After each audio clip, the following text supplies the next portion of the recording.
All right. Good morning, everyone. My name is Joaquin Escobar. I'm chair of the State Water Resources Control Board. Today is Wednesday, May 21st. It is 9:33 a.m., and I'd like to call this meeting to order. I'll begin by introducing my fellow board colleagues. Joining me this morning is Vice Chair Doreen Diadamo, Board Member Sean McGuire, Board Member Laurel Firestone, and I believe joining us virtually is Board Member Nicole Morgan. As you can see, we're also being joined this morning by our Chief Deputy Karen Mogus and Eric Ekdahl, our Chief Counsel Michael Loffer, our Clerk of the Board is Courtney Tyler, and assisting her this morning is Margie Argel and Elizabeth Carrillo. As you can see, this is actually a hybrid meeting with both virtual and in-person components. If you're joining us virtually, you're either viewing us through our customary webcast on YouTube Live, or the Cal EPA website. But if you intend on commenting on today's workshop, you need to be on the Zoom platform. There's a link at the top of the agenda and instructions on how to get onto the platform. But if you're having any challenges getting onto the platform, please do just email the clerk of the board at board.clerk@waterboards.ca.gov, and she can help get you onto the platform. Once you are on the platform, your camera will be off. You will be on mute until it is your turn to speak on the item you've indicated. For everyone in the room here, good morning. Good to see you all. We're here in Thermal, California at the Coachella Valley High School. Please do just a couple announcements for us. Observe the exits. If we happen to have an emergency, we'll calmly file out and await further direction. Also, please do silence any phones just so that we have an uninterrupted discussion this morning. And if you intend on speaking this morning, you need to sign up, and there is a QR code at the side of the room in order to do so. But if you're having any challenges, please do just go to the clerk of the board and she can help get you signed up to speak. With that, we have some quick board business to do, and then we will get into our workshop here. Quickly, our first item of board business is consideration of the adoption of the May 6th board meeting minutes. And I look to my fellow board colleagues if they have any adjustments to those meetings minutes or would like to have a motion. Move adoption of the minutes. Second. Thank you both. Ms. Tyler, can you please call a roll call vote? Vice Chair Diadamo. Aye. Board Member McGuire. Aye. Board Member Firestone. Aye. Board Member Morgan. Aye. And Chair Escobar. Aye. Thank you so much. Thank you as well. And the board meeting minutes are adopted. Well, good morning, everyone. That brings us to our significant item today, which is our Salton Sea workshop. This workshop is being held in person again here at Coachella Valley High School in Thermal, California. We're happy to be in the Salton Sea region again this year for this workshop. Remote attendees, again, can participate via Zoom. And again, if you're having any challenges, just email the clerk of the board at board.clerk@waterboards.ca.gov. This workshop is being recorded and will be available on our Salton Sea website at waterboards.ca.gov/Salton Sea. There's also additional materials there. We're providing live interpretation available in Spanish for this item that is accessible in all of the viewing locations and formats. For those watching the workshop online but not planning to comment, the English live stream is available on YouTube Live, and in both Spanish and English streams can be found on the Cal EPA website, which is at video.calepa.ca.gov. If you're joining us via Zoom and would like to listen in Spanish, click the interpretation globe button in the meeting controls at the bottom of your screen, choose Spanish and mute original audio. There's only one set of slides which include both English and Spanish. If you're joining us in person here in the Coachella Valley High School, we have headsets available from the interpreter station with Spanish audio on channel 4. If you need a headset, please do just raise your hand and we'll bring one to you. We ask that all participants in the workshop speak slowly and pause occasionally to allow the interpreters to accurately capture your remarks. This applies to both English and Spanish speakers. I will now pause so the interpreters may share these instructions in Spanish on the main channel before moving to the Spanish audio channel.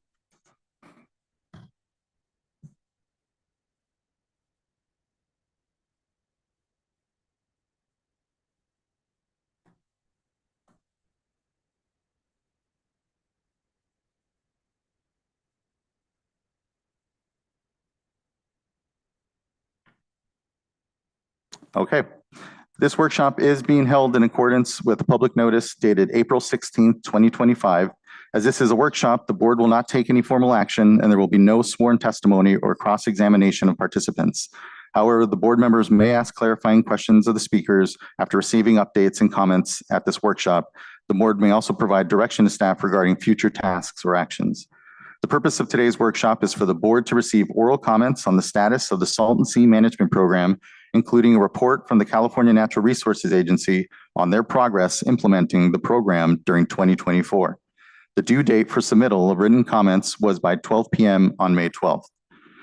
And now just a little explanation of today's proceeding. Today's workshop will include multiple presentations and speakers, beginning with opening remarks from Wade Crowfoot, Secretary of the California Natural Resources Agency. We will then open it up for any tribal or elected officials or their designated representatives who may be in attendance today to speak. Following those comments, we will hear presentations from the State Water Board staff and then the Salton Sea Management Program team. Following those presentations, we will move into a public comment period and then an afternoon break. The time estimated on the day of agenda may be shortened if needed to keep us on track.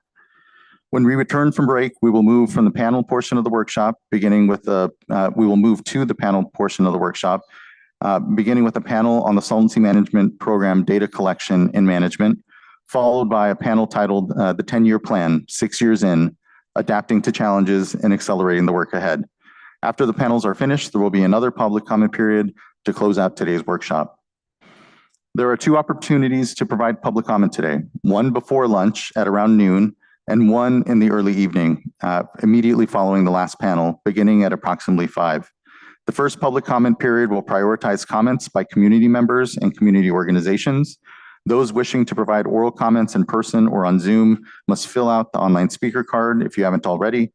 The form is available in Spanish and English. If you're a community member or associated with a community organization and would like to speak first, you can add community member or community organization in your name. If you are attending in person and are unable to use this form, please just let a staff member know. Comments can be provided in English or Spanish and will be interpreted by our live interpretation team. Speakers will be called upon in the order that the speaker card was received. When called upon to comment, please speak into the microphone and state your name and the organization if you so choose before your comments. Participants may also have someone share their comments on their behalf. In order to ensure that all participants have an opportunity to speak, commenters will be limited to 3 minutes, but I will be pretty generous with folks' time if they're needing additional. With that, we can move on to the workshop and would like to invite up for some opening remarks, Secretary Wade Crowfoot from the California Natural Resources Agency. Well, thanks so much, Chair and members of the board. And I should say to you, Chair Esquivel, welcome home. I know that you are a son of the Coachella Valley, and I find it really meaningful that the Water Board has held its annual meeting in person to discuss the Salton Sea whenever possible. So big thanks for being there. I wish I was there with you. I'm actually flying down tonight to help mark a milestone I'll mention in just a little bit. But I'll just first of all say I really appreciate the partnership that the Water Board and the Natural Resources Agency that I lead have had. For everyone's understanding, the Water Board plays this important regulatory role in helping hold our agency accountable for stabilizing, restoring the Salton Sea. We know that the sea has undergone significant impacts with reduced inflows over time, and our agency is responsible for helping mitigate or address those impacts. So we've been on a journey together over the last several years, the Water Board providing insight and importantly, oversight over our efforts.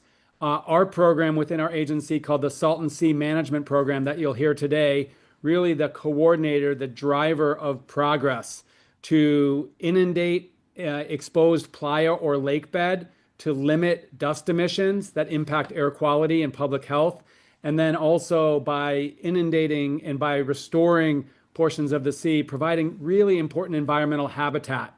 I learned early on in this job that the Salton Sea is a really important stopover on the so-called Pacific Flyway, which are birds migrating from the far north to south of California.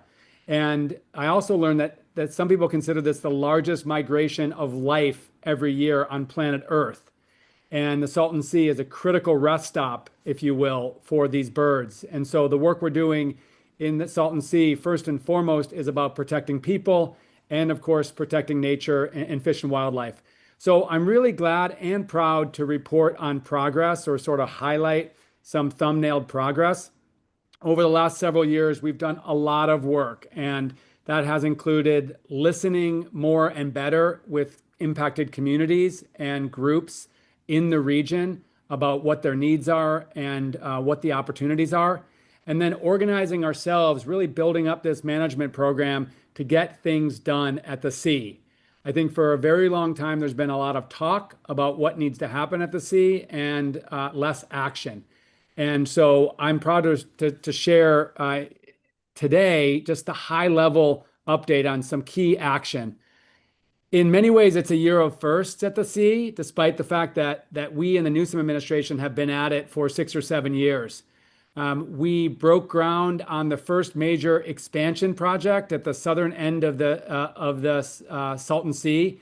So people know that as the species conservation habitat, this area at the mouth of the New River to inundate areas that are high priorities because of the emissivity of dust, the ability of the playa to turn into dust, and then also its benefit as habitat.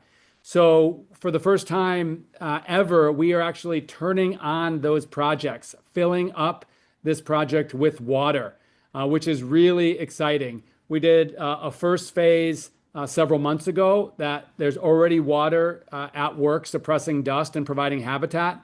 And then tomorrow, we'll actually mark a milestone when we begin to fill another portion of this very large project, which we call this portion we call the East Pond, with water. So all told, there'll be 3 square miles of lake bed that will be inundated and that have been designed not only to suppress dust, but to provide habitat for a range of fish and wildlife. Really excited about that because it demonstrates what we're able to achieve when we put our minds to it. On permitting, we're glad to report that the program finalized its first programmatic planning and regulatory compliance document with federal partners. Now that's a mouthful, but what it basically means is it's a big planning document that anticipates the projects that will happen at the sea over the next decade and enables streamlined approvals for federal permits to get those projects done. The challenge in the past has been if we take each of these projects as a one-off and go through all of the required planning and permitting, it takes a long time and is super expensive even to get to the point where we're actually getting the project on the ground. So this programmatic approach to federal compliance through the NEPA, the National Environmental Planning Act, is a really big deal and a first. We also saw the highest amount of funding of any year in the program's history in 2024. That included a first ever major federal commitment. This is that $175 million materialized of a total $245 million commitment. That was a big accomplishment we talked about last year, is getting the federal government to recognize its responsibility in supporting the stabilization and restoration of the sea. So more federal money than ever, which is a big deal. And then an additional $160 million from California voters through the climate bond that was approved this past November. So we know we need to continue to raise more funding, public funding, to enable more of these restoration projects, but a great milestone in that this is the most amount of money we've ever brought in a single year. On the community engagement side, we finalized our community needs report, which is a public, transparent report where we went out and listened to the community around specifically what are the needs of communities next to and around the sea, and how do we generate projects at the sea? Because again, we have our legal responsibility on these projects. How do we ensure that they're multi-benefit so they meet a variety of needs?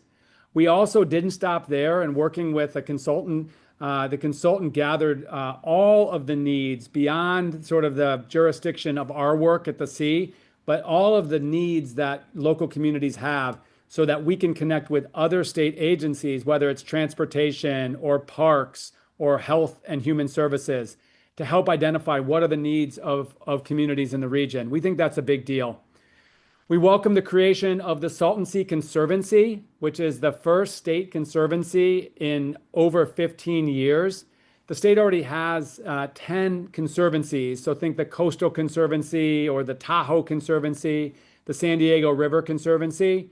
Well, now, thanks to state legislation authored by Senator Padilla, signed by the governor, we have a Salton Sea Conservancy. And it's meant to be essentially the entity that is implementing, ultimately operating and maintaining the projects that we're building right now, including that species conservation habitat. And our team has been working to stand up this new conservancy by January of next year.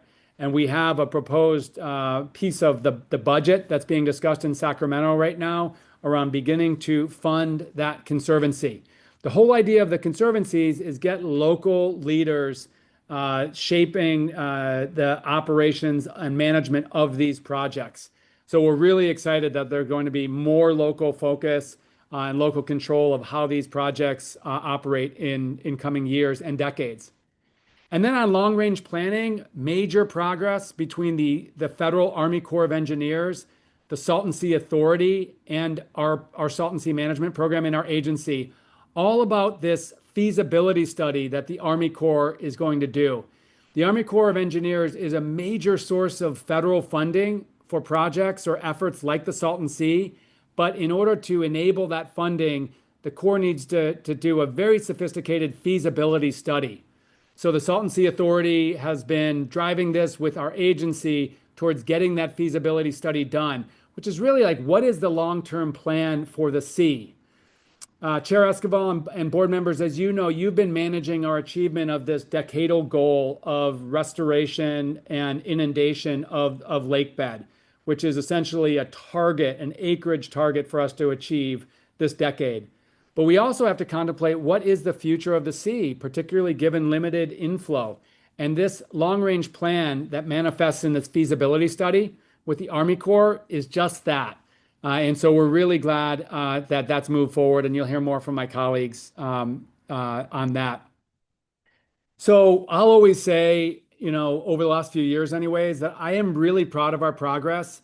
We now have an institutionalized entity that's making tangible progress.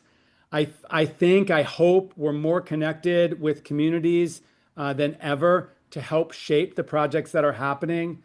We're drawing in more funding and we're getting more projects on the ground. I just want to give a special thank you to our team, the Salton Sea Management Program. Joe Shea is now our Assistant Secretary for Salton Sea. He and Samantha Arthur, who is here in Sacramento, are leading this program, but then led by Mario Llanos and so many others within the program. Folks are committed, passionate, focused on getting this work done and continuing to progress. So, Chair, thanks so much for the opportunity to provide the outline of our progress. We're all ears on ways that we can improve, and we do this work recognizing that it's urgent, it's necessary for the region. Thanks for the opportunity to share thoughts. Thank you for those opening remarks and the leadership, Secretary Crowfoot. The board has been holding these workshops for about a decade now. The stipulated order was adopted in 2017. And so, I joined the board myself in 2017. And there has been a growing momentum. And I really feel that we're at a moment now where we're able to kind of turn the page on the narrative of the sea being a place where progress isn't being seen and a lot of frustration.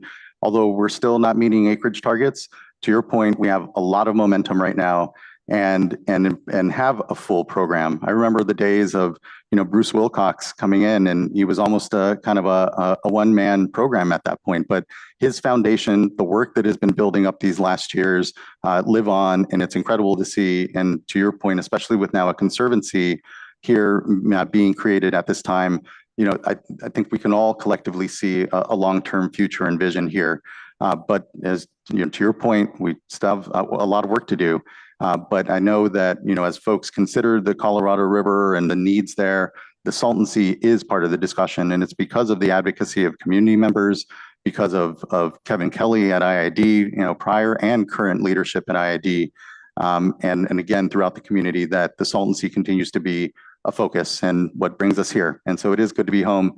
thank you as well for, again, your leadership in all of this. And I look forward to the updates today and continuing to hear from folks. To your point, the complex needs at the sea, which, water is so critical and central in what brings us here, but there's so much other activity happening and so much needed investment given the inequities in this valley. So just thank you again, Secretary. Much appreciated, and look forward to seeing you tomorrow. Thank you. Okay. Now I would like to pivot to tribal or elected officials, and looking to my board clerk if we have any that are currently signed up. Seeing none. Okay. Well, great. Then we can continue on. And now I would like to invite Stephanie Holstage to kick us off here with the staff presentation. Good to see you. Thank you, Chair Esquivel.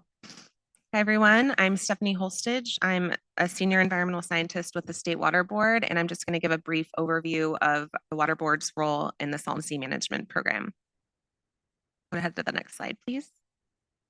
Here's just an overview of what I'm going to talk about. So I'm going to go over the agenda, conditions at the sea, background of board actions, the stipulated order, and then just a brief overview of CNRE's annual report and long-range plan. Next slide, thanks. So here's just a brief overview of our agenda. After my presentation, the Salton Sea Management Program team will provide their phase 1 update, and then we'll move into a public comment period. The first public comment period will prioritize community members and community organizations, and then we'll move into a break. And when we come back from break, we'll have 2 panels. The first one is Salton Sea Management Program data collection and management, and the second panel is 10-year plan, 6 years in, adapting to challenges and accelerating the work ahead.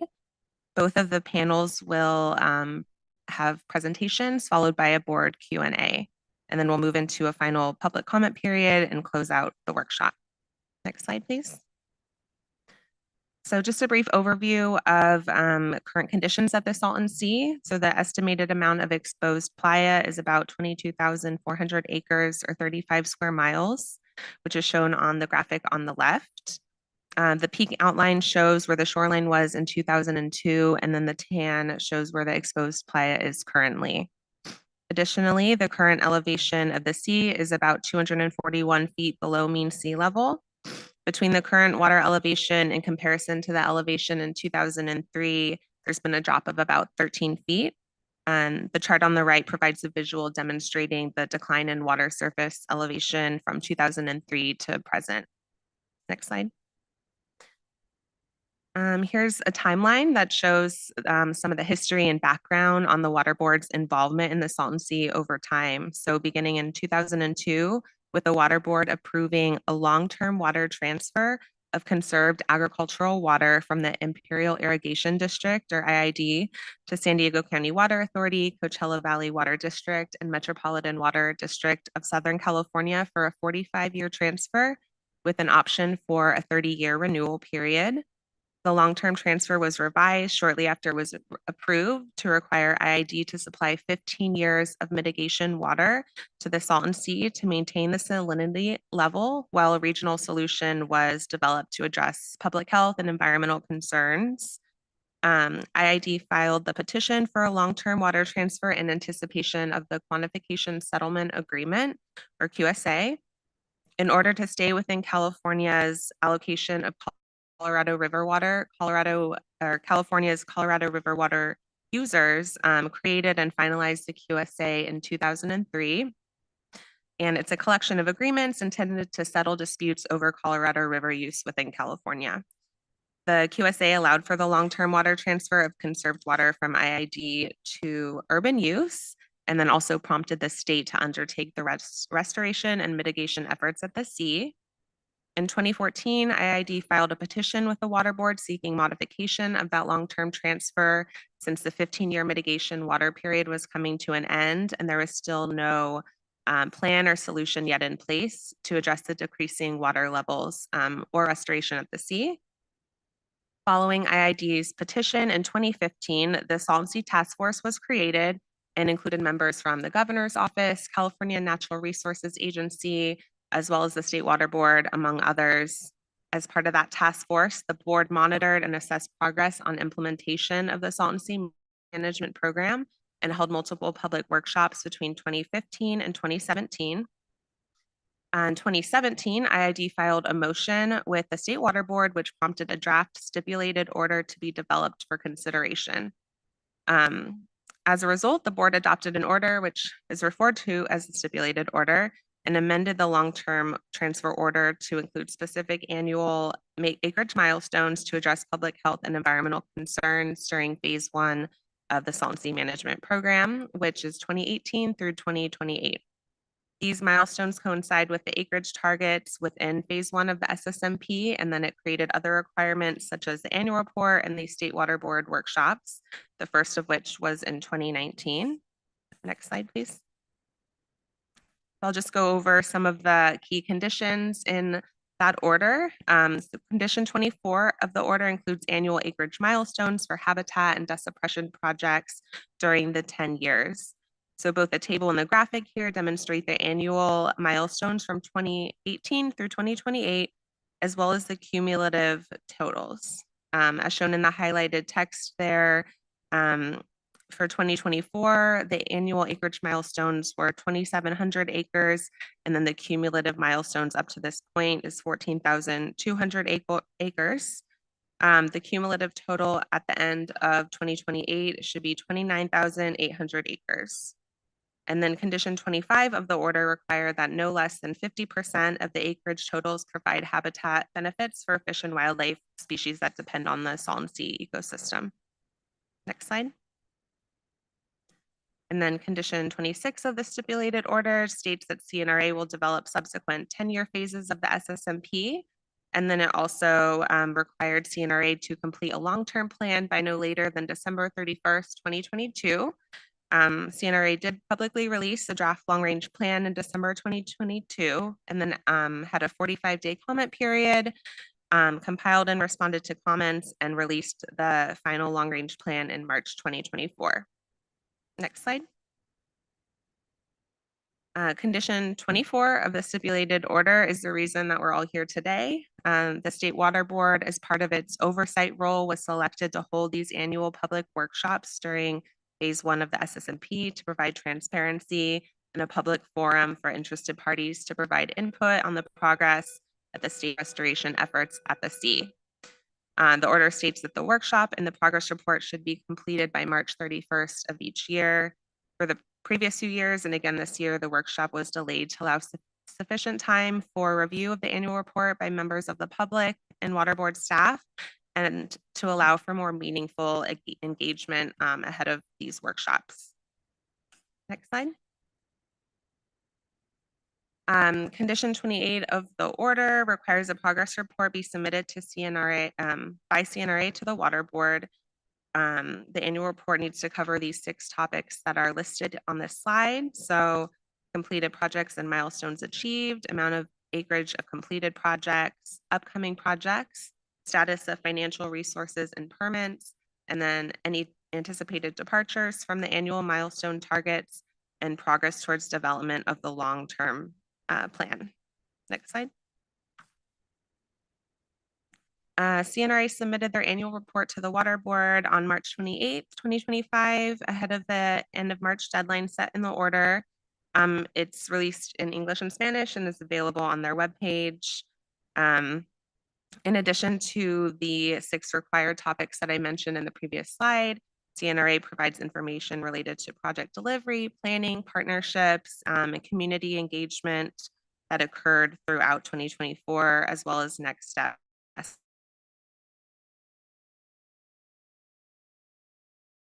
Annual report in their presentation, but just this is a condensed version of their project table from their annual report. So the table shows the annual and cumulative acreage milestones, habitat acres completed, interim dust suppression acres completed, and then cumulative reported acres. For 2024, CNRA indicates in their annual report that they're reporting 3,225 cumulative acres thus far. Next slide. As part of the workshop, written comments were solicited and were due by May 12th. There were 2 comment letters that were submitted for today's workshop. The comments received will be listed on the State Water Board Salton Sea webpage.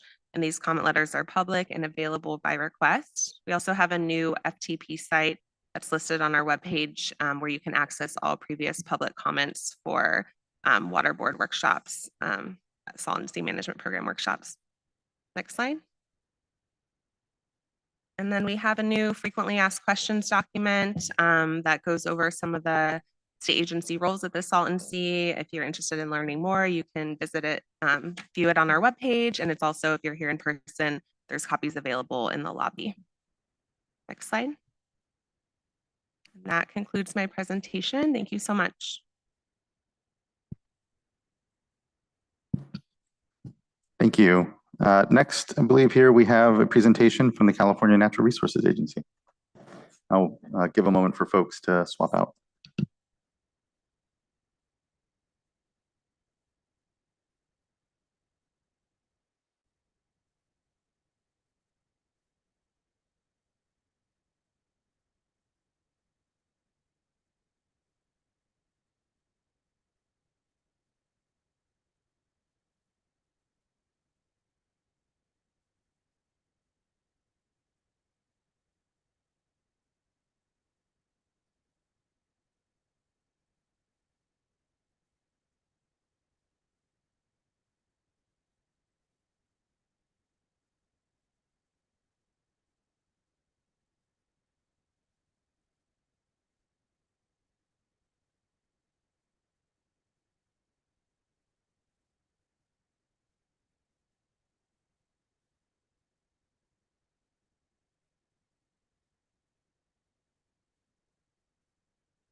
Well, good morning. Great to see you all. Really glad to have you here.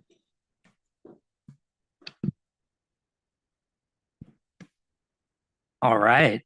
Good morning. Thank you so much to the State Water Board for hosting us today and for your oversight of our program. We are so excited to be here today in Coachella with you all and just want to express deep appreciation for holding this workshop here today. I also want to extend thanks to members of the community who are taking time out of their day to be here. We know that there's a lot of information that we're going to cover here today. This presentation is obviously, a lot of information. We are reporting on information that we are required to report on to the Water Board. But to the extent things are not making sense to folks in the audience, we're moving too quickly, we're not covering something enough, feel free to grab any of us in the hallway and we can follow up with you after this meeting too and walk through things because we understand there's a lot to cover. My name is Joe Shea and I serve as Assistant Secretary for Salton Sea Policy at the California Natural Resources Agency. I'm relatively new to this role, but I have attended these workshops for the past several years as someone who really has a deep interest and long been interested in the work to advance a brighter future for the Salton Sea region. And that's all to say that I am eager to get to our presentations today. And so with that, I think we can go to the next slide. Awesome. This presentation this morning is going to cover a snapshot of our progress over the past year, detail our community engagement efforts, and outline where we are headed next. And we can go to the next slide.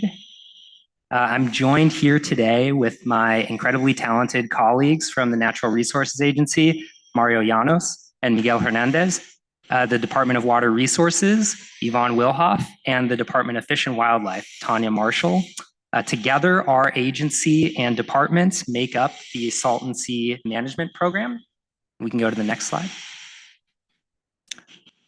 As you know, we are focused on advancing both short and long-term restoration efforts at the Salton Sea in partnership with Salton Sea communities. We can go to the next slide. And as Secretary Crowfoot mentioned, and as is articulated here on the slides. This past year has been one of historic firsts for our program. Got water flowing into our first major habitat restoration project. We've seen historic levels of funding. We've streamlined permitting at the state, federal level, and we've also strengthened our connection to the communities we serve to better fulfill our program responsibilities. Now, some of these actions, like filling the East Pond that Secretary Crowfoot mentioned of our species conservation habitat project, are not captured in our annual report, but we did our best to provide visuals in the coming slides because these actions happened so recently and we want to provide as much up-to-date information as possible. Additionally, just want to point out that, as you know, we are set to begin filling the East Pond expansion tomorrow. And we also anticipate starting construction on the adjacent expansion pond to the East Pond in the coming weeks. But I don't want to shortchange the information on the slide before us. This is the most annual acreage we've ever reported to the Water Board. And I say this with full awareness that we have much more work to do, much more work to do. But I also want to recognize that in order to reach our required acreage targets, we need to continue reaching new year-over-year highs for our program. I think we can do this. We did it last year. We're on track to do it again next year. For more information on exactly what we are reporting for this year, I'm going to hand it to my colleague, Mario Llanos, to go into a little bit more detail. Mario? Thank you. Next slide, please. Good morning. Mario Llanos, Deputy Assistant Secretary for the California Natural Resources Agency, working in the Salton Sea Management Program. It's a pleasure to be here with you all to discuss our annual report and our projects for this portion of the presentation. So one requirement of the State Water Board order is to produce an annual report detailing the previous year's work. The annual report pictured here was released in March in English and Spanish and details the SSMP's work from 2024. It can be found on our website at www.saltonsea.ca.gov. Aside from the photo just being a great picture of the lake with the mountains in the background, it's very significant in that in 2024, due to the boat ramp at the Species Conservation Habitat Project, agencies were able to safely get a boat onto the lake and resume surveys and collecting data. We also have some hard copies in the lobby in the front there. Next slide. So in the next series of slides, my colleagues and I will discuss ongoing and upcoming projects in development. Next slide, please. A critical component to timely completion and success of our SSMP project remains land access. We like to show this slide to show the checkerboard land ownership in the areas around the sea where projects are to be implemented. Timely temporary encroachment permits for initial recon and surveying and land access easements to construct are needed by one or more landowners for each project. The state owns very little, State owns very little land and almost no land where we are constructing or plan to construct projects. This has proven to be a major obstacle in delivering projects. I'll note that the Salton Sea Commitments Agreement, which was signed in 2022 between Department of Interior, the state, Coachella Valley Water District, and IID. This agreement outlined the creation of programmatic land access agreements with landowners such as federal partners, IID and Coachella Valley Water District. While we have developed a programmatic land access agreement with reclamation, it's not so simple to do with entities such as IID, where we have multiple restoration projects envisioned and each are unique. In most cases, multiple agreements between state and each landowner are needed per project, adding to implementation timelines. Next slide. So this newly updated map illustrates a wide range of activities currently being undertaken by the SSMP team and its partners towards implementing projects as part of the 10-year plan. Many of these projects can be found in Chapter 2 and Chapter 6 of our annual report, and they make up the potential projects needed to complete the 29,800 acre goal. Next, I'll pass it to my colleague Yvonne Wilhoff to discuss the Species Conservation Habitat Project. Good morning, everyone. Can you hear me okay? My name is Yvonne Wilhoff, and I'm the Assistant Deputy Director for Salton Sea Restoration at the California Department of Water Resources, and I'm part of the State Salton Sea Management Program team. I'm going to provide an overview and an update on the construction of the Species Conservation Habitat Project, also known as SCH or SCH Project. And then can we get the slide up? Perfect. As you may recall, this is the Salton Sea Management Program's first large-scale habitat restoration project. It's located at the southern end of the sea and it flanks the New River. The project is designed to provide shallow, mid, and deep water habitat, as well as nesting and loafing islands for fish-eating birds. It was also designed to protect air quality and reduce dust emissions by covering exposed lake bed with water. What you can see on the screen is the original SCH project phase. Construction of this phase began in 2021. Pointing out some of the project features, if you can see the slides, down on the lower left-hand side, we have the SCH Visitors Observation Area. Then moving to the east, we have the West Pond, Center Pond, and then in the middle, the sedimentation basins. East of the New River, as the name implies, is the East Pond. And then if you look at the upper left-hand side, there's a square there, and that is our saline pump station. There's a causeway that extends out into the sea that extends to that pump station. What you cannot see on the screen is a subsurface dredge channel that goes into the Salton Sea that will allow for water to flow to the pump station as the sea recedes. Saline water from the Salton Sea is mixed with water from the New River and basins adjacent to the New River. Water flows out of the mixing basins into the sedimentation basins, where sediment settles and water with a target salinity of 20 to 40 parts per thousand flows out of the sedimentation basins into the pond. Looking at the slide, you can spot the sedimentation basins in the middle. They're shaded in a light yellow color.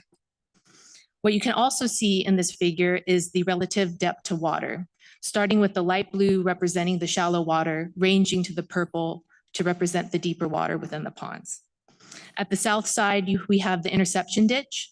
This collects agricultural drain water and channels it around the site, and this also serves as pupfish connectivity. The construction of the original SCH major components were completed in 2023. The East Pond we began filling it last month with water. And the West Ponds are currently dry to allow for access to soil needed to construct the final expansion of the project that is scheduled to begin later this year. As work continues, endangered desert pupfish and a broad range of bird species already are actively using the site. Next slide, please. We're currently in the process of expanding the project, as it was noted earlier today. What you see on the screen is the initial phase of expansion. This is referred to as the SCH East Pond 1 expansion, and on the screen, it's reflected in a reddish orangey color, and it's approximately 750 acres in size. And this is in addition to the 4,100 acres. We broke ground on this project in October of 2024, and we completed the construction earlier this year, and we will begin filling this pond tomorrow. And this is very exciting because, as was noted earlier, with this event, we'll have the east side ponds filled by the summertime, and this will bring online about 2,000 acres of aquatic habitat. Next slide, please. This is a figure of the planning area that includes the remaining planned SCH project expansion, referred to as Center and West Ponds. This is in the design and planning phase. It includes 3 ponds, which are in the process of being renamed as this design progresses, to refer to the northern pond and the 2 southern expansion ponds. Like the first figure of the SCH, this reflects the relative depth to water within the ponds with the same color scheme, but it also includes a brown area in the middle of the northern expansion pond that represents a large island that will have the opportunity to provide mudflats and an area for birds to forage and hang out. There is an opportunity to put channels in that island as well so that water can flow through. There are also smaller islands planned for the southern expansion ponds. This expansion, like I mentioned, is planned to add 4,500 acres to the project. So in total, if we're thinking about the original SCH phase, the East Pond 1 expansion, and then this remaining expansion, this brings us over 9,000 acres for the full SCH project. Next slide, please. Now I have a series of pictures. So you can, if you can't make it out there, you can see what it looks like. On the top left, we have a view of the sedimentation basins that were light yellow in that figure and the labyrinth weir in the middle. Moving along at the top on the right, we have the East Pond 1 expansion berm connecting to the causeway that's at the bottom of the screen. And then hanging off to the side is the saline pump station. Down at the bottom left, we have birds that are on our site, various types of bird species, and that's that picture. And then the remaining picture is an example of a loafing island. Next slide, please. These are pictures of the East Pond as it's being inundated with water. We began filling this last month in the first week of April. So these are some pictures of its progress. Next slide, please. More pictures of the East Pond filling. And then the next slide, please. I get to end on an awesome slide here. So I love these pictures. They were taken by a colleague of ours at the California Department of Fish and Wildlife. And they're pictures of great blue herons. And this is a nest that is located close to one of our East Pond berms before we began filling the project. And some fun information about these pictures is the bird in flight. It might be hard to see, but there's nest material in the bird's beak. And it's flying over to the nest that's on the left-hand side, and it's the same bird on the top branch. So I will end there. Thank you. Thank you. And actually, if I can ask a quick follow-up question, when it comes to the center and west ponds, you said they're currently kind of in planning and design. What is the expected timeline for those to come online? When do you think construction may be completed? If everything remains on schedule, we will begin construction, real like actual earth moving construction later in the year. And the construction is planned to go until 2027. I'm trying to find Vivian. He has the latest schedule. 2027? Yeah, 2027. Awesome. Thanks for entertaining the pop question. No problem.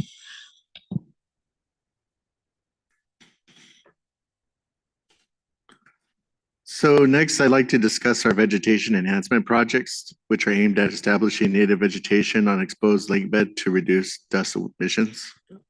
I don't see it on the slide here. There we go. So currently we have 3 projects totaling about 1,709 acres. These sites were selected because they are some of the higher emissive sites around the sea near communities. We have a 399 acre site called Clubhouse and a 1,215 acre site named Tully Wash near the community of Salton City. And then our third site is 93 acres near the community of Bombay Beach.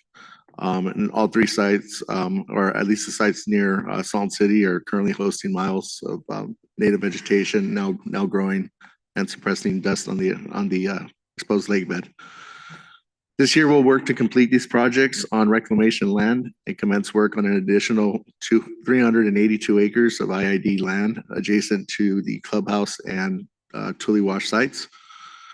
As seen on the illustration, the first phase entails strategically placing bale arrays facing the predominant winds on the upwind side of the project to create immediate dust suppression on the site.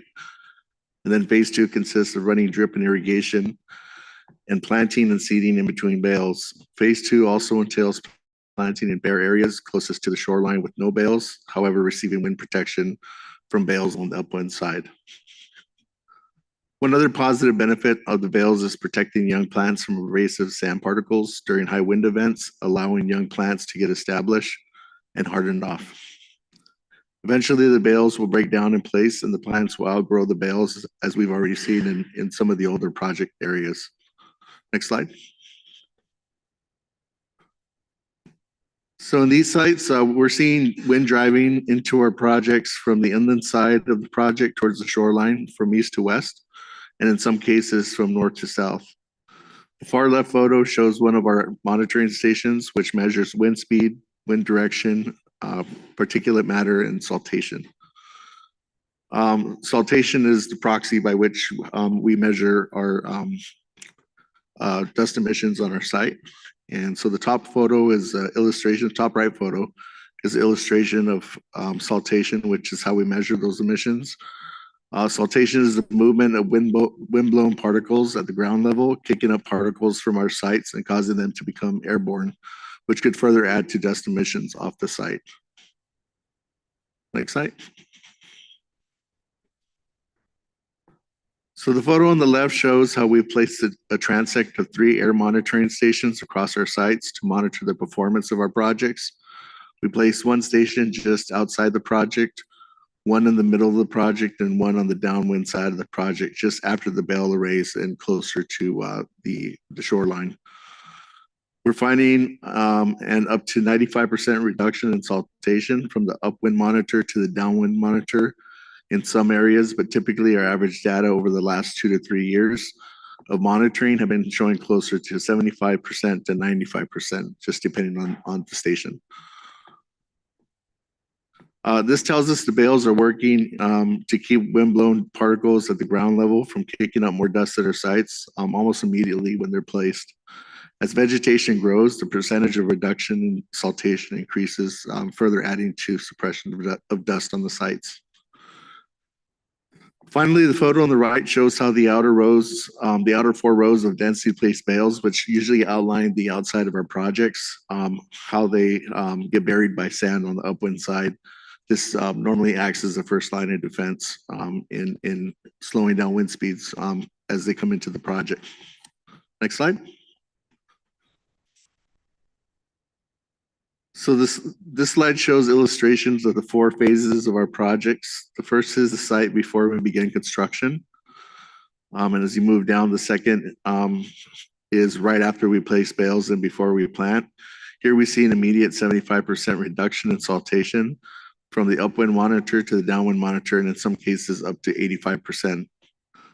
The third phase shows about 2 years of growth, and the reduction of saltation begins to increase as the vegetation begins to grow. The final phase shows what we're already seeing at some of our oldest sites, successful plant growth and up to 95% reduction in saltation. This afternoon, my colleague Stephen will further detail the air quality monitoring at these sites in our first panel. Next slide. So this slide shows our clubhouse site, which is completed. This slide shows the progression of growth over 3 years at the same area. We have 2 zones, as I mentioned, at these sites. Zone A represents the upwind areas where bales are placed, and then the areas between the bales are then planted and drip is added. The project area closest to the shoreline we refer to as Zone B, where bales are not placed, only irrigation and planting. We have seen great success in planting at both, or in plant germination and growth at both zones, as you can see from the photos. Next slide. So that was our clubhouse site. This slide shows our largest project site, Truly Wash, which is 1,215 acres. To date, approximately 903 acres have been completed at this site. This site will be completed this year. And this site shows the growth over the last 2.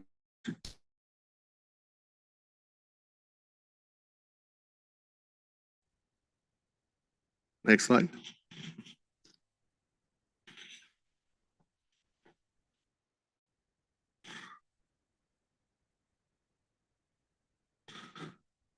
West Palm Bay Beach was a site that received bales and shallow furrows for interim dust suppression very early on. One thing I forgot to mention is we do use groundwater wells to water these sites. And so we started groundwater exploration all the way down to about 800 feet at this site and did not find groundwater to irrigate this site.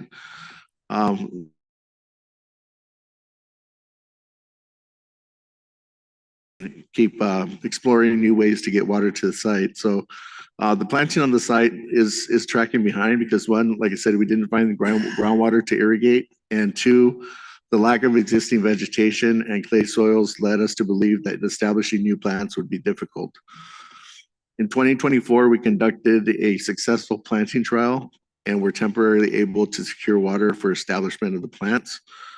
Planning will occur this site and should be completed by the end of 2025. Next slide. Again, this is just a photo showing the two zones here. That's the zone with the bales, zone A, and then the zone closest to the shoreline without the bales. And the growth here represents about 1.5 to 2 years of growth. However, in our clubhouse sites, we're already seeing the plants overtaking the bales.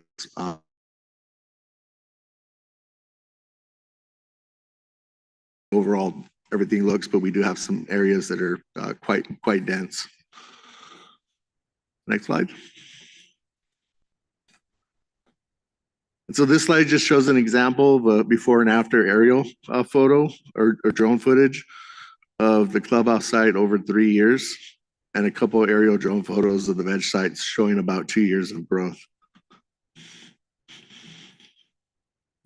Next slide.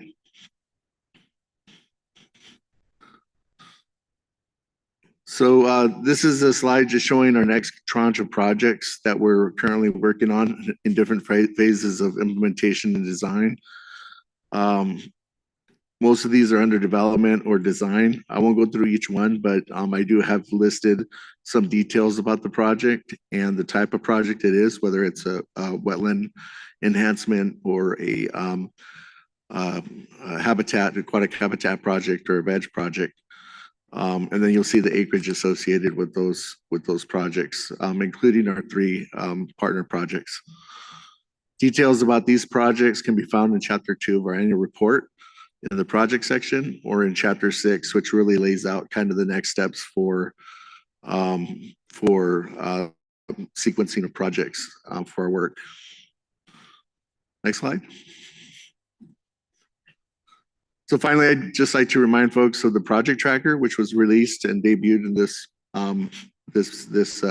workshop last year. That provides more information about our projects that can be found at our website at www.saltonsea.ca.gov under the projects tab. It's updated early in the year and about halfway through the year with project details and updated acreage accounting as it relates to the water.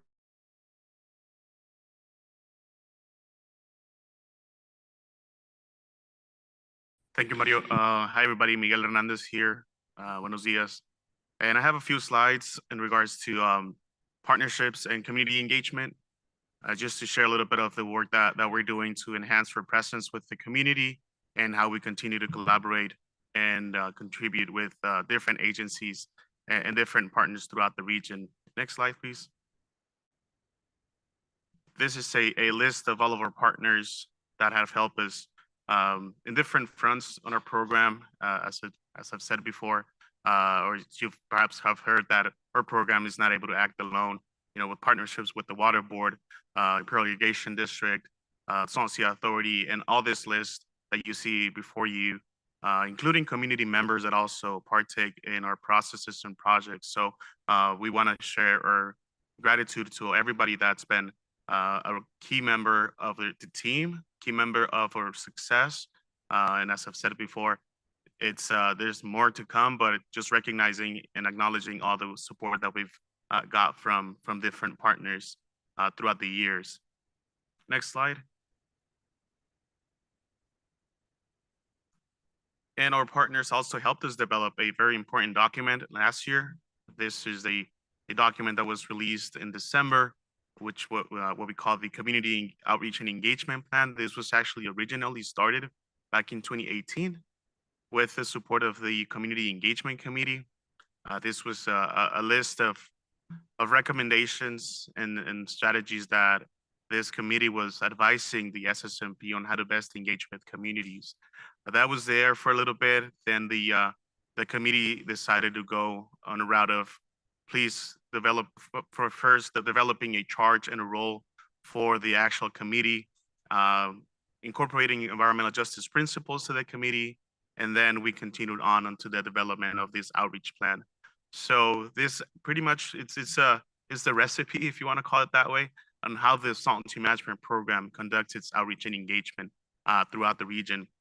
However, I also want to acknowledge that each community is different. It's not a one solution for all, but it's a general roadmap on how to best connect with communities with simple and strategies and tactics. To mention a few, it's to have bilingual presentations, translation available during our public meetings, making sure that we promote our meetings in advance, that we host them in community-oriented venues, and so on. You can find a lot more on this outreach plan. And we actually encourage our partners or those that would like to connect with communities in the region to perhaps use this as a baseline.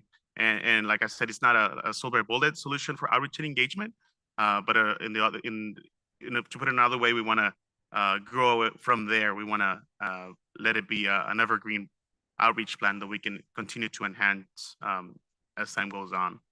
And you can find it at the Salton Sea website, saltonsea.ca.gov, to learn more, and always happy to chat more about it on the side. Next slide. Okay, also another component of our outreach that it's actually identified in the outreach plan, it's to bring folks to know more about our projects, for people to see it firsthand. People have to see it to believe it, especially since we're sharing a lot of great pictures. Perhaps it's not the same to see it over a monitor than to see it, firsthand and see the birds eye to eye as well. So we want to bring folks as much as we can to our projects. Although these projects are close to the public, we do have an open invitation for guided tours.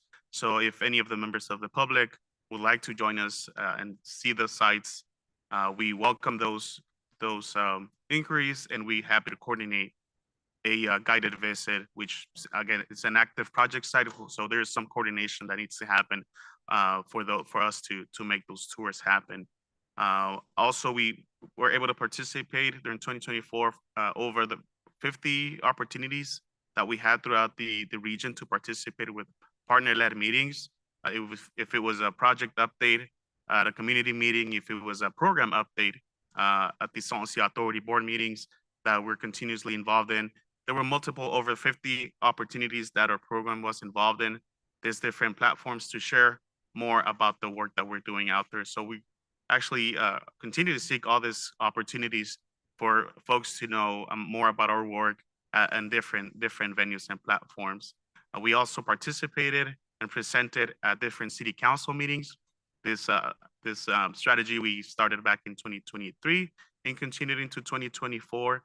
I don't think we're done with the whole region for all the different city councils, and perhaps there is time for another round for those first ones that we visited when we first started.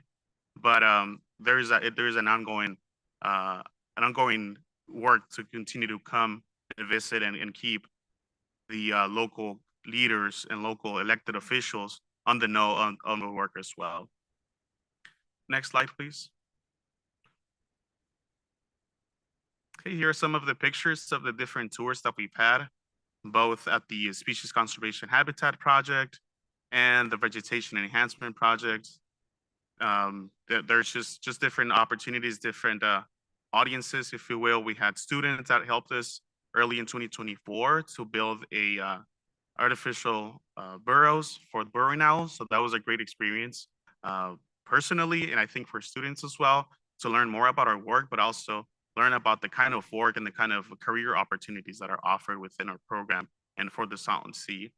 We've also had a chance to take some of our federal officials to know more about the project, and of course our partners that are continue to advise on our projects as well. Next slide. Okay, also, as it was mentioned by Secretary Corfoot on his opening remarks, we completed an important document, the community needs report, one for the Salton Sea Management Program, and a subsequent document that was presented by Better Work Group advisors for Salton Sea community needs and recommended actions, which is a bit of a broader document of the different needs that the Salton Sea communities have as we progress in time, and that we need to continue to address. And the Salton Sea Management Program kind of captured all that and see where we can identify, where we can make our projects better, enhance those projects for a multi-benefit project Although we have the commitment of the ecological restoration side, we also want to make sure that this needs that were identified in this community needs reports are also being considered as we implement some of those projects. So to mention a few of those needs, it's community engagement, often and meaningful tribal consultation and tribal engagement. Also, the use for outdoor recreation, and so on. So we're taking those needs and incorporating those to the extent that we can into the SSMP projects. And with that, we can go to the next slide. I'll pass it over to my colleague, Tanya. Thank you, Miguel. Hi, everyone. My name is Tanya Marshall, and I am the Salton Sea Program Manager for the California Department of Fish and Wildlife. In 2024, we had some very exciting things occur with planning. I'm going to highlight just a few things, but please refer to Chapter 5, which starts on page 45, in case you needed to know, of the annual report for new and additional items. Next slide, please. We are so excited to announce the completion of the NEPA EA for the Phase 1 10-year plan. Following the completion and execution of the programmatic agreement, the EA was finalized in November of 2024. The programmatic agreement contains standardized review procedures for compliance with Section 106 of the National Historic Preservation Act.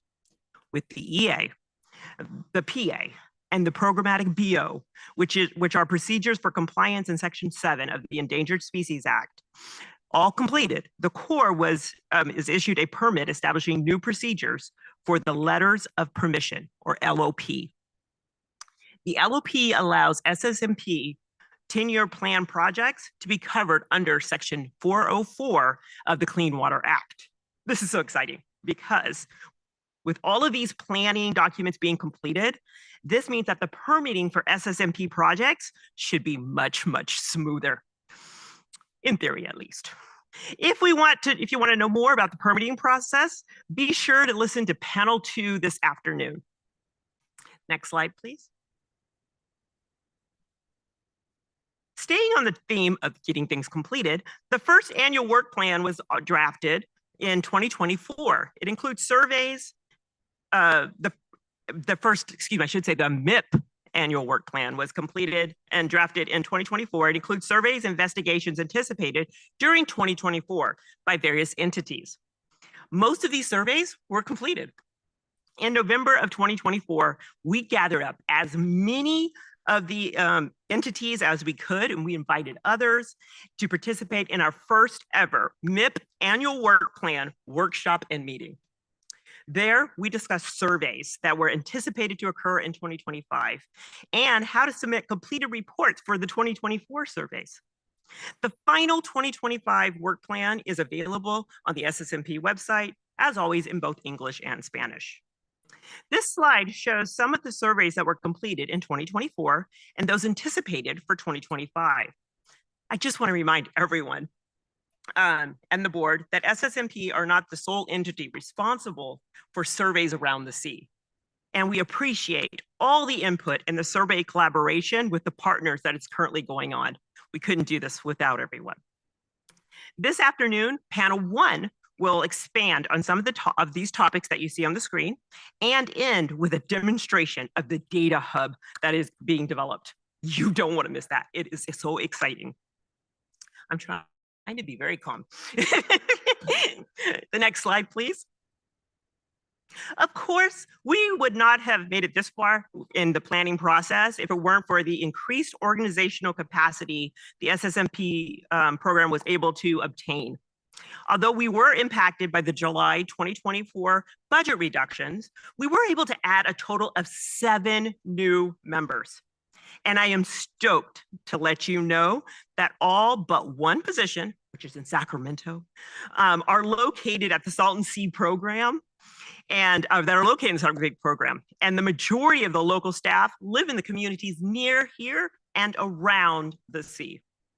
The new positions for CDFW that were created is for the integrated science team to address some of the survey needs you saw on the slide before, and the DWR staff that were assisting with the next steps of planning and permitting. This is the work that was showcased on a previous slide and couldn't be done without them. Also, in 2024, Samantha Arthur was promoted to Deputy Secretary of Water at CNRA. Congratulations. And we welcomed in Joe Shea as was appointed to the position of Assistant Secretary of the Salton Sea Policy and CNRA. Although SSMP has more staff, we still need the assistance of others around the Salton Sea area to gain insight, learn, and collaborate with. As shown in the picture to the right, IID, U.S. Fish and Wildlife Service, CDFW, and DWR are all working together to cross-train and help ensure institutional knowledge of the Salton Sea ecosystem is not lost. But before we leave planning, Yvonne is going to give us an update on the feasibility study. All right, thanks, Tanya. Next slide, please. All right. Last year, during the annual report workshop, we reported that the Salton Sea Management Program completed our long-range plan. It was completed in March of 2024 in compliance with a stipulated order. The goal of the long-range plan is to evaluate long-term restoration concepts to protect or improve air quality, water quality, and wildlife habitat, to prevent or reduce health and environmental consequences that are anticipated from the long-term recession of the Salton Sea shoreline. The long-range plan continues to serve as the foundational document and information for the U.S. Army Corps of Engineers Aquatic Ecosystem Restoration Feasibility Study. Recommended long-term restoration strategies and concepts from the long-range plan have been pulled forward for further evaluation under the Army Corps' feasibility study framework. As a reminder, in December of 2022, the California Department of Water Resources, on behalf of the Salton Sea Management Program, the Salton Sea Authority, and the U.S. Army Corps of Engineers Los Angeles District, entered into a cost-share agreement, effectively kicking off the Army Corps of Engineers-led Imperial Streams and Salton Sea Ecosystem Restoration Feasibility Study. This is a 50-50 state-federal cost-share agreement to complete the study. During 2024, the Army Corps of Engineers, Salton Sea Authority, and the Salton Sea Management Program continued to work together to develop a shared understanding of the challenges and opportunities surrounding the sea. The most noteworthy thing to happen in 2024 occurred during the summer, when U.S. Army Corps of Engineers leadership approved increasing the scope, schedule, and budget of the feasibility study. Originally, the Corps was authorized for a 3-year, $3 million study. However, due to the large basin-wide planning area, the substantial amount of engineering and data necessary to address the complex issues around and challenges around the Salton Sea, the study has now grown to be considered a mega study. The feasibility study is estimated to be completed in 2029 for approximately $22.5 million. The approved increased scope of work includes a strategy to provide benefits to the communities and the ecology of the Salton Sea region sooner than the analysis and implementation of the basin-wide long-range restoration concepts would allow. This strategy, referred to as, it's a really fun one, early implementation increment, involves evaluating smaller scale targeted restoration opportunities that could be implemented on an accelerated schedule. These two efforts, the analysis of the long-term restoration concepts and the early implementation increment, will run in parallel tracks and could result in 2 separate recommendations to Congress referred to as chief reports. If a feasible and federally justified alternative is identified in a chief's report, it has the potential to receive 65% federal cost share. Next slide, please. So for other updates in 2024, in addition to the approval of the mega study status and the early implementation increment being added, in the spring of 2024, the U.S. Army Corps of Engineers held a Salton Sea Basin Future Hydrology Workshop. We talked about this at the last annual report workshop. And the intent of this was to allow better assumptions to assess future condition scenarios at the Salton Sea. The Corps' feasibility study team will model future hydraulic and hydraulic conditions at the Salton Sea over a 50-year period. A sound assessment of future conditions is a prerequisite to develop and evaluate potential solutions to aquatic habitat losses and other challenges facing the sea. During the workshop, participants discussed policies that affect hydrology and how those policies may change in the future, and technical modeling considerations. It should be noted that the convening of this workshop so early in the planning process was prioritized by the Army Corps of Engineers based on feedback that the state received during the development of the long-range plan. Other work that occurred during 2024 was work on developing models to inform the feasibility study. Now in 2025, to keep my talking point short here, 2025 is going to be a big year for the study because the Army Corps of Engineers, they're working through their process to evaluate what will be the final array of restoration alternatives to be considered in the feasibility study. So I anticipate that we'll have an update at next year's workshop with more information about that. Who's next? Next slide, please.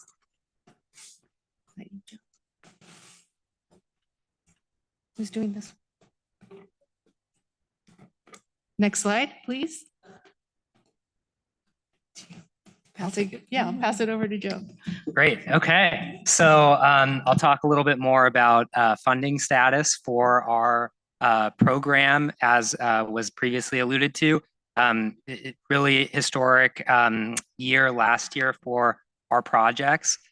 We received the balance of our federal commitment, which was approximately $175 million to begin the continued expansion of our species conservation habitat project. And we also saw the passage of the Proposition 4 Climate Bond in November 2024, which provided $160 million towards restoration projects for the Salton Sea Management Program. And then, of course, there was also the $10 million that we just released a proposal last week to support the creation of the new Salton Sea Conservancy. So in summary, just a really historic year for that funding, and we are working to operationalize it and put it to work for the benefit of the Salton Sea, its region, and the communities who call this region home. Next slide. All right. Next steps. If it wasn't already clear, we've got a lot of work to do. We got to continue filling our project portfolio, and that means getting new projects into planning, moving those projects from planning into construction, and completing those projects and getting them online to be able to be operated and maintained by the new Salton Sea Conservancy. That is part of our vision here. We've also got to continue strengthening our partnerships with communities around the sea and landowners. That is something that we will always be looking to strengthen year over year. And we've got to, of course, accelerate the expansion of the Species Conservation Habitat Project, currently the biggest project in our portfolio, with federal funding and phased commissioning, bringing those projects online. And then, of course, we have been partnered up with the Salton Sea Authority for some years now, doing the Salton Sea ecosystem feasibility study with the Army Corps of Engineers. Super grateful for the leadership from General Manager O'Dowd and the authority to continue moving that progress forward. We've got to continue to work with the federal government to make sure that we're implementing that long-term vision for the sea. So as Yvonne said, that's going to be a big focus for us in the year ahead. Next slide. And that is our presentation. Thank you. Thank you as well. Really appreciative of the overview here of what continues to be, again, momentum. And I'll note responsiveness. Last year at the workshop, we heard concern, especially from community members in Bombay Beach, around some of the, the hay bales that are out there, and feeling like aesthetically wasn't as pleasing as the work can be, and just glad to hear really the long-term vision for that work is vegetation, that it's a first step to it. And just wondering, and if there has been further engagement, especially as planting has gone on, is this issue with the lack of groundwater down at the Bombay Beach project, if there's been continued active engagement with the community there to kind of help bridge, what is the future of, their surrounding community. And again, just a lot of thanks and the responsiveness I'm hearing from a lot of the points that have been brought up prior. Yeah, so we had a workshop in October of 2024 to give an update not only on that project, but the Bombay Beach wetland enhancement project it's currently under design. And we did give an update. There's similar to the update that I just gave on where we were at that time. We had just conducted the planting trial at the time and had great success establishing plants where we thought it might be a little too much clay content as opposed to the other side of the sea where it's sandier. And we were able to work with Coachella Valley Water District to get a temporary water line to get established over this summer. And so we'll begin planting next fall. Next planting season. It's already too hot right now to plant, but we'll have established a water line and begin running our mainline infrastructure to begin our planting full board, likely in October of 2025. And then we've had multiple, engagements. So that was in the community of Bombay Beach, but we've had multiple engagements, both online in Salton City at the recent Imperial Valley Salton Sea Conference last year, where we've given the similar update on Bombay Beach.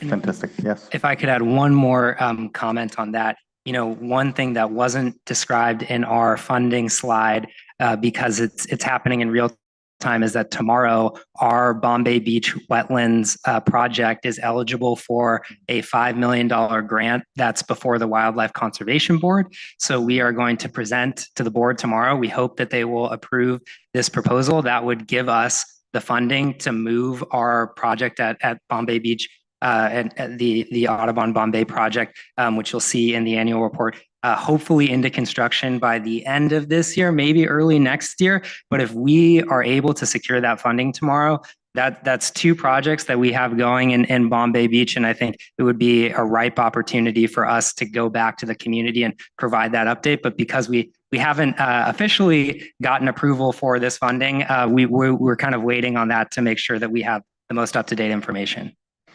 Completely understandable and exciting. And congratulations to you, Joe. Just welcome to your first official workshop in your new role. I know you've been here a friend to the community and to the sea even prior. So it's really great to have you here in your leadership. So congrats as well on all that. And thank you for that.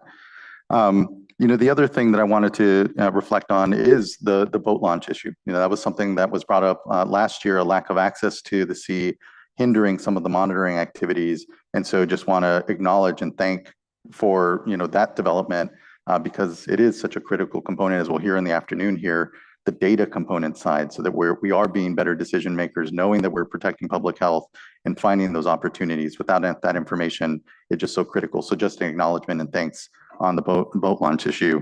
And I have to share, Ms. Marshall, your excitement just around the MIP.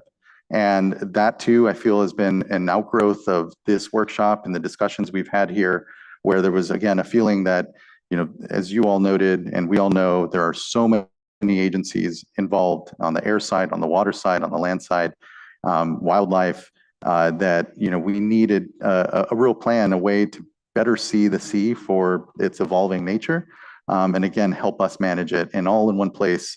And so the dashboard and the work on the MIP is incredibly exciting. It's foundational to the decades ahead of management here at the sea, and is so critical. So I just wanted to acknowledge those issues that I know we heard in the last workshop and the follow-up that we've seen. It's really appreciated. I think just have one question I think left, and I want to hear from my fellow colleagues. But obviously a lot of discussion around lithium development down at the sea, and just wondering, as the program is continuing to deepen, as that industry and that discussion, I know it's kind of part of its own separate process. We have Lithium Valley Commission and others, but just wondering if you're starting to see the connective tissue start to happen there, where the planning for what activities may happen on the lithium side can have great benefit or impact or harm potentially to the projects that we're talking about. And so just wondering if you're starting to see some of those discussions kind of start to marry into all the great work that's been done on the management program. Yeah, absolutely appreciate that question. I would say high level, absolutely. There's a lot of connective tissue there. Want to give major recognition to Commissioner Gallardo, Eric Stokes, and her office, and Chair Hochschild as well. Obviously, we've got a standing coordination call. I think it's every week with the Energy Commission, as well as our colleagues in the Labor Department and Governor's Office of Business and Economic Development. So we're getting a lot of information in real time. I would say at the county level, we've participated in those workshops that they've held as well. And then obviously we're tracking the progress from the individual companies. I would say additionally, as those projects begin to manifest further over the environmental planning stage, the individual projects, we will continue to pay close attention to those and understand how that work coincides with our program. And we're very focused on just kind of continuing to learn about that information as it's made available and understanding what the impact is for how we want to go about our work. Thank you. Really appreciate it. Looking to my fellow board colleagues if they have any questions for the panel or comments. Board Member Firestone, or yeah.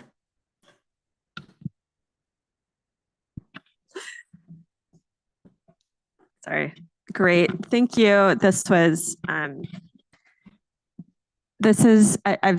been able to be part of these now for, I don't know, 5 or 6 years. And just to see the program make so much progress and momentum and really be taking in the feedback that you all are hearing and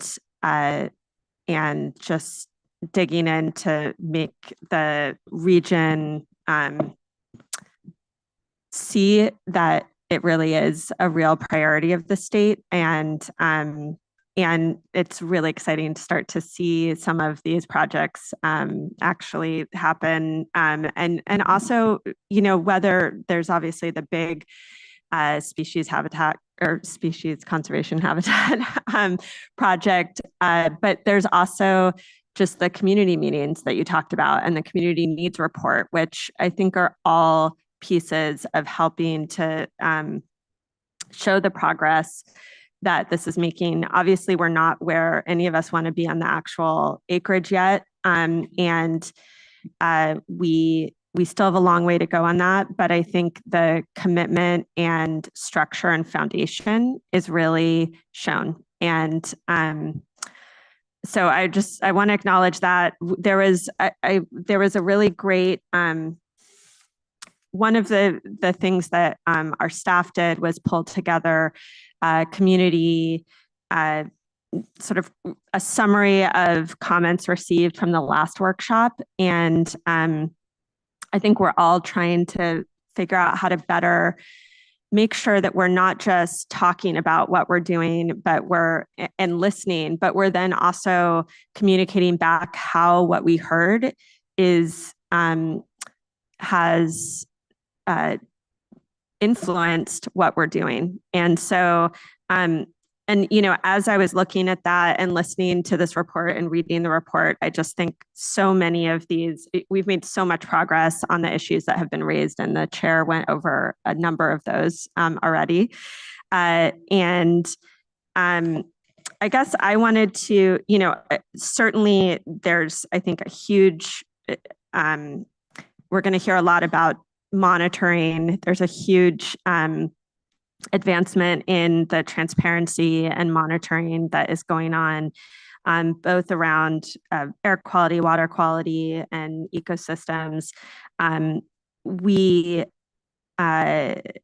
think I'm interested in just hearing any additional highlights, maybe that any of the components of the that was reported out want to highlight in terms of both in terms of workshops, but also the community needs report. Are there pieces from that we could additionally highlight as being responsive to some of what we were seeing in the community needs report or in workshops that we've had? And I know, we've heard a lot around, I think there's obvious ones around, again, transparency and monitoring, but I'm interested, and there's the ones that Chair Esquivel mentioned around just, we heard a lot from Bombay Beach and the boat access. Just wanted to open it up and see if there were additional ones to highlight. One that comes to mind, we'll talk about during panel 2 a little bit, and it's the Bombay Beach Wetlands Enhancement Project. And that's a project that we had been working in partnership with Audubon and other entities, but Audubon was taking the lead. And that project has evolved, but the way that it's responsive is one of the things that we had heard in our community outreach and engagement is really trying to identify projects that have the potential to have multi-benefits and how those benefits can provide value to the sea as a region, but also the communities that live around the sea, and then just potential associated with that recreation, for example. And that's one of the projects that we've identified that has the potential to have that multi-benefit feature. And we're considering it in our future projects too that are in the planning phase. How just kind of challenging ourselves on being creative on what we can do. Yeah, I'll also mention that with respect to workforce development, which was one of the needs that was mentioned, about a few weeks ago, we had Imperial Valley College out and had their STEM program out, or their MESA program out, and came out to visit our species conservation habitat project. And we had members from our team kind of go through our paths to where we are now and go through some of the different opportunities in restoration and monitoring and maintenance and integrated science, and had everybody kind of tell their own unique story. And we had 20 students just asking questions and just going to town. And so it was really, really a great relationship that we forged with IVC, Imperial Valley College, and that MESA program, preparing students for careers in STEM at the university level. And so I think that's one thing that we want to continue to hone in on and keep that relationship going, and bringing them out to our restoration projects to forge that relationship and continue dialogue with workforce development and the work that we do.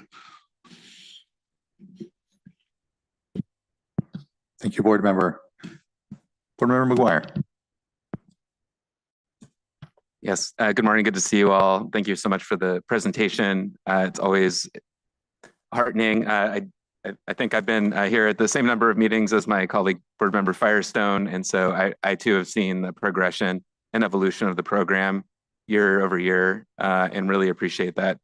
Part of the reason we're here is to be that measure of public accountability and transparency in that process. And I hope that this has been a positive influence on developing the program and really helping to ensure that we're listening to communities, we're incorporating that feedback, and also doing the right projects in the right locations that are really going to provide lasting benefits to the sea.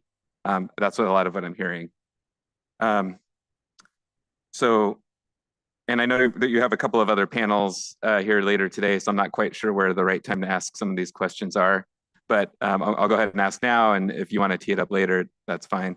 But both of my questions are about budgets. One's on water budget and one's on dollars budget. So with regard to the water budget, I'm really excited to hear about the hydrology workshop that happened, and really thinking about the long-term water needs for the restoration of the sea and what that entails. That's appropriate. I think given what we're witnessing and experiencing, and some of the challenges that you're running into when you're on the ground and trying to move forward with projects, and realizing that, hey, in this case, groundwater is not available. So how are you going to pivot and adjust to those circumstances? So my question on water budget is, do you feel, or have you assessed kind of the present availability of water in terms of the projects that you've outlined this morning, and the pond expansions and some of the other projects around the sea? Do you have a sense for, do you have adequate water supplies today, or when those projects are going to be done to have them succeed? I'm going to start with the response, and if anybody wants to hop in here. And it's going to be a little bit indirect, so bear with me with my response. So something that we've observed, and we are going to talk about it a little bit this afternoon, is there, depending on where you are around the sea, you could have a data gap. And then when you're planning projects, you have to be careful about that, because you're going to model out based on the best available scenarios or the closest situation. So in some cases, our program, because of the nature of our work, we've been actively trying to fill those data gaps. And one of the things that was discussed, I think perhaps Mario brought it up, is we've been putting in wells, because groundwater information, as you get closer to the sea, is a data gap.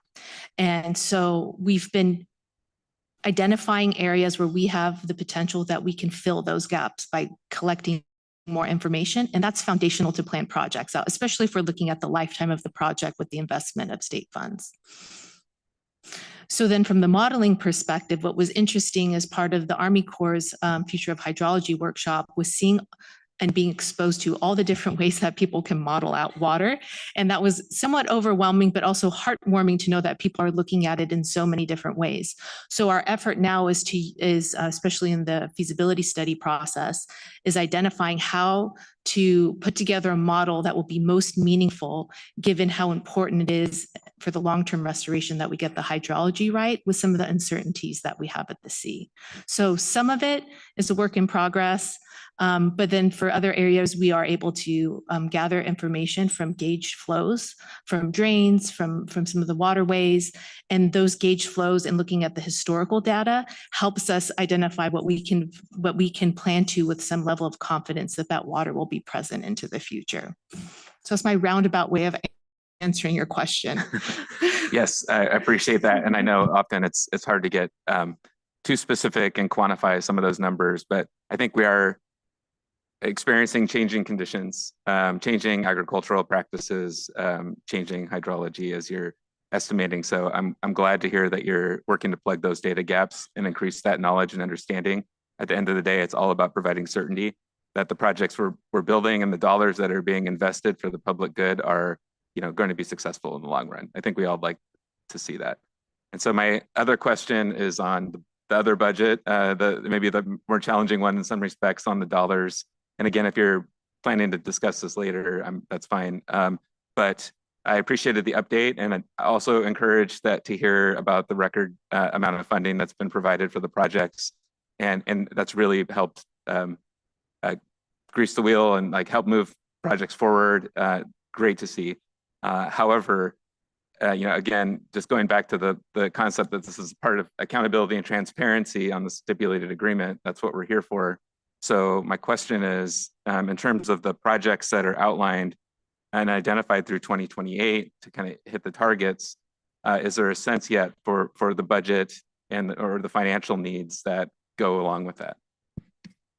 Yeah, absolutely. That's something, that I appreciate you referencing the report, because we've tried to put out a schedule that's, it's an ambitious schedule. There's not much room for deviation at this point, but it is our map for how we can get there.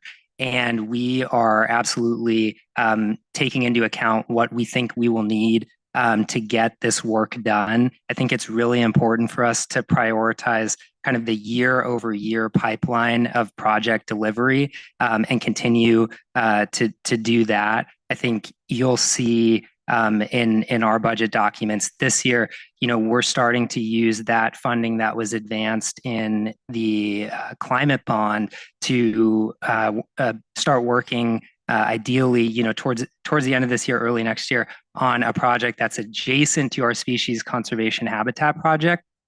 But at full build out would kind of rival the initial size of the species conservation habitat project. That project is called Cane Spring. It's currently envisioned around 4,000 acres. And so I think, going through the year-over-year planning and also understanding, how we can maximize efficiencies, draw in other funding. I mean, for goodness sakes, we've got this $10 billion bond that's going to start getting appropriated in the coming weeks. And so we're really focused on figuring out how we can advance funding through that competitively, like we're doing with the Wildlife Conservation Board tomorrow. And then, towards July, August, we'll take stock of, where we landed on the budget and kind of, right size the work that we need to do, in kind. But we're all part of the state of here, and good budget years happen, bad budget years happen. It's our job to figure it out. Understood and appreciate that. Thank you. Thank you, Board Member Vice Chair. I don't want to take up much time because there were really good questions already and a lot of compliments for where we are at this point. And I share those thoughts exactly. My question is just related specifically to lessons learned. We've heard a lot of really good things about what has worked and the progress, and definitely sense that momentum. But what are you all doing in terms of the feedback loop to help provide information going forward for some of these projects? So for example, what comes to mind is vegetation, and you mentioned, Mr. Llanos, the soils, clay soils versus sandy soils.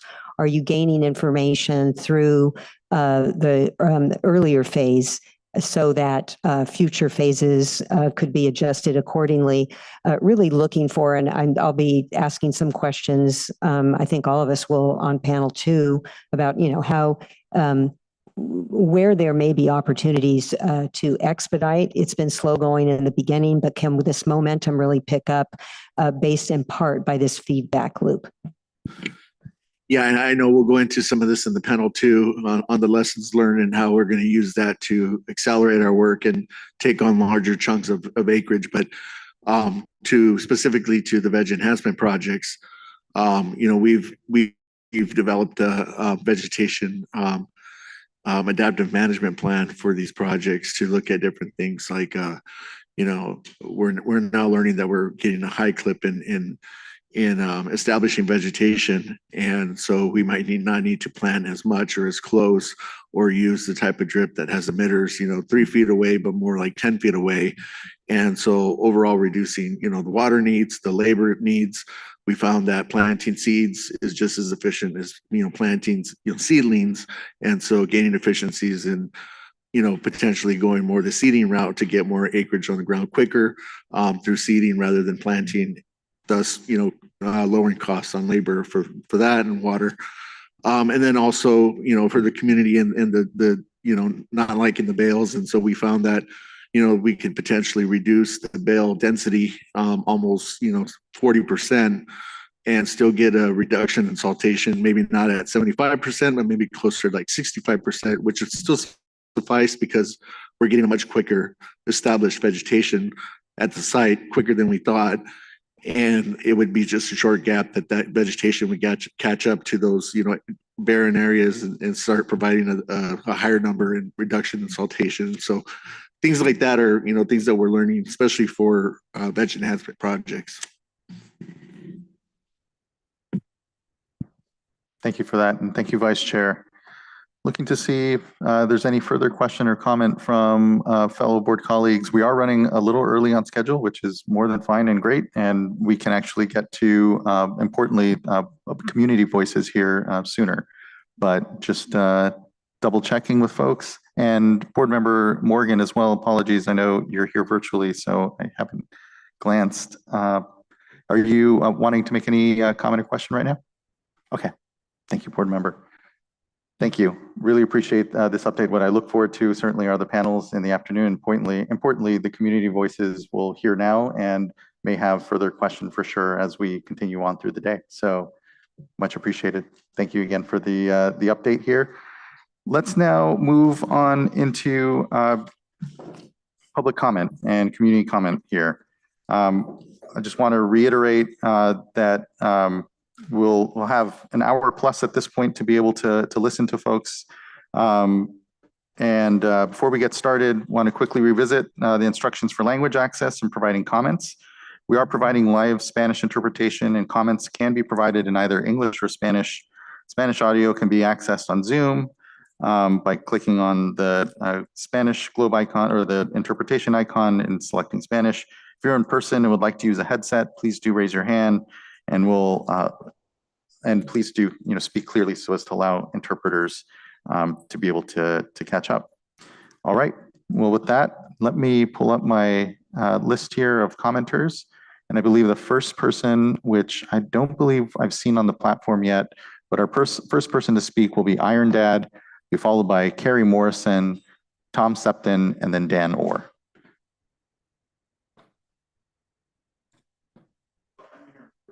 Oh, please, yes, you are. Good to see you in person, sir. That was a neat trick.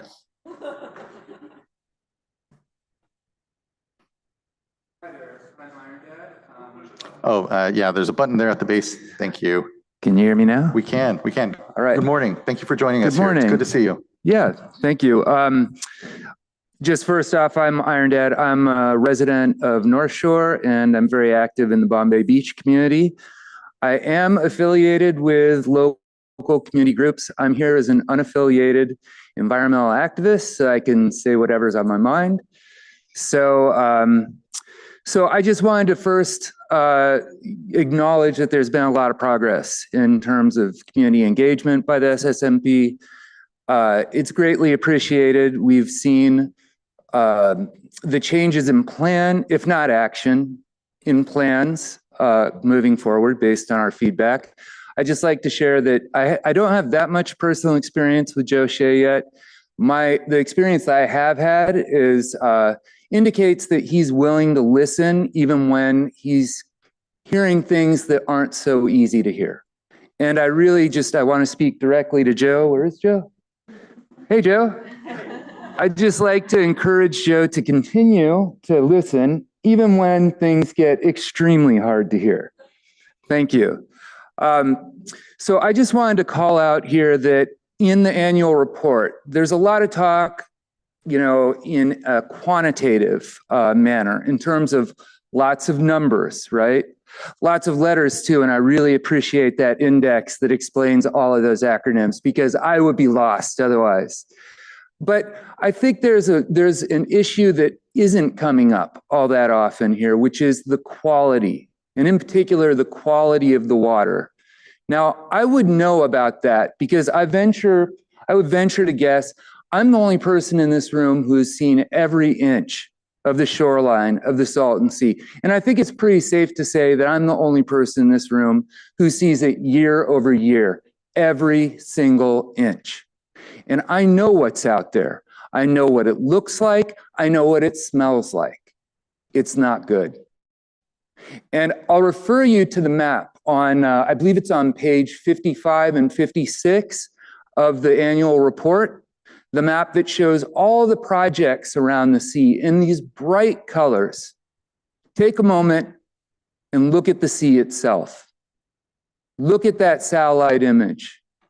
You might wonder, what are these milky bands streaked across the water that you could see from space?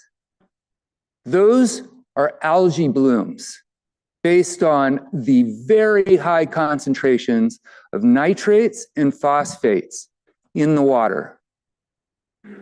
They are getting worse every year. And if you go down to the sea right now, and if you have a chance, please do, go down to the sea, walk up to the water. I'm sorry to say this, it's hard for our local community here, but it's disgusting. It's not in good shape. In fact, it's unsafe because a lot of that algae is toxic, cyanobacteria.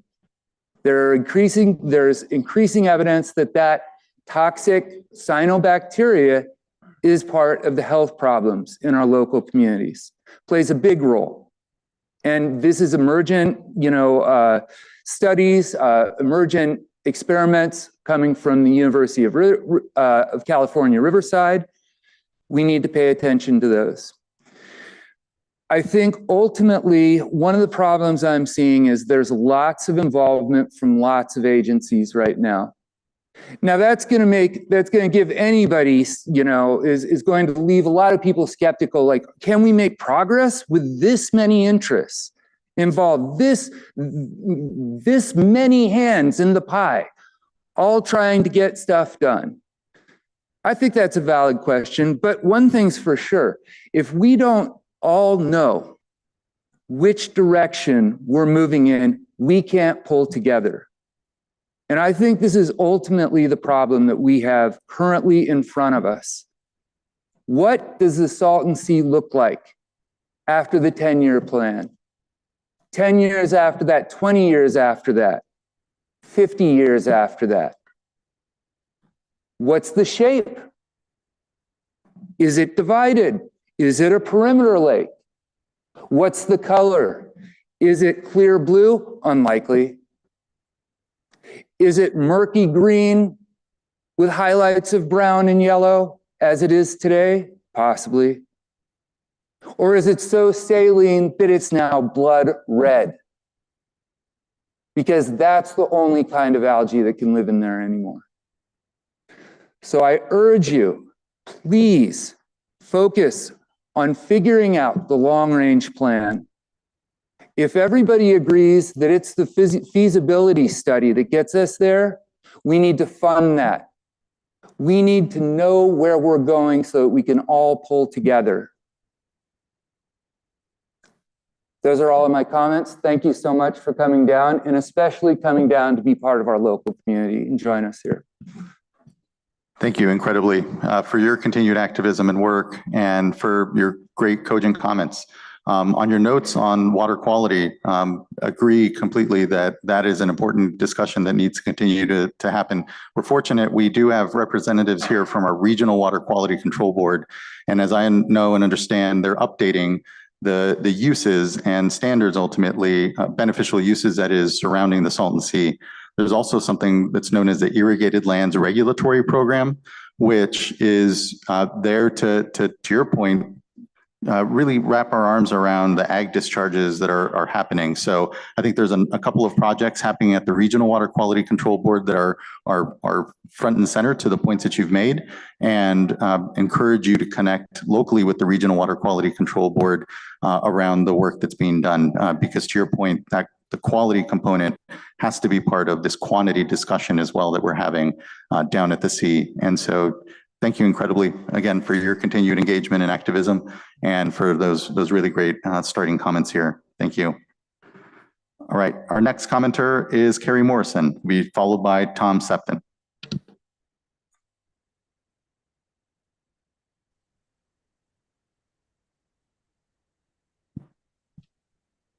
And Mr. Morrison, I believe you're joining us virtually, and so you should be invited here to unmute and come on camera if you so wish.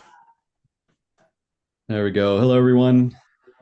Good morning. Thank you so much for convening today. My name is Kerry. Been working with the Salton Sea since 2011. I'm a founding board member of the Ecomedia Compass and a former Salton Sea mayor. And I'd like to speak to you from the year 2050 in deep and joyful gratitude, because we remember when the future of the Salton Sea still hung in the balance. Many of us had spent many years collaborating, scientists, organizers, agency staff, farmers, and advocates for frontline health and biodiversity. And we remember the early ramp-ups that we celebrated: SCH, Bombay Beach, North Lake, Desert Shores channels. Momentum had begun, and we chose to build on it. And it was you who helped shift the narrative. The sea was no longer seen as a leftover or liability, but as the endpoint of a water system and a mirror of our collective priorities. And then came the question that changed everything. Were we managing the Salton Sea towards permanent decline, or investing in it as a model of climate resilience, restoration, and public health? Together, we called on the state and each other to see the sea not just as a place to manage, but as a region to reimagine. And you responded, you listened. Just when we feared short-term projects would outpace long-range vision, you led. You didn't wait for another 4-year study. You saw that federal fragility demanded bold state action. You recognized that California's projects were being forced to stand more independently, and you stepped up. And more money followed, as it does when there's a vision. You helped expand the SSMP's scope, situating it within the full arc of Colorado River watershed and long-term water realities. You joined us in seeing the Salton Sea not as a case study in decline, but as a living model of adaptive community-led restoration.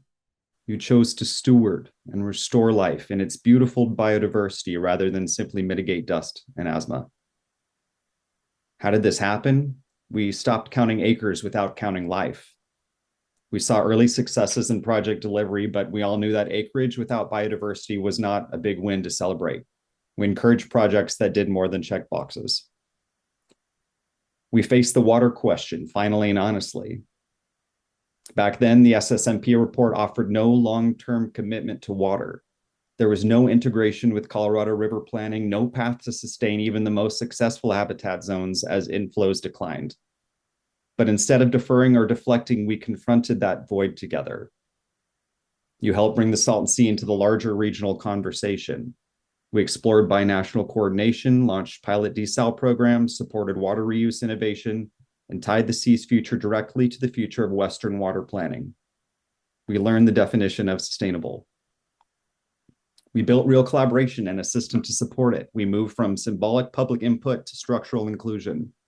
You opened the door for tribal, youth, and local leaders to co-create, not just comment. And you helped build the infrastructure that made collaboration real. We adopted an AI-driven shared nervous system for the region, a place where data, timelines, insights, accountability, a feedback loop could be seen and acted on collectively. And that made the difference in a central data hub that connected all stakeholders, collaborators, and participants.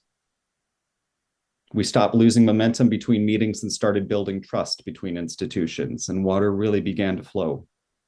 Here's what helped us get there. We reframed the Salton Sea as central to Southwestern water resilience, not an afterthought. We leveraged Proposition 4 to fund multi-benefit projects that addressed biodiversity, education, health, economic recovery, collaboratively together. We reestablished long-range leadership in the form of a diverse and local cross-sector body modeled in the Salton Sea Conservancy that anchored the vision across election cycles. And we launched a technical working group that aligned local organizations and projects with climate bond funding categories. What changed? Well, not everything all at once, but enough. Consistency. It wasn't just about more funding, it was shared vision. We stopped asking what could be afforded and started asking what couldn't be risked. We chose to build, not just patch, restore, not just reduce harm, to lead, not just react. And now, can you take a moment to imagine this with me? Now the Salton Sea is a beacon of resilience. The water sparkles. People swim and jump and laugh and fish. Migratory birds fill the air again. Children breathe clean air. Farmers grow healthy food next to community-built wetlands. Indigenous elders guide wetland stewardship. Public health, habitat, and human dignity coexist and thrive. Communities that once felt forgotten now co-lead restoration as active stewards. Our data is open, our progress is visible, and our partnerships have deepened trust. The region has become a model for binational collaboration, climate resilience, and water justice. And it happened because people in 2025, you chose to think generations ahead. Thank you for choosing to plan generations longer than the required expectations of your roles. And today, in addition to wetland development like Desert Shores, we're working on a collaborative AI system. There's an organization called World System Solutions. They're developing a platform called Phoenix. It's a collaboration platform that integrates all stakeholders and real-time project data into a shared adaptive system, enabling organizations to align, allocate, and optimize resources dynamically across sectors for transformative climate and community solutions. I believe, Salton Sea, that this could really help us as a stewarding populace to collaborate and coordinate. Also, we're convening a recurring technical working group focused on aligning local project pipelines with eligible climate bond funding over the next few years. We'd like to start with a 3-month trial. This space would enhance regional coordination, surface multi-benefit synergies, and improve funding readiness across agencies, NGOs, and community stakeholders.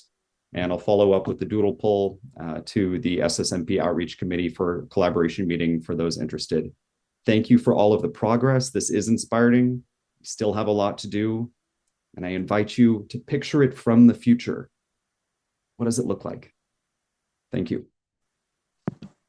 Thank you, Mr. Morrison. It's good to see you again, and appreciate your helping us here envision what 2050 may look like, and agree with much of that vision there. So just again, appreciative of your comments, and good to see you. Next, I'd like to call him Tom Stefton. Oh, you'll need to turn it again. Yeah, here we are. Thank you. Appreciate it. Thank you, Chair Esquivel. Thank you, members of the board. We who live here do appreciate you making the effort to come here to have this. Much appreciated. And I want to take note and give congratulations out to the Salton Sea Management Program staff, because 6 years in, we are finally beginning to see actual substantial scale habitat creation. They are now well in the process of filling the first pond at Species Conservation Habitat, and we expect by the end of the year we'll have 2,000 acres of actual aquatic habitat. We waited a long time for this, and we are thrilled to see it. And we want to congratulate the hardworking staff at SSMP for making this happen. And we hope that they are able to move forward as quickly as possible to build a Noah's Ark for the wildlife at the Salton Sea that are seriously in trouble and need that ark built for them as quickly as possible. So I want to acknowledge that. But what we also have to look at is the challenge of water. And Iron Dad mentioned the challenge to water quality, and side by side with that, we have a challenge to water quantity. We know that the Colorado River was over allocated way back in the far back in the 1920s, and we are seeing the reality of that today as water is being transferred from desert areas to major cities that need water, and we are seeing a reduction in the water available for agriculture, which is the vast majority of the water supply to the Salton Sea. And that is probably an inevitable trend.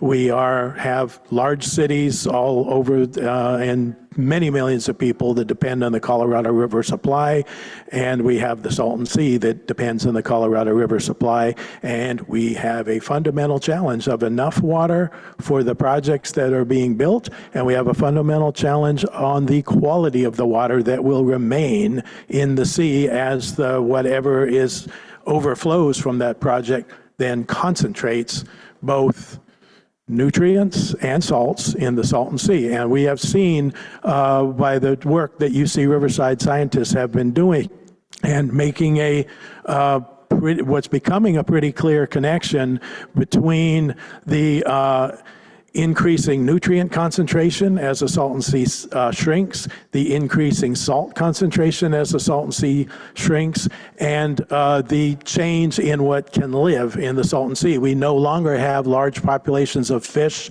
to eat the cyanobacteria, to eat the algae, or to eat the bacteria, and the exotoxins produced by some of those salt-tolerant bacteria may very well be the cause of a lot of the inflammatory illness that's being seen in communities living close to the sea. And water quality is critical to that. And there are some folks, including myself, for the last 20 years that have been working hard at water quality at the sea. And we do believe we have some solutions, but they are not listened to by the contractors that are our competitors and that work for the Salton Sea Management Program. That said, we continue to work with outside funding and prove what we know is possible for the benefit of the sea. I'm here on behalf of the Ecomedia Compass as one of the board members with Carrie, and also personally as a believer in the future of the Salton Sea, and a person who, after 20 years of working on the sea, has come to care about it. And so I would like to point out a problem that you probably are aware of, but as the Salton Sea Management Program staff have gone out to communities, and just in the last couple of weeks, they've gone out to a few communities to present the same report that they're giving to you. And what they have heard back from communities from the east side in Bombay Beach and communities on the west side in the Salton City area is community members are still saying, what about bringing in additional water? Can't you think about that? And the long-range plan purportedly does that, but there's a fundamental problem with what's in that long-range plan. A few years ago, the state put forward a proposal to, or an acceptance of ideas, a request for ideas, similar to a request for proposals, and they got 15 legitimate proposals. And that was the third time they put out such a request. And they got the 15 proposals, and those proposals for water import options to the long-range solution for the Salton Sea ranged in cost from about $1 billion at the lowest to about $10 billion at the highest. But what made it into the long-range plan?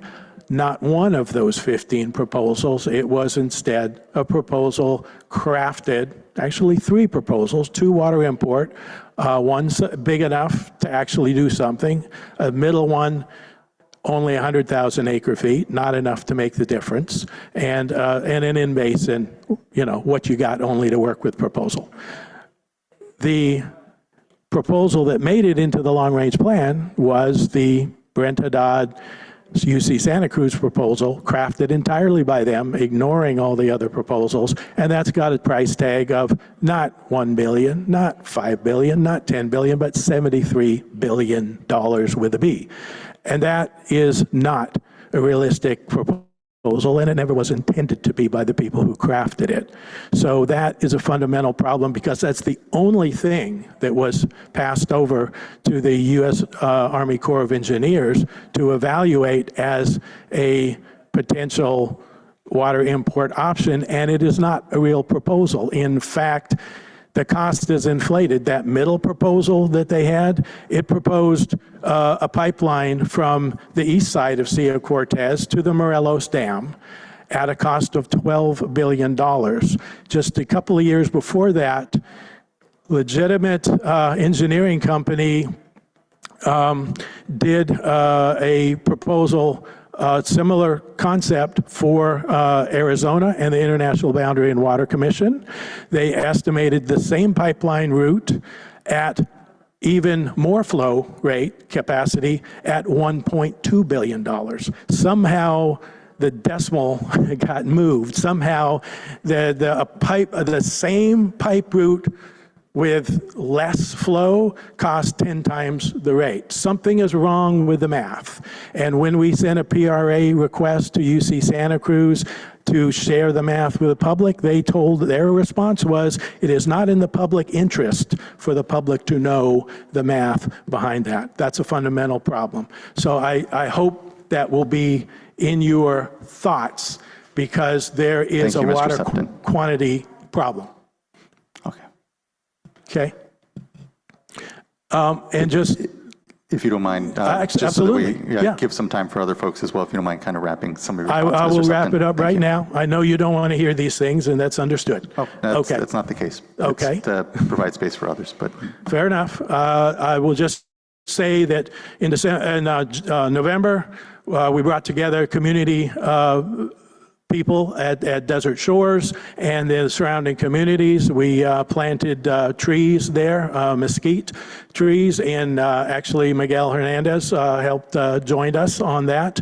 And it was an excellent community event. They are planted as a test of a concept of using double rows of trees as a windbreak to stop dust. And we want to thank IID for the money to help that happen. And we just want to say that we are engaged in positive activities on the ground that make a difference. And we would like to see more on the ground. And we would hope that the state would consider matching the 1.25 million that the federal government put forward to the Desert Shores Channels Restoration Project with state money so that that project can go all the way through to completion. Thank you.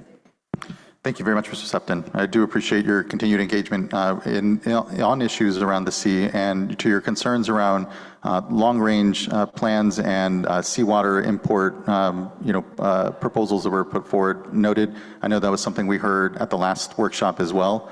Just a concern with the work that the UC Santa Cruz professor had done. But I know, and I'm hopeful through the Army Corps process, and I know through previous processes that the discussion around imported of water has been pretty robust. But I appreciate that. I think that it's going to have to be an issue that we continue to make sure folks discuss, and there's some shared facts ultimately on what costs are and whether or not it actually resolves the water quality issues down at the sea. It certainly resolves quantity ones, but risks leaving even more salt down at the sea and changing its ecosystem. So it's certainly a complicated issue, and appreciate your continued advocacy and voice here amongst Mr. Supton. So thank you. All right, let me pull up my list here. Apologies, my computer went to sleep on me. Okay, our next commenter will be Dan Orr, will be followed by Rianne Reyes.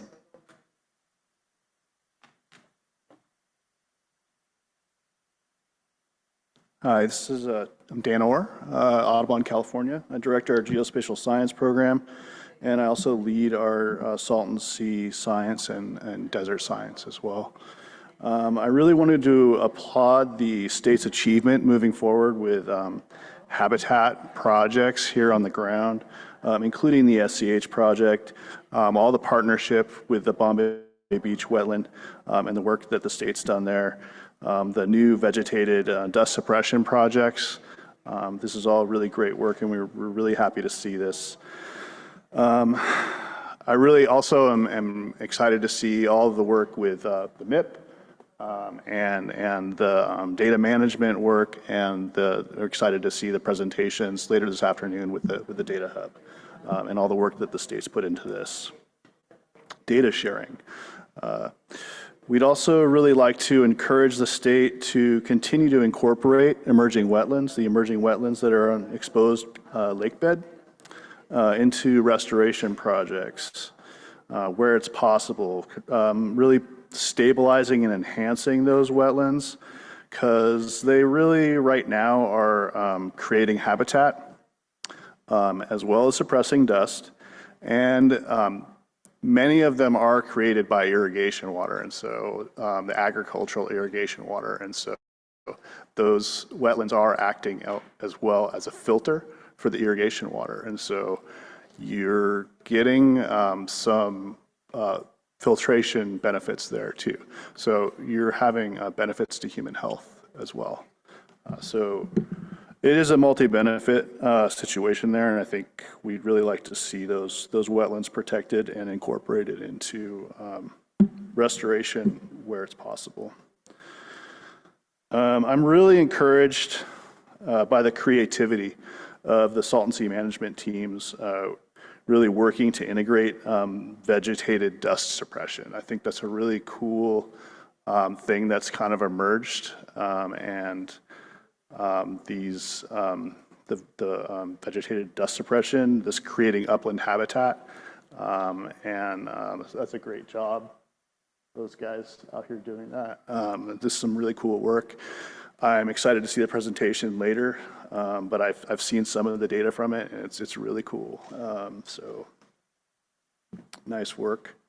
But I'd also like to draw some attention to some bird trends that we see nationally and then also here at the Salton Sea quickly. But the 2025 U.S. State of the Birds report recently came out, I think just last month, and it documented really serious declines in shorebirds nationally. When we look here at the Salton Sea, we see that there are particular groups of shorebirds that are doing really well. And so what we see is that there's something going on here at the sea that's working for shorebirds. And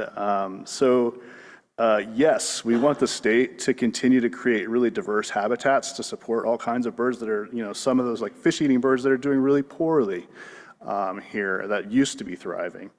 But there's these species that are doing poorly all over globally and nationally, like shorebirds, that are, some of these guys are real tiny and they're migrating from the northern slopes of Alaska all the way down to South America, and they're depending on places like the Salton Sea, and they're losing habitats all over the West and globally.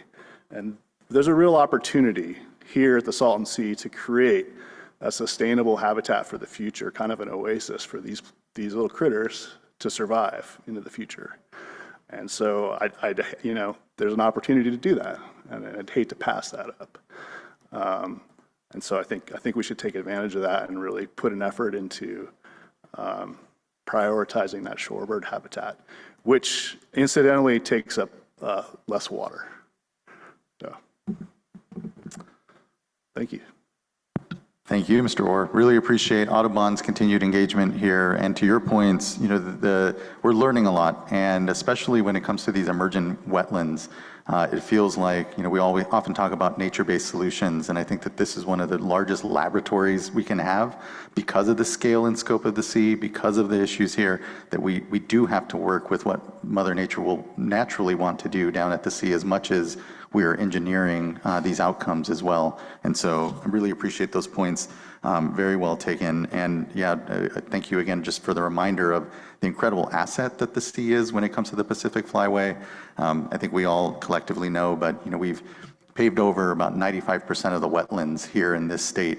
And so the sort of habitat, the wetland habitat, the shorebird habitat that you discussed is really critical down at the sea and can be hopefully seen as very much a refuge and a place where we can continue to see the historic use of the Salton Sea preserved and even here potentially expanded. So much appreciated, Mr. Orr. Thank you.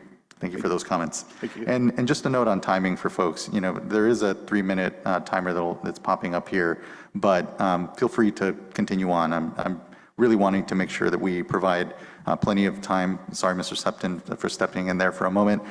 I will try to limit folks if they're going beyond 10 minutes or so. Okay, let us now, I believe it's Rianne Reyes, our next commenter. And apologies, I was going back and forth whether it was Rianne or Ryan, so. Ryan, thank you. Thank you, Ryan. I know, it was. So thank you so much. Thank you for being here. Thank you. Alrighty, good morning, everybody. Is it morning still? Good afternoon. Good afternoon. My name is Ryan Reyes, and I am a campaign organizer with Audubon California's Salton Sea and Desert Program. Thank you to the State Board for your continued leadership and oversight on these important issues at the Salton Sea. We appreciate the state's progress on Salton Sea projects and especially want to acknowledge the recent efforts of state staff to engage with local residents. Your team is now really making a genuine effort to listen, show up, and include community voices, which are all important steps towards building the trust that residents have long called for. As we move forward, I want to highlight opportunities to deepen that engagement, especially around public access. In places like Bombay Beach, a unique and vibrant arts community, we have heard community members express that there is a strong desire to not just incorporate access to nearby projects, but to help shape it. Bombay Beach residents are eager to collaborate on planning and bring their creative spirit into the process. They want access points that reflect their identity and culture, and they want to be community partners, not just stakeholders. This model could be applied throughout the region as well. When local communities are brought in early, treated as collaborators, and their input is meaningfully incorporated, it builds long-term support and community investment. Public access is not just about getting people outside, it's about creating community memory, connection, and value for the place. That is what leads to lasting stewardship. Incorporating accessible, culturally relevant elements such as multilingual signage, interpretive programs, and nature-based activities helps underserved communities connect with and support the sea's restoration. When people can access and enjoy these spaces, they are more likely to care for them and advocate for their future. The success of these projects depends not just on technical outcomes, but on public trust and investment. We have seen encouraging progress on recent projects, and it's critical that this momentum continues. We also encourage continued and expanded engagement efforts to ensure that communities are not only heard, but truly part of the work from beginning to end. Thank you. Thank you. Really appreciate those comments, Ms. Reyes. Thank you for the work you're doing at Audubon and engaging with communities. I completely agree that the more we can get folks down to the sea, the more that they're able to recreate, the more they're able to even see the challenges, the more they can become advocates and ultimately for us build that trust. There is sometimes, oftentimes, well know, a lack of trust and a lack of transparency folks feel on what exactly it is that government is doing, given the complex levels of state, local, and federal activities. And so just thank you for the work you're doing to connect with folks. I know for myself, being a native here of the Coachella Valley, I recreated down at the sea in my youth. I was fortunate that was around at a time when it had integrated to the point it is today, and was still being used for recreation, and fortunate that family would bring us down there. It makes the entire difference when there is that personal connection. And so just really appreciate your work in connecting folks. So thank you. And thank you for your great comments. Thank you for your time this afternoon. Thank you. Next, I'd like to call up Christian Torres. I believe he's joining us virtually, who followed by Jasmine Phillips. Thank you, Chair. Thank you, everybody, for your participation today. I want to uplift a lot of the comments being said by the other advocates and community partners around the Salton Sea, especially around the progress that has been made over the last couple of years. Okay, yeah, I was hearing an echo on my end as well. Again, I want to echo the positive comments that have been made, and especially on the progress that we've seen through the SSMP implementation. As someone that has been to the Species Conservation Habitat Project from its start to recently, I know the big difference that this will make in our communities. Comité Cívico del Valle is a community-based organization in Brawley, so near the south end of the sea. Over the last year, we've been helping with at-home respiratory issues by deploying at-home air filtration systems, water quality, point of entry systems, as well as giving education on at-home asthma training, because we know that respiratory conditions are one of the big key markers for our community that they highlight when we talk about the Salton Sea. The constant exposure they've had to the receding playa and the shoreline dust has been quantified in studies that we've collaborated with the University of Southern California, the Air Research Board, and we continuously collect air quality data through our IBET network that not only has stations surrounding the sea, but also in the communities around it, with over 60 stations currently active. And while this progress has been great, I also want to echo that the vision for the future could be great, but it could also be limited. As was mentioned by the chair earlier today, the impact that Lithium Valley could have on these projects and the Salton Sea itself should also be monitored. We've been engaged on the Lithium Valley development over the last couple of years and see that the water impacts, especially as someone has already highlighted, with water importation not being one of the most feasible solutions for the Salton Sea, could have a great repercussion. We hope that the state has a lot of foresight into the planning and engages with the local planning efforts that are taking place in Imperial County and with the California Energy Commission for new developments in the region surrounding lithium to consider these impacts. We think that two developing industries in geothermal and lithium extraction, as well as advanced manufacturing, that could be the biggest economic shift in the region, can go hand in hand with a balanced environmental mitigation and protection program. We want to see these investments being done in our communities because it will also lead to investments in our environmental protections, creating funds that create community benefits for not just amenities, but also restoration projects in the future. I want you to consider that when you start planning further forward, because I think collaboration between the agencies, the local departments, and developers that are closing in on the region can be a key to success for the next 50 to 100 years when we'll long be gone, but the Salton Sea should still be around for everybody to enjoy. Thank you. Thank you for those great comments, Mr. Torres. Really appreciate the work of Comite here in the Imperial Valley. And, you know, it's telling then the scale and scope of the sea that it straddles two significant valleys, the Coachella and the Imperial. And just really appreciative of all the leadership down on the Imperial side that you and Comite continue to exemplify here. And importantly, keeping track on all fronts. To your point and to some discussion we've had, you know, obviously lithium development can have benefit ultimately to the sea and or some conflict. And so your work and continuing to help us connect the dots across that is appreciated. And again, just give my best to Luis Omel, all the best and appreciative of the work that's going on. So thank you. Next, I'd like to call up Jasmine Phillips, be followed by Nicola Lakic. Thank you. It's great to be here. Thank you for coming all the way down from Sacramento. I enjoyed the good old days when we would bring a busload of advocates from Salton City to Sacramento, so it's great to see you again. My name is Jasmine Phillips. I'm a Salton Sea resident. I'm here today with Ecomedia Compass, and I'm so excited about the SCH project. I think it's wonderful to have additional federal and state funding for the projects in the 10-year plan. However, what good is money for projects without enough water to restore the wetlands at the Salton Sea? My main concern is that water continues to leave the valley, and if water is going out, it should also be coming in. I think in hydrology, maybe that's a mass balance equation, not sure. We talk about boosting elevation at Lake Mead a lot. That's important, but what about the Salton Sea? The local residents want no more grass bales or surface roughening. It's great temporary mitigation, but the public, the most important stakeholders, urge the board to seriously consider supplemental water supplies to augment the aquatic habitat projects.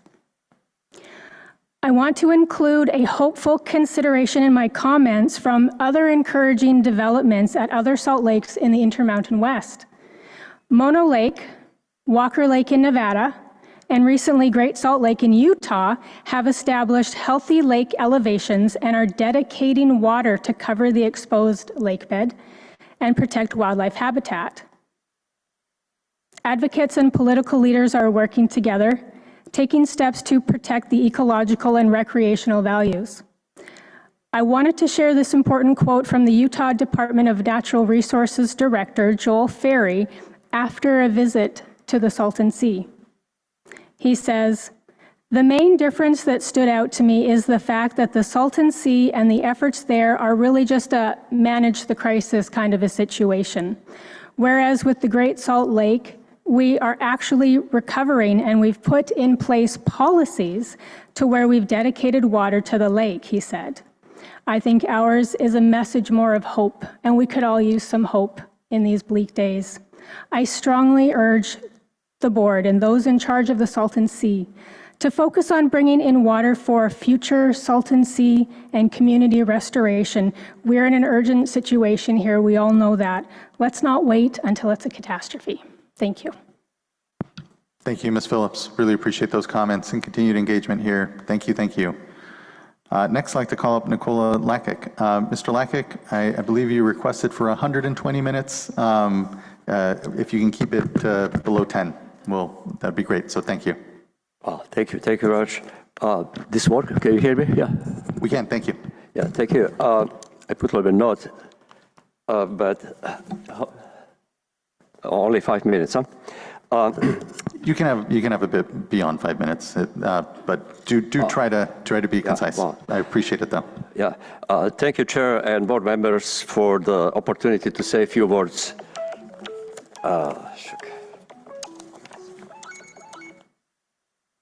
Sorry about it. I understand that it is always at the worst time. Yeah. My name is Nikola Lakic. I'm the author of the proposal for the self-sustaining Salton Sea, which has been sabotaged in 2 instances, 2018 and 22. I know a year ago exactly I make similar comment, and you, Chair, kind of expresses doubt that kind of sabotage, that doesn't sound right. Well, I'm writing letters to the governor about it, point by point, because I'm sure no one of you really knows what it is, what my proposal does, the function of it. Because the current course of action, which you are part of, leading to the smaller, saltier, and smellier Salton Sea, that's indisputable, and you have to admit that. Question is, why continue with that? I'm contacting governor to ask him respectfully to issue executive order to stop these nonsensical projects around Salton Sea and 10 years plan. There is no reason really for that, especially if we know where it leads. Leads to the smaller, saltier, smellier, and more polluted Salton Sea with huge consequences, health issue, environment. And by the way,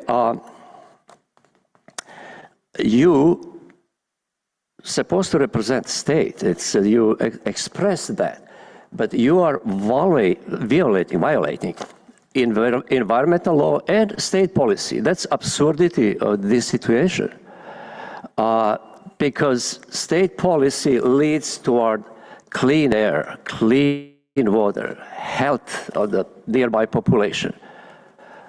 And the current course of action leads just the opposite. Leads to a smaller, saltier, smellier, more polluted Salton Sea, period. That's indisputable. I have some note, but we don't have time, definitely 2.5 hours. My proposal, which I have nothing to do with the Tom and company that talking about importing seawater. Importing seawater, it's not just enough, because you still have pollution, you still have pesticides, fertilizer, New River, Alamo River. So some people, my competitors during 2018 and then 22, where was request for information by state, they believe, just importing water will help. It might help a little bit by reducing playa, but pollution will continue. And end of it will be very toxic brine lake in the middle. But that's not solution. We need to find out how inexpensively to desalinate it. And I provided solution for that, cheap. People talking about reverse osmosis. No, reverse osmosis needs a lot of energy, needs filters, needs a lot of water. It's very, very expensive. It's not suitable. My system is suitable. I am taking dirty water from the bottom of the lake. I'm using that in my design, geothermal power plants, producing electricity, and have free byproduct, distilled water, and concentrated brine that can be used for extraction of lithium. This is separate from extraction of lithium from geothermal brine.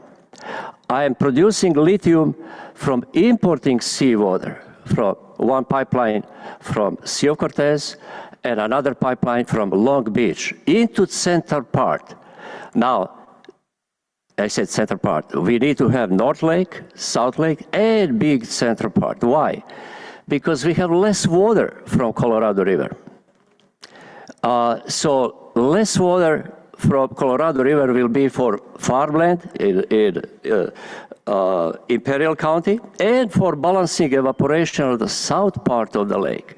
And then from Coachella Canal, we can have from Colorado River for farmland around Mecca and for balancing evaporation of the North Lake, which is a small lake. The North Lake will be 5% of the surface of the Salton Sea. South Lake will be about 10% of the Salton Sea. So if Salton Sea evaporate 1,200,000 acres feet a year, this will be 10-15% only that we need. So big central part of the lake, we don't need to worry anymore, because now we can import seawater from Sea of Cortez, one pipeline, only 48 inches, and be profitable. I saw some in the report from University Santa Cruz, it's $80 billion.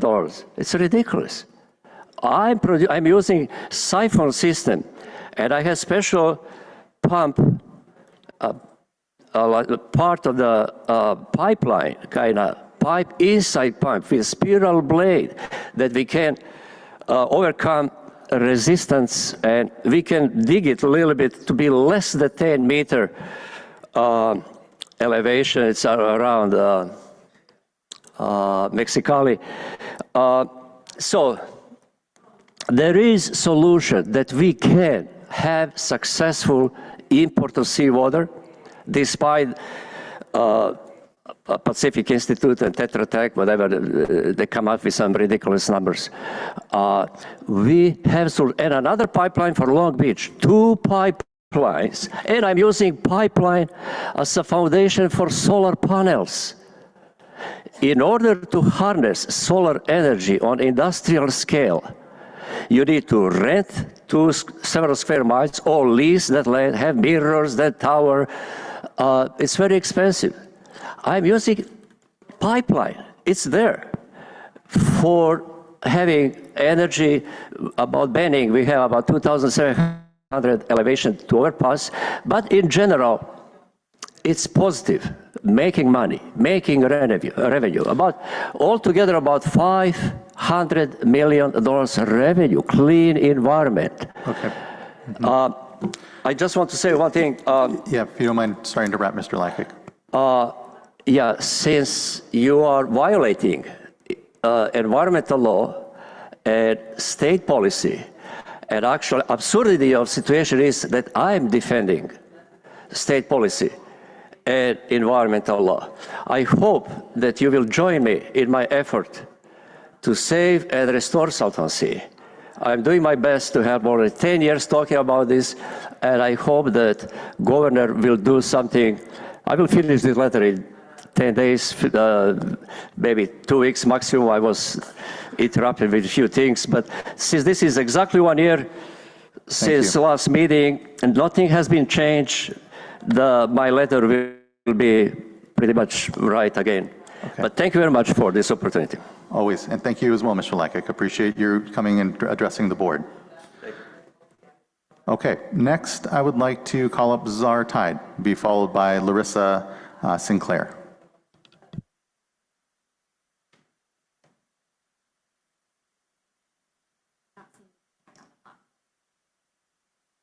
All right, not seeing Mr. Tide on the platform currently. And if you are viewing us through potentially the YouTube Live or Cal EPA website and are having challenges getting onto the Zoom platform, please do just email the clerk of the board, board.clerk@waterboards.ca.gov.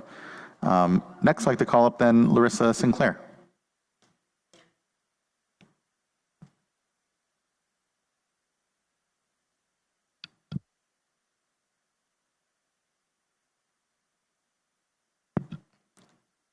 Good afternoon. Thanks for joining us. Thank you. And I'm going to have to read or else I'm going to get cut off because I've got a lot. I also didn't know the format or who exactly I'd be speaking to, so don't take any of this personally or point Not at all. me. Joe, Mario, Miguel, this is not anything bad towards just you. Okay. So my name is Larissa Olenikoff Sinclair.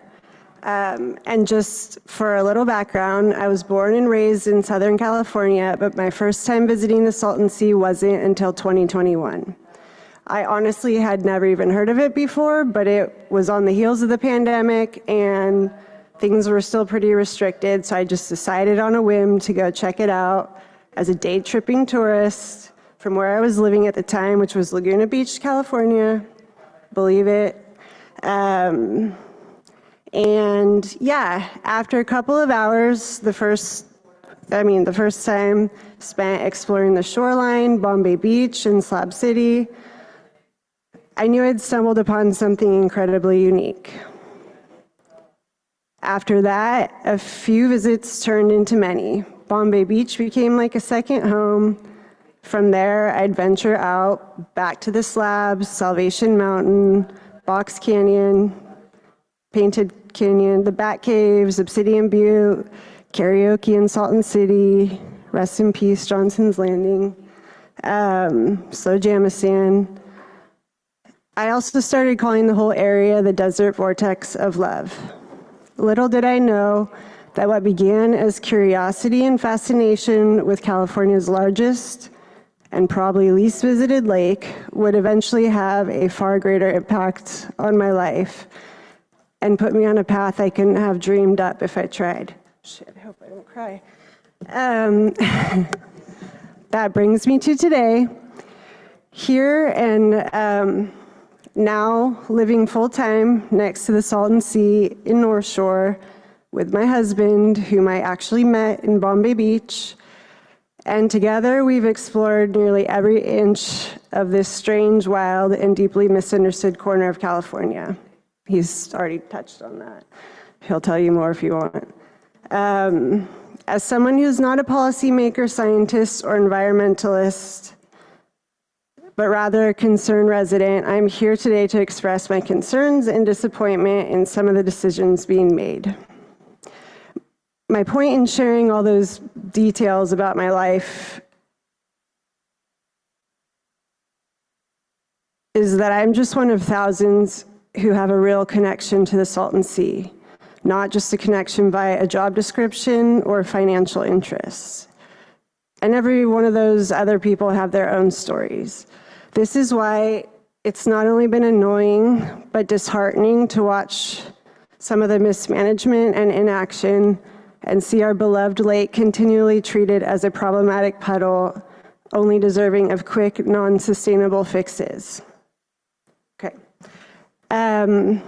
After reviewing the report more in depth and the water board order, it's clear that a lot of the lack of progress is not a technical problem.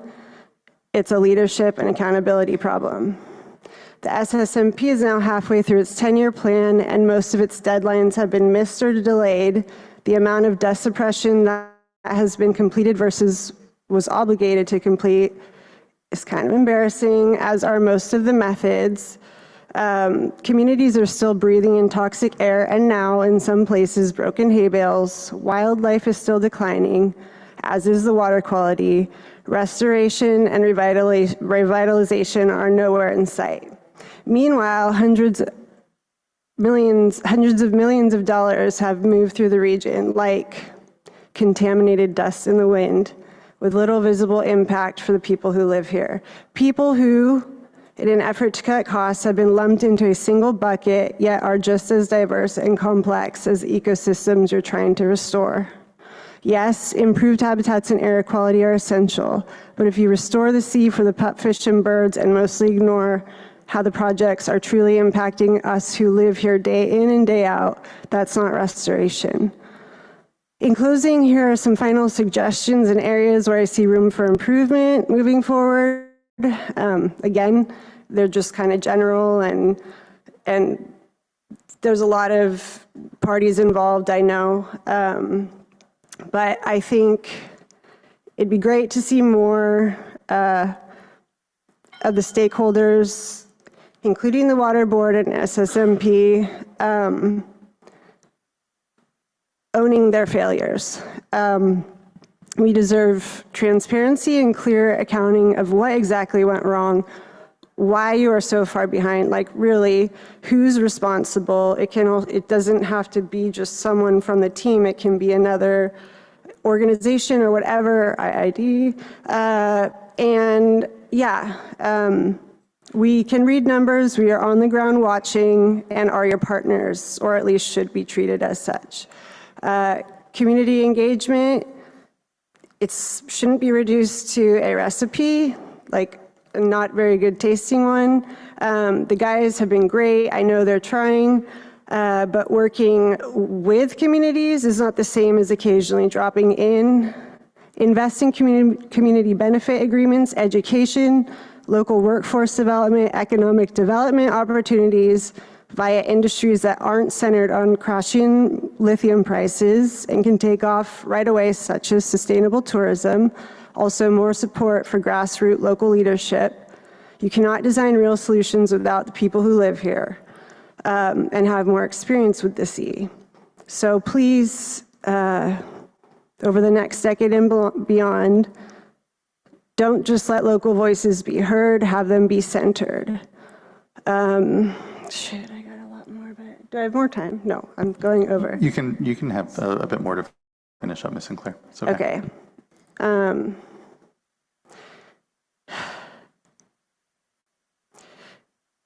Please, I mean, the studies and the plans, bring in and listen to what is being said by those who are more informed or have more sophisticated means of, you know, determining what's feasible and what's not. For example, the U.S. Army Corps of Engineers.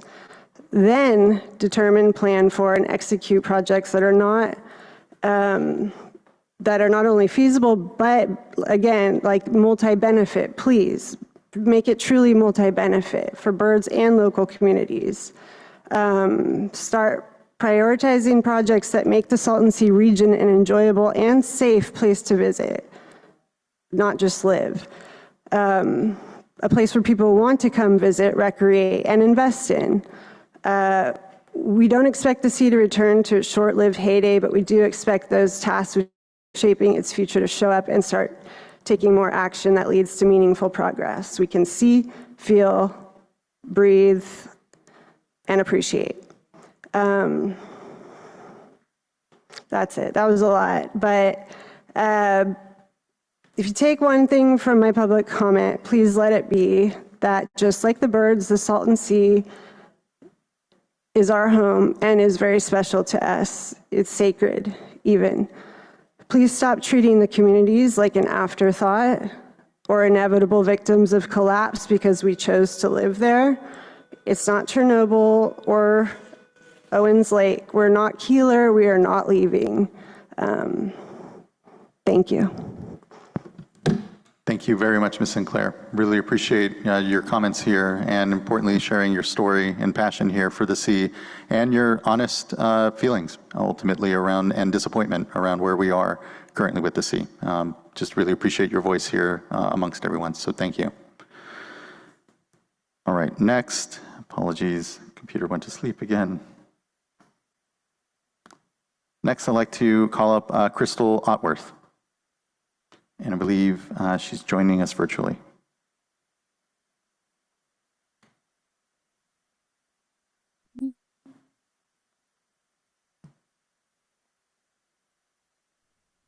Hi, good afternoon. Good afternoon, members of the State Water Resources Control Board. Sorry, I'm having a little trouble unmuting. There it goes. Okay. My name is Crystal Otworth, and I work with Leadership Council for Justice and Accountability, an organization that partners with residents of the Eastern Coachella Valley to address environmental and social justice issues. A key priority for these communities has long been the restoration of the Salton Sea, both to protect public health and the environment and to preserve a landmark that is central to the region's identity. First, I do want to thank CNRA staff for their efforts to improve community engagement and project development at the sea. The work is critical and we recognize the progress that has been made. However, urgent challenges and questions do remain. The Salton Sea Management Program's 10-year plan promised 29,800 acres of habitat and dust suppression by 2028. We're 6 years in and only 8,547 acres are completed or underway. And that's only 60% of what was projected to be completed by 2024. Meanwhile, communities surrounding the sea continue to suffer from high rates of respiratory illness due to the expanding fly-out exposure. Large-scale projects take time, but public health crisis demand solutions now. Additionally, as the sea shrinks, Agricultural runoff continues to introduce excess nutrients, fueling harmful algal blooms and hydrogen sulfide emissions. As a result, surrounding communities now endure more frequent summer days exceeding the hydrogen sulfide air quality standards and compounding environmental and public health challenges. We urge the state to strengthen partnerships with local stakeholders to reduce nutrient inflows through improved regulations and management strategies. While we appreciate the ongoing wetland projects aimed at improving water quality, persistent hydrogen sulfide exceedances raise concerns about their effectiveness. Could the agency please clarify how nutrient load and management is being measured? Are there specific targets for reducing nutrients entering the sea? Transparency in these efforts will help assess progress and guide future actions to protect public health and the environment. We also urge greater transparency around project funding allocations and expenditures. Community members frequently express concerns about whether funding is being used effectively to meet the most urgent needs. Clear, accessible reporting on how funds are being spent and what outcomes they're achieving would help build trust and ensure accountability in restoration efforts. And lastly, while dust suppression and habitat conservation are critical, we believe they should be part of a broader, more integrated vision for climate resilience and community well-being in the Eastern Coachella Valley. We appreciate the release of the Community Needs Report, which outlines key priorities identified by residents, including but not limited to community engagement, equitable outdoor access, public health, and climate resilience. We encourage and support the state's efforts to move forward with implementing projects that respond to these broader community needs alongside environmental restoration efforts. Doing so will not only address immediate environmental and public health concerns, but will also create long-term sustainable improvements in quality of life for the region's residents. We look forward to continuing our collaboration with the state and other partners to meaningfully address the climate and public health challenges facing the region and to ensure that communities surrounding the Salton Sea are not left behind. Thank you. Much appreciation, Ms. Otworth. Really appreciative of the work that Leadership Council is doing, again, to connect to communities, to help us be more accountable here across the Salton Sea Management Program and even here at the State Board. And so just really appreciate the thoughtful comments, appreciate the continued engagement here, and look forward to what I know will be further engagement. Okay, next I'm going to go to a tranche of folks that indicated they only needed to speak if necessary. Don't see them on the platform, but going to call out their names in case anyone is here within the room. Again, Czar Tide, and then I'll call out Tuong Phu No, Shant Shahayan, or Russell Ludwala. If any of those individuals are here, would like to speak, please do. Or again, if you're viewing us perhaps through the webcast, you need to be on the Zoom platform. In order to get on there, please do just email the clerk of the board, board.clerk@waterboards.ca.gov. I'll go then to our next commenter, who will be Michael Cohen.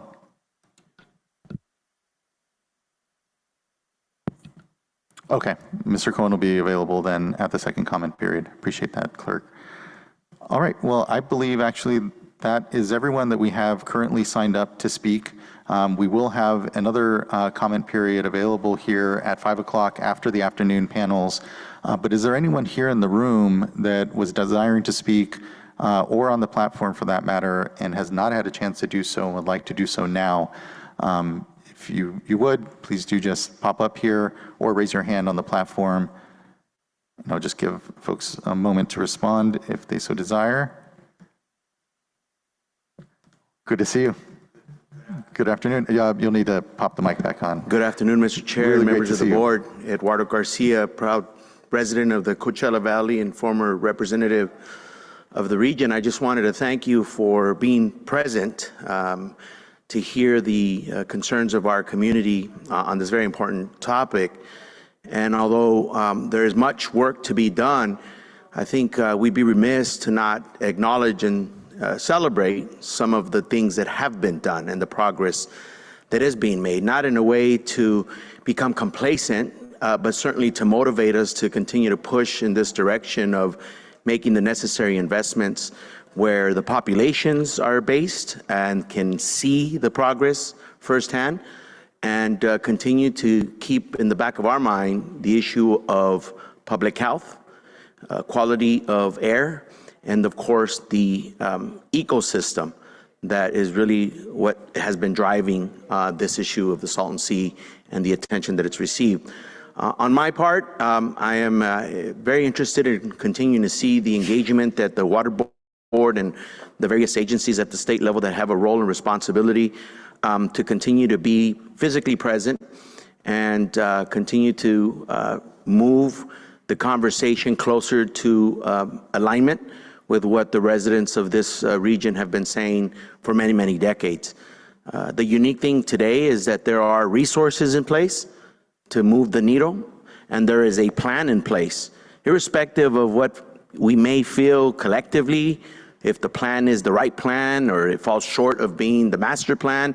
But the plan does focus on air quality mitigation and ecosystem habitat restoration, two very fundamental pieces that have been highlighted throughout the course of this conversation, discourse, debate on what we do at Salton Sea. So on behalf of many people who do acknowledge and recognize the progress that's being made, I wanted just to come and say thank you for being here and thank you for the work that you're all doing. Thank you again. Share that. Thanks, Mr. Garcia. And to your point, very much here, a moment to acknowledge the momentum, but there is a lot of work to do, and being able to kind of hold those two challenges here where, the long term is still needing to be completely fleshed out, but at least having the strong foundation is critical. And thank you, Mr. Garcia, for just your leadership. A lot of the funding that we have is thanks to your leadership and your time at the Assembly. And so great to see you here, and thank you for the continued leadership across this. It's really appreciated. Thank you for those words. Okay, I believe, Mr. O'Dowd, we have another commenter here.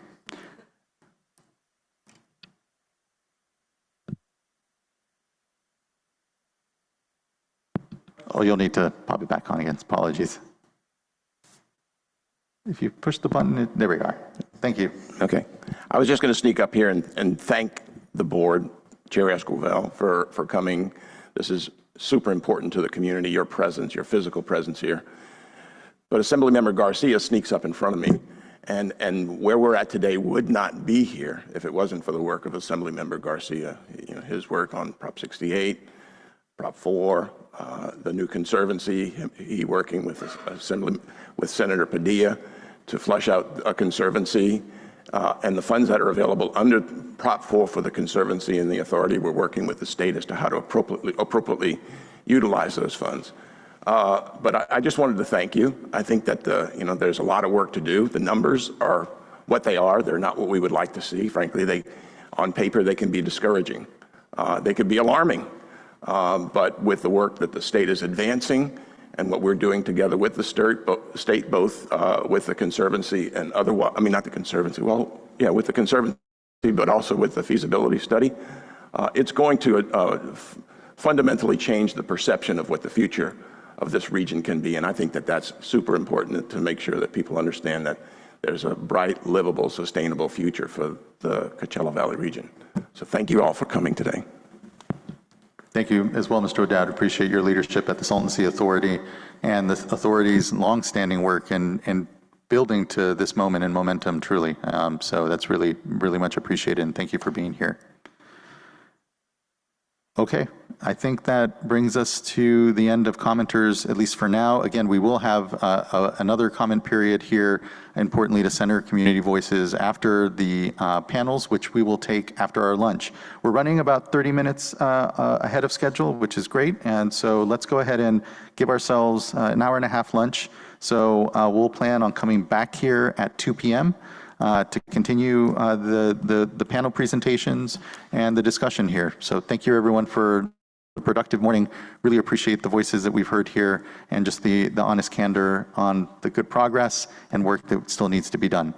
Have a great lunch. We'll see you all here at 2 o'clock, and we are in recess essentially until then. Thank you everyone.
All right, everyone.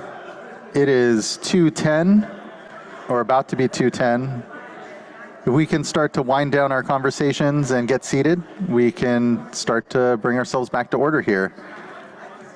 I do appreciate that some of the best time here at these workshops is actually the ability to connect and discuss. So I can appreciate all the conversations. But if we can please start winding down our conversations and taking a seat, we can get ourselves started.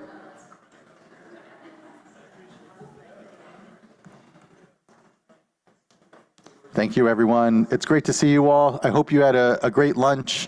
I know a number of us did. Really appreciative. And I think what we can do is just get started into our panels here. The first panel that we'll have up here after lunch now is our Salton Sea Management Program Data Collection and Management panel. And I'd like to invite folks to go ahead and come on up. We'll give folks a moment to populate the panel.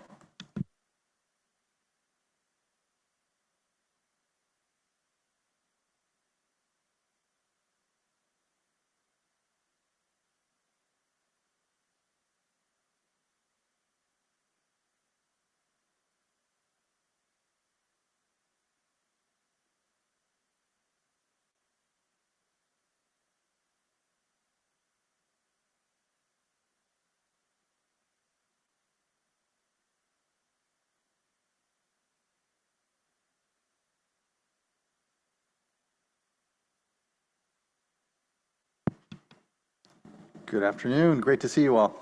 Thank you. Who would like to kick us off?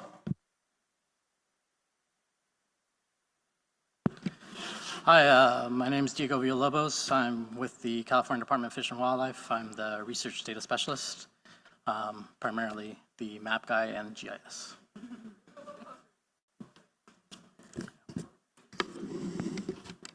Okay, can you hear me okay? Oh, okay. I'm Emma McCorkle, Senior Environmental Scientist and Head of the Water Quality Standards and Non-Point Source Unit at the Colorado River Basin Regional Water Quality Control Board. I can introduce Stephen. He's on his way. Stephen Garcia is going to be sitting next to me. He's with the California Department of Water Resources, and he's a senior engineer. And my name's Yvonne Wilhoff, and I'm also with the California Department of Water Resources, and I'm the Assistant Deputy Director for Salton Sea Restoration. And I'm Barbara Berry. I'm with the California Department of Fish and Wildlife. I'm the supervisor of the Integrated Science Team with the Salton Sea Program. Great, thank you all. And just a quick reminder, I think it's helpful if the mics are a bit closer to your mouth. So I think some folks in the morning may have been having a hard time hearing at certain moments. So just thank you for that. We can kick things off.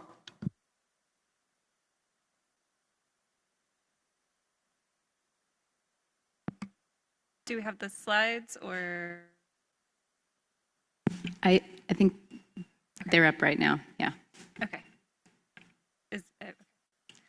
Good afternoon, Chair Esquivel, members of the board, and members of the public. My name is Emma McCorkle, and I'm a Senior Environmental Scientist at the Colorado River Basin Regional Water Quality Control Board. I'll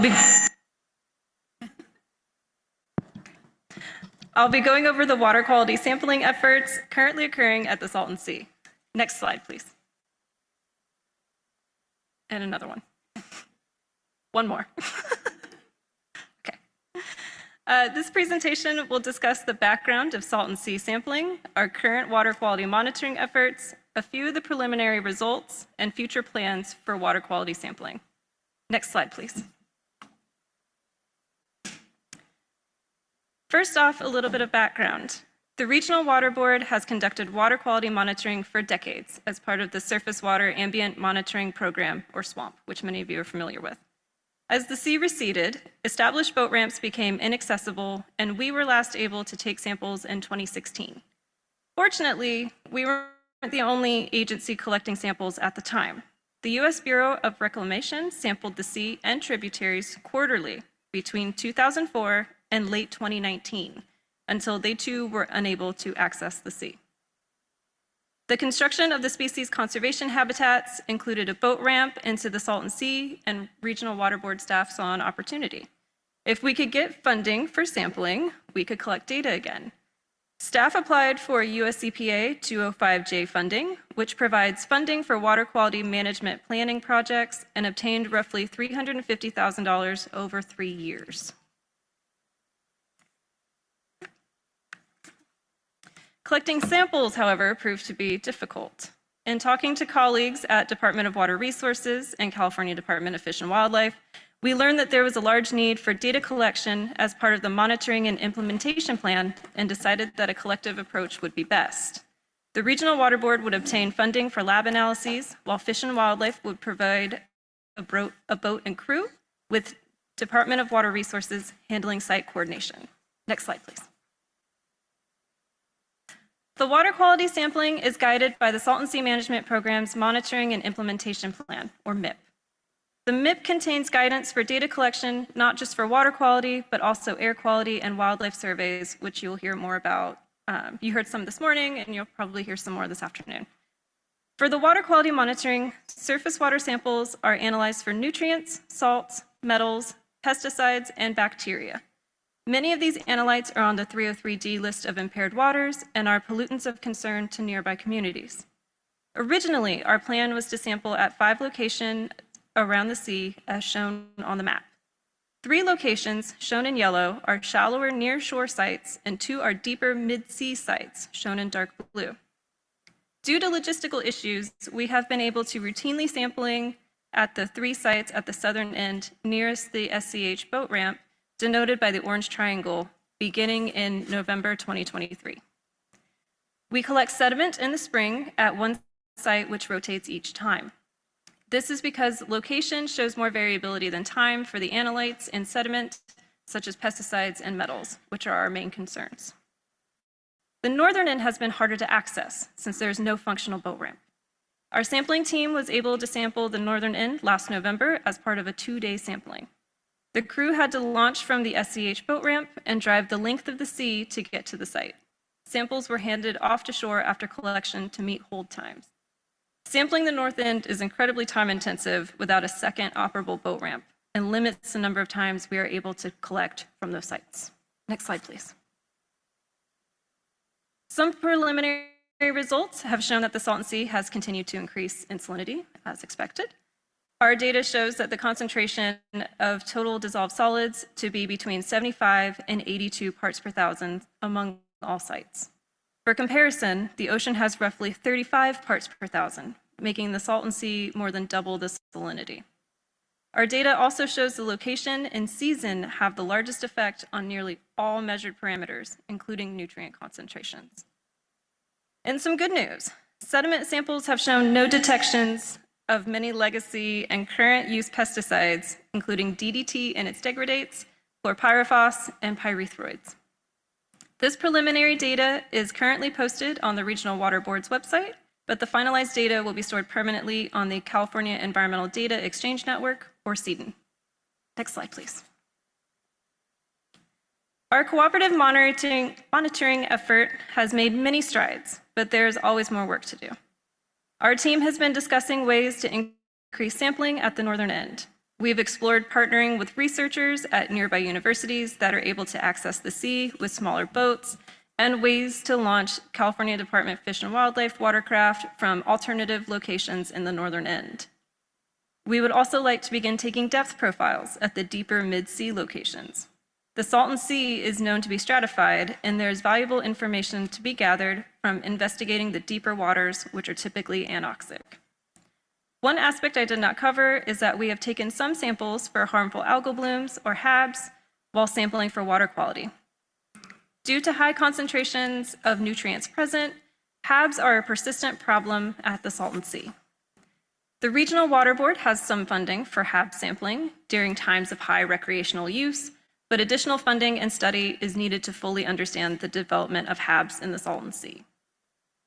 Lastly, the funding that the Regional Water Board obtained in 2023 ends in 2026. We will need to obtain additional funding to continue sampling the Salton Sea at current levels. This is critical, as this data informs Regional Water Board actions to protect water quality and supports the work of other agencies by providing crucial information. The arrangement between the Regional Water Board, California Department of Fish and Wildlife, and Department of Water Resources has been highly successful in terms of collecting data, but also reducing redundant efforts.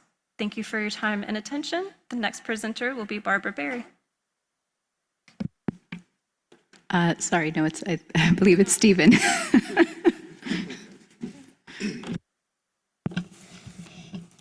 All right, is this okay?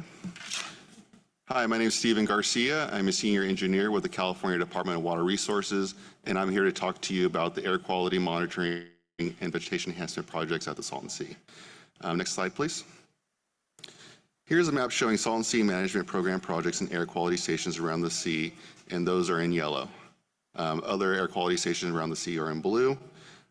Air quality stations at Clubhouse, Tule Wash, and West Bombay Beach are monitoring the effectiveness of our vegetation enhancement and dust suppression projects. The air quality stations around the northern shoreline were placed because of community feedback from dust suppression action plan public meetings. The community expressed concerns that there was not much air quality data being collected at the north as there was in the south. Placing air quality stations in the north gave us a better understanding of how soils behave near the surface during high wind events. Next slide, please. This slide shows what an air quality station looks like and the type of sensors used to collect data, along with a graphic that shows the concept of saltation and how it can lead to airborne particulate matter, also referred to as PM. There is a sand trap that catches sand sediment as it moves across the ground surface, optical gauge sensors to count and size particles moving in saltation, an anemometer measures wind speed and direction, and PM sensors measure PM10 and 2.5. For our purposes, saltation is the movement of particles such as sand over an uneven surface being transported by airflow. During saltation, collisions can occur leading to sand breaking into smaller particles that can become suspended in air, resulting in airborne PM. Next slide, please. Here you can see how air quality stations are placed within the bell array at project sites. The air quality stations used for monitoring project performance are placed in transects upwind, within, and downwind of projects along the path of prevailing wind direction. Collecting data this way allows us to see how the wind speed, saltation, and particulate matter change as wind blows across the projects. Next slide, please. This graphic shows how bells slow down wind speeds near the surface, which reduces saltation and the likeliness of PM being generated, and how high winds outside the bell area are sustained, kicking up dust into the air. The bells are placed in a staggered array with the side of the bell with the largest area faced towards the prevailing wind. The bells act as energy dissipators, slowing down winds near the ground surface, decreasing the shear force acting on the ground, resulting in less saltation and less generation of PM. PM originating from outside of the treated area will still blow over the project area. The bells and plants cannot pull PM out of the air, but they do prevent PM from being produced from within treated areas. Next slide, please.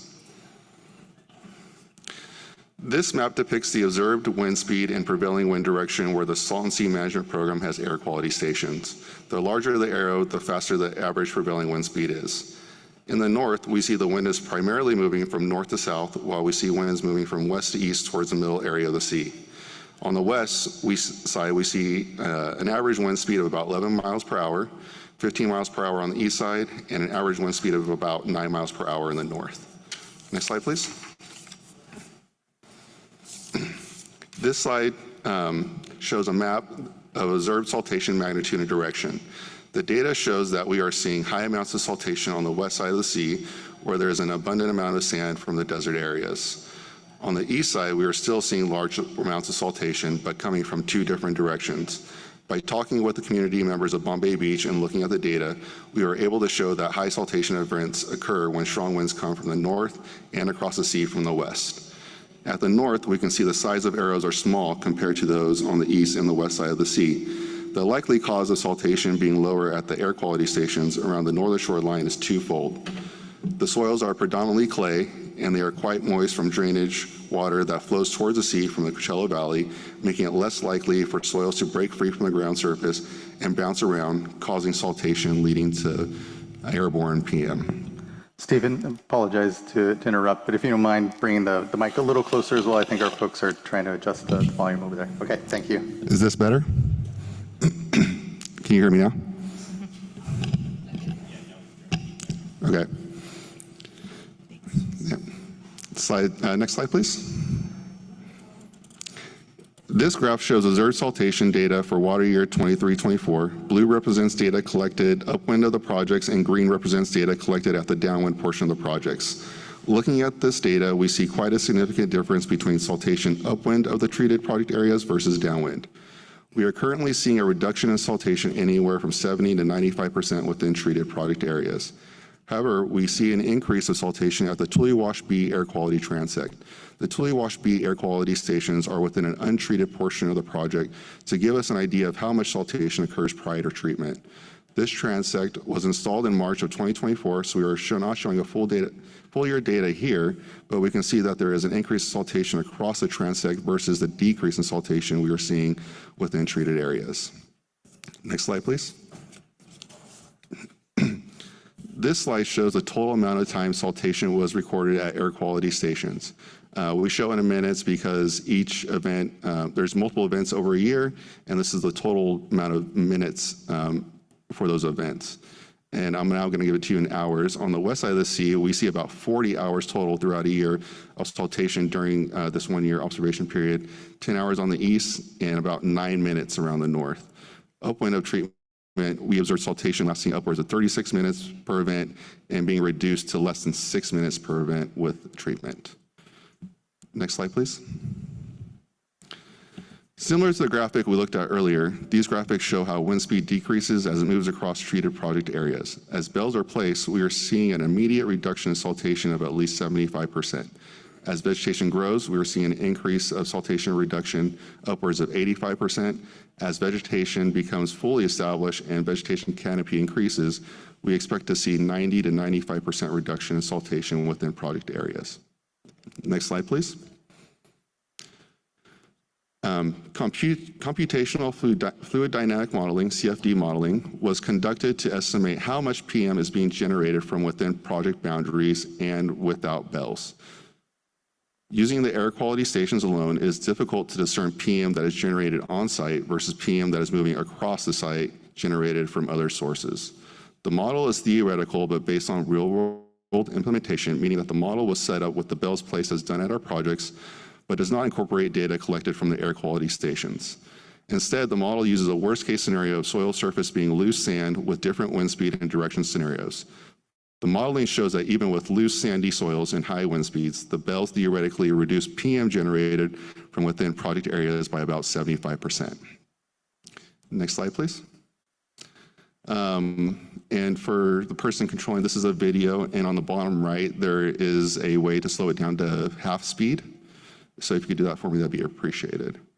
Lastly, here's a video that Joe Shea took while he was on a site visit with us, and the video shows bells providing immediate dust control with the Tule Wash project area. Dust can be seen coming from the west upwind of the project and blowing to the east over the sea. As we also see is that dust is not being kicked up from within the bell area. So this is similar to the graphics we shown earlier. So this video shows the dust coming from the mountains to the west, crossing over a project area, and then as we see within the project area where the bells are, there is no dust being kicked up. And that's it. Thank you.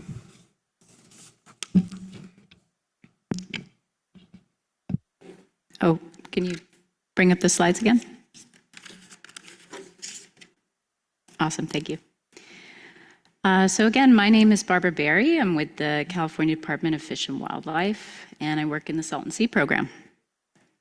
Today, I'll be talking about our monitoring activities at the Salton Sea in 2024 and our plans for the rest of 2025. Next slide, please. The CDFW Salton Sea program is made up of a team of dedicated staff with various specialties who guide and review Salton Sea Management Program projects, as well as survey and monitor the species of the Salton Sea ecosystem. We have a team of scientists, engineers, data specialists, and wildlife habitat supervisors and assistants. The team expanded in 2024 with 5 new full-time staff as Tanya mentioned in her presentation, allowing for additional monitoring activities and projects focused on the Salton Sea. Next slide, please. So getting into our monitoring activities. As you heard from Emma, the CDFW team facilitated water quality sampling on the Salton Sea in 2024. Although we've had boat access issues to the Salton Sea for many years due to the declining lake level, we're now able to access the lake thanks to the construction of the boat ramp at the species conservation habitat, which was constructed specifically for state monitoring activities. Most of the sampling events occurred at the southern end of the lake, as Emma mentioned. Although logistically difficult, we're also able to access the north end of the Salton Sea during one sampling event last year. The north end of the Salton Sea continues to be difficult for us to safely access using airboats. To address this, staff investigated historic boat access points around the Salton Sea to determine if any are still accessible and if they can be improved in the future to provide better access to the north side of the sea. We're working hard to find a solution to accessing the north side of the sea safely and are hopeful we will find a solution soon. Next slide, please.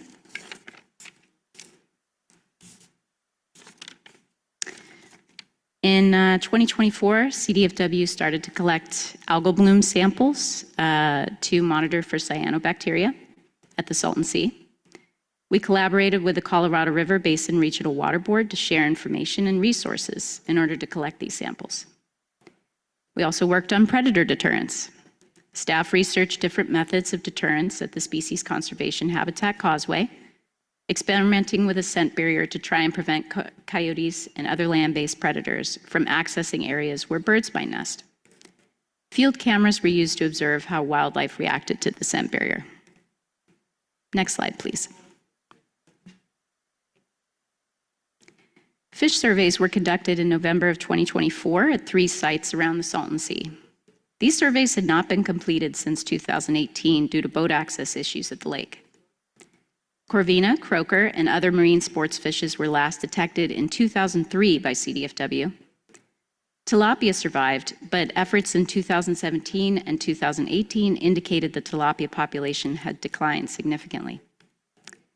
So our sampling events in 2024, the methodologies were changed from the original sampling due to the changing lake level, but were kept as similar as possible in order to compare results over time. Our efforts in 2024 yielded no fish in the lake and only 2 caught at the mouth of the Alamo River.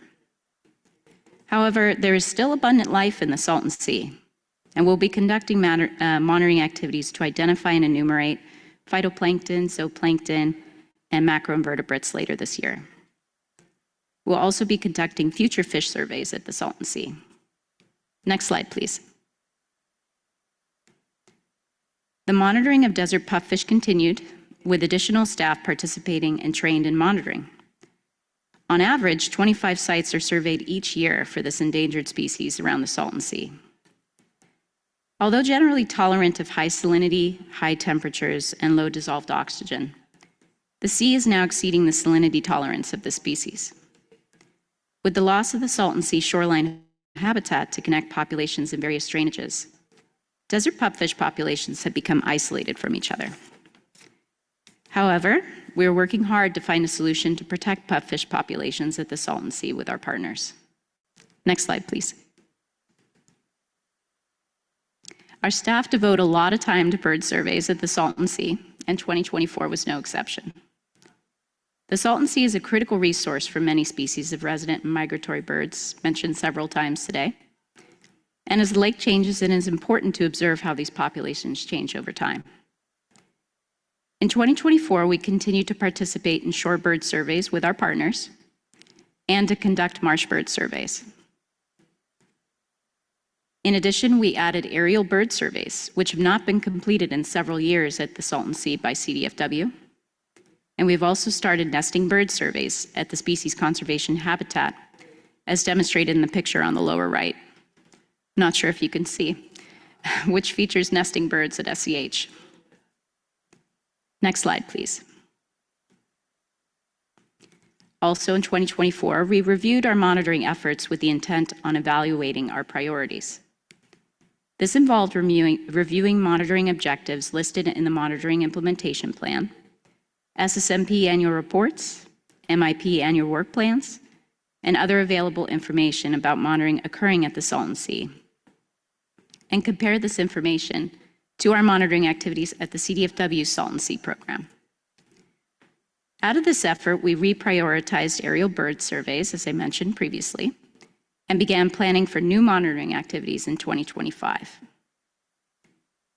Next slide, please. So in 2025, we have continued our monitoring programs I summarized in this presentation. And we're planning to add monitoring activities at the Salton Sea that look at aquatic macroinvertebrates, chlorophyll A and phycocyanin, and environmental DNA.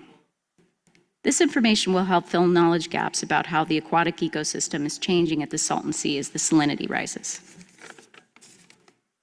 We'll also monitor for these constituents at the species conservation habitat as the ponds begin to fill. This information will help us better understand the aquatic food web at the ponds and its ability to support fish. Next slide, please. Lastly, in 2025, we'll begin conducting fish monitoring at the species conservation habitat ponds. One of the goals of this pond system is to provide suitable forage for fish-eating birds. This is all the more important with the information we've collected about fish at the Salton Sea. We'll use our monitoring efforts at the ponds to inform managing the system and inform our plans to introduce fish into the ponds later this year. We're already well underway in planning fish introductions at the ponds and investigating potential sources of fish. This is a high priority for the CDFW Salton Sea program, and we're working diligently towards this goal. Now I'll hand it over to Diego Villalobos, who will tell you about our plans for the Salton Sea data.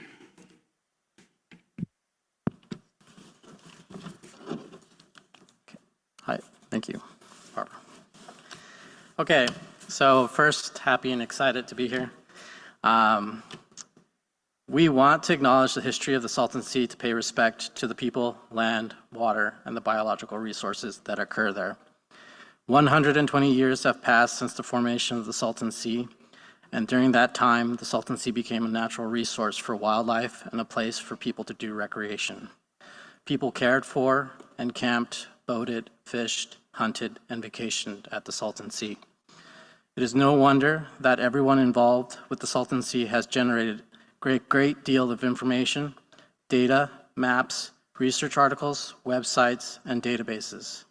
The overwhelming amount of information and issues with the Salton Sea are challenging for anyone to navigate and understand. SSMP, with CDFW as lead, intends to address this issue by organizing and disseminating and elucidating Salton Sea-related data with our new Salton Sea ArcGIS Data Hub.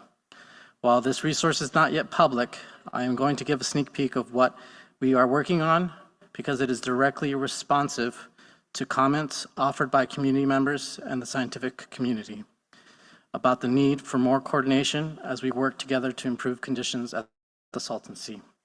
Now, next slide. So as you can see here, this is an example of one of the landing pages. At the top, there's biological resources, project tracker, some of the other water websites, such as the Surface Water Ambient Monitoring Program, research references, and another tab for more sections within the website. If you can click play, there should be a video.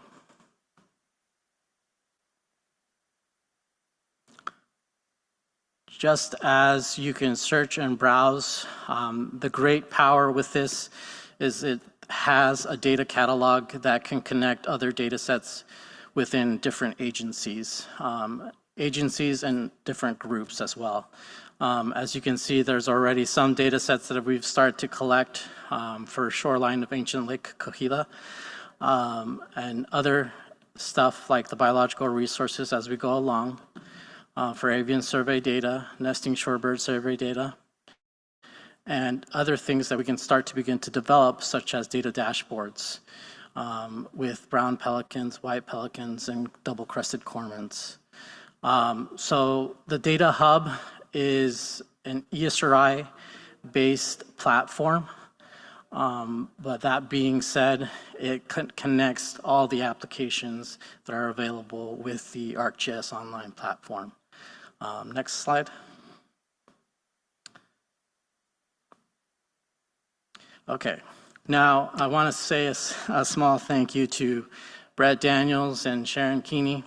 Without them, the desert pupfish would not have a voice.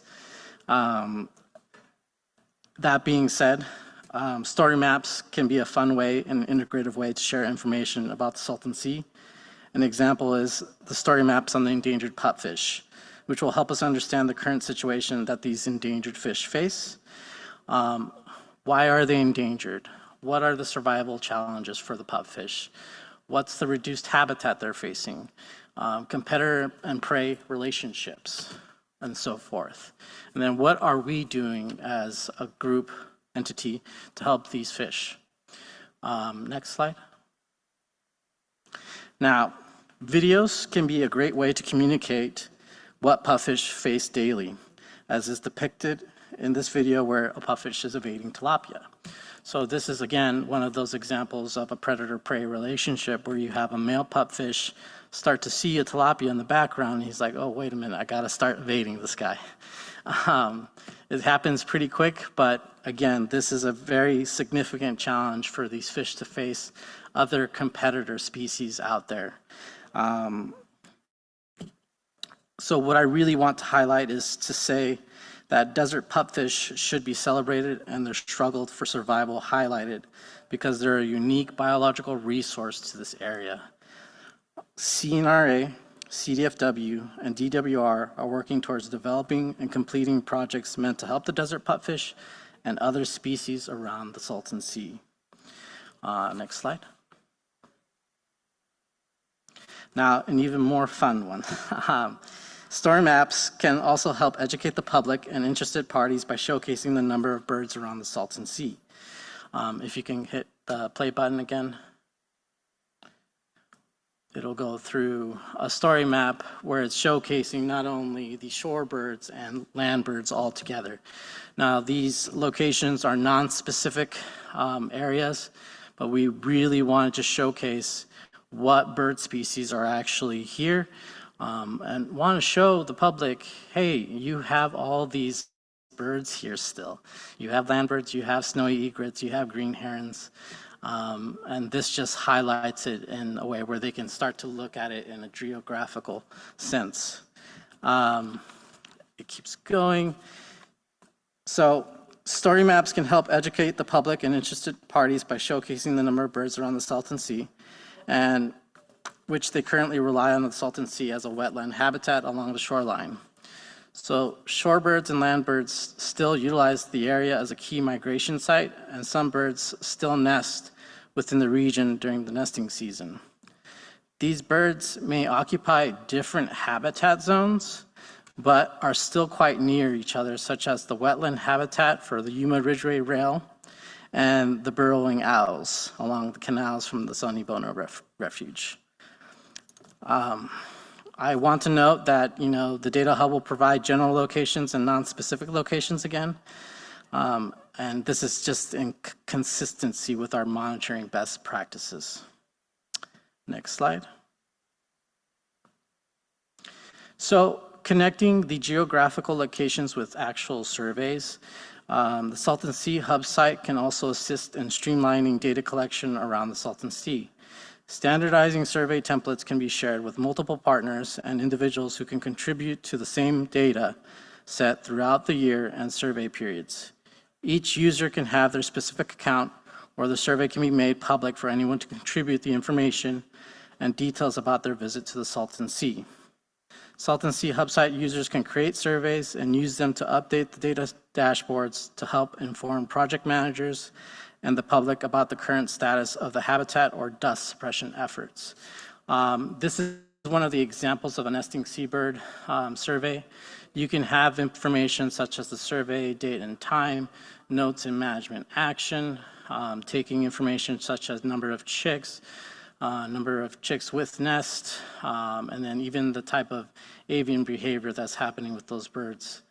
Also recording things like wind speed and temperature, and then the affiliated project location will be good to start tracking and working on it together.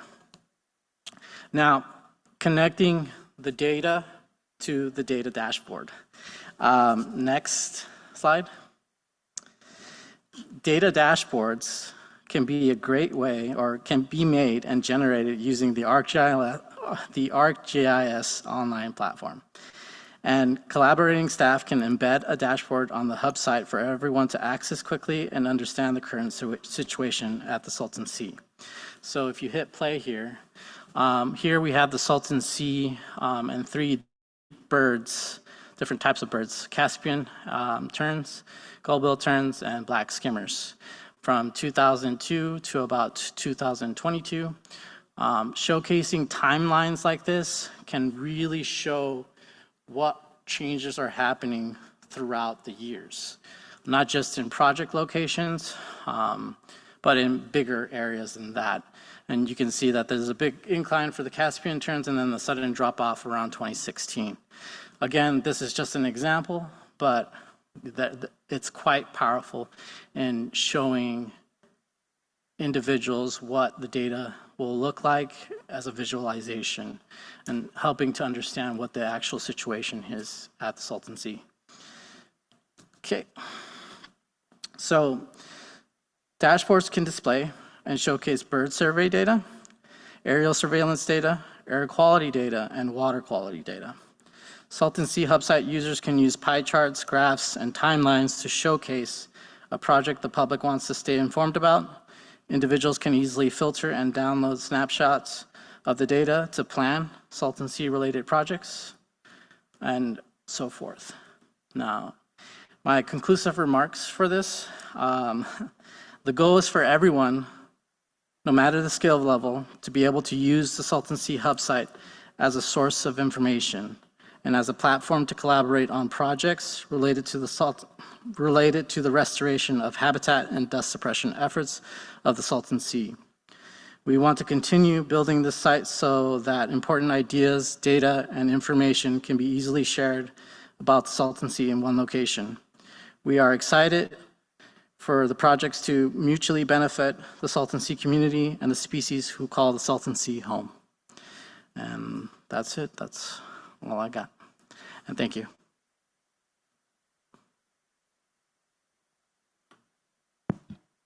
Thank you. Does that bring us to the end of the panel presentations? Yeah. Well, just much appreciation for this updates. Again, I agree. Very responsive, ultimately, this dashboard and the data work that's going on, and I think incredibly fundamental to all of the decision-making that's going on. A couple of questions that came to mind.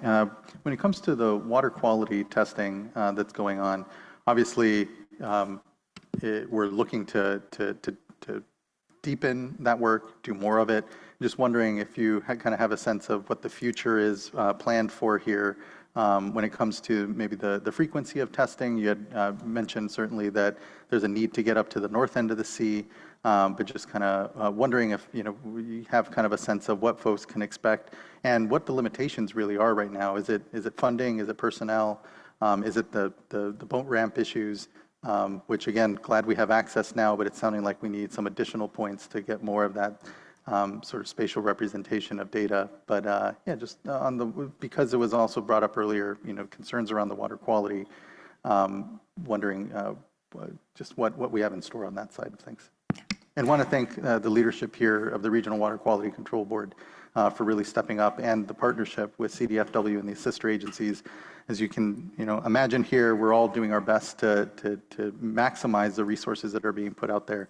And so the coordination here is just really appreciated. Yes, and I agree. We would not be able to have the data that we have now without working with our sister agencies. It's been fantastic. But yeah, a lot of the problems that we're having are essentially resources.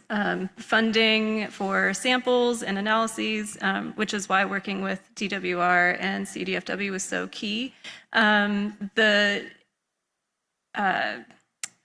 The companies or the contracts that we have that do our sampling for swamp and other things, they were not able to come down any more than they already do. So we were essentially going to be able to do twice a year. That was it. And then a chunk of our money was going to go to sampling. Partnering with Fish and Wildlife and DWR, we were able to put all of that money into analyses. So it really boosted our ability to kind of, take the huge approach of, let's look at everything that we can, and also having, all of us are here. So it's easier to coordinate getting down to the sea. July sampling is very difficult for the heat. So us being able to have a 6 a.m. start, if we lived far out or if we had to, travel in, it would be a lot more difficult. So having us able to kind of, respond a little bit quickly has helped a lot. But yes, we will need additional funding, and I know that you hear that a lot. But we are looking for additional grants or, anything that we can kind of leverage to continue what we're doing, because it is important to have at least that, quarterly sampling to see those seasonal variabilities that we haven't necessarily had, a lot. There's been specific studies and things that have, either looked at specific analytes or time periods or locations, but we're trying to get a whole picture of everything as much as we can to inform all of our decisions. We're doing various different projects that we need data for. Really appreciate that. And as a continuum to your point, I know there are a lot of community groups and community members out there that are wanting to contribute. And so I do appreciate that the data dashboard and the hub here will include the ability to participate in surveys, say, but wondering what training, and there was some mention of this in the morning, but the training opportunities that have gone on for community groups so that they can themselves go out, do sampling, and contribute to the data that's the foundation, to your point, and all of our point here of our decision making. So just kind of wondering if anyone has any insight into those opportunities, what's gone on, and the potential to do more, because I really feel, obviously we have incredible coordination going on with the state agencies, a real important discussion with the communities, and I feel this aspect, particularly the communities themselves being able to go out there, engage with the sea, and importantly, develop data for all of us that is needed, is going to be an important part of the strategy moving forward as well. So yeah, I don't know if anyone on the panel has any insight into what training has gone on or what the future for all of that may hold. I know about the water stuff. Does it? Okay. So one of our wonderful community groups, Alianza Coachella Valley, they have been partnering with a few professors at Loma Linda, and they have been doing their own citizen monitoring in the northern end. So we have been in very close contact with them, seeing where we can help and where they can help us. And also they are trying to get their data to a level of quality assurance and quality control that we can use it for our integrated report and have it in Seedon and everything. But it is available they have a website for it. I think it's called Salton Sea Time Series Data. I did see Ide. I'm sorry to call you out, but she is here. At the back, yeah. Thank you. So we have been trying to kind of partner and leverage what we can speak, because we know, the community wants to be involved, and if they're taking samples, we want to be able to use those and have it be part of our data. Fantastic, appreciated. And I guess on the fish and wildlife side, when it comes to the stocking of the fish within the Species Conservation Habitat Project, what are the species that folks are looking at? Obviously, historic stocking of the sea had happened with Corvina and other game fish, if you will, from the Sea of Cortez in the ocean, and kind of wondering what the thoughts are on the makeup of the food webs, basically, and the fish that will be stocked within the ponds. Well, the SCH Monitoring and Adaptive Management Plan lists several species that were considered for introduction into SCH. What we're focused on right now is some initial introductions of a hybrid tilapia. They lasted the longest in the Salton Sea, and we're pretty confident that they would do well. But there are several other species that we could consider that are that escape my memory right now. I apologize. But yeah, that is what we're focused on right now. And we're going to be doing monitoring very soon to look at the food web, the phytoplankton, zooplankton, the basis of the food web. And we're going to be exploring that very soon. I don't have any data for you right now since the ponds have just been filled. But as they come to equilibrium for salinity, we'll be looking in there and quantifying the species that are in there and exploring that and seeing if there is adequate forage for the tilapia. Great, much appreciated. And yeah, it's pretty incredible that the tilapia have hung on as long as they have. I know that everyone was expecting them to, because of the rising salinity, not be able to reproduce or be around. So there is a bit of, a super tilapia that we have down at the Salton Sea. So glad that their rigorous, their tenacity is the word I think I'm looking for, of hanging on this long is going to be rewarded and being able to live on within the Species Conservation Habitat Project. So appreciate that. All right, looking to my fellow board colleagues if they have questions, comments. Board Member Firestone. Thank you.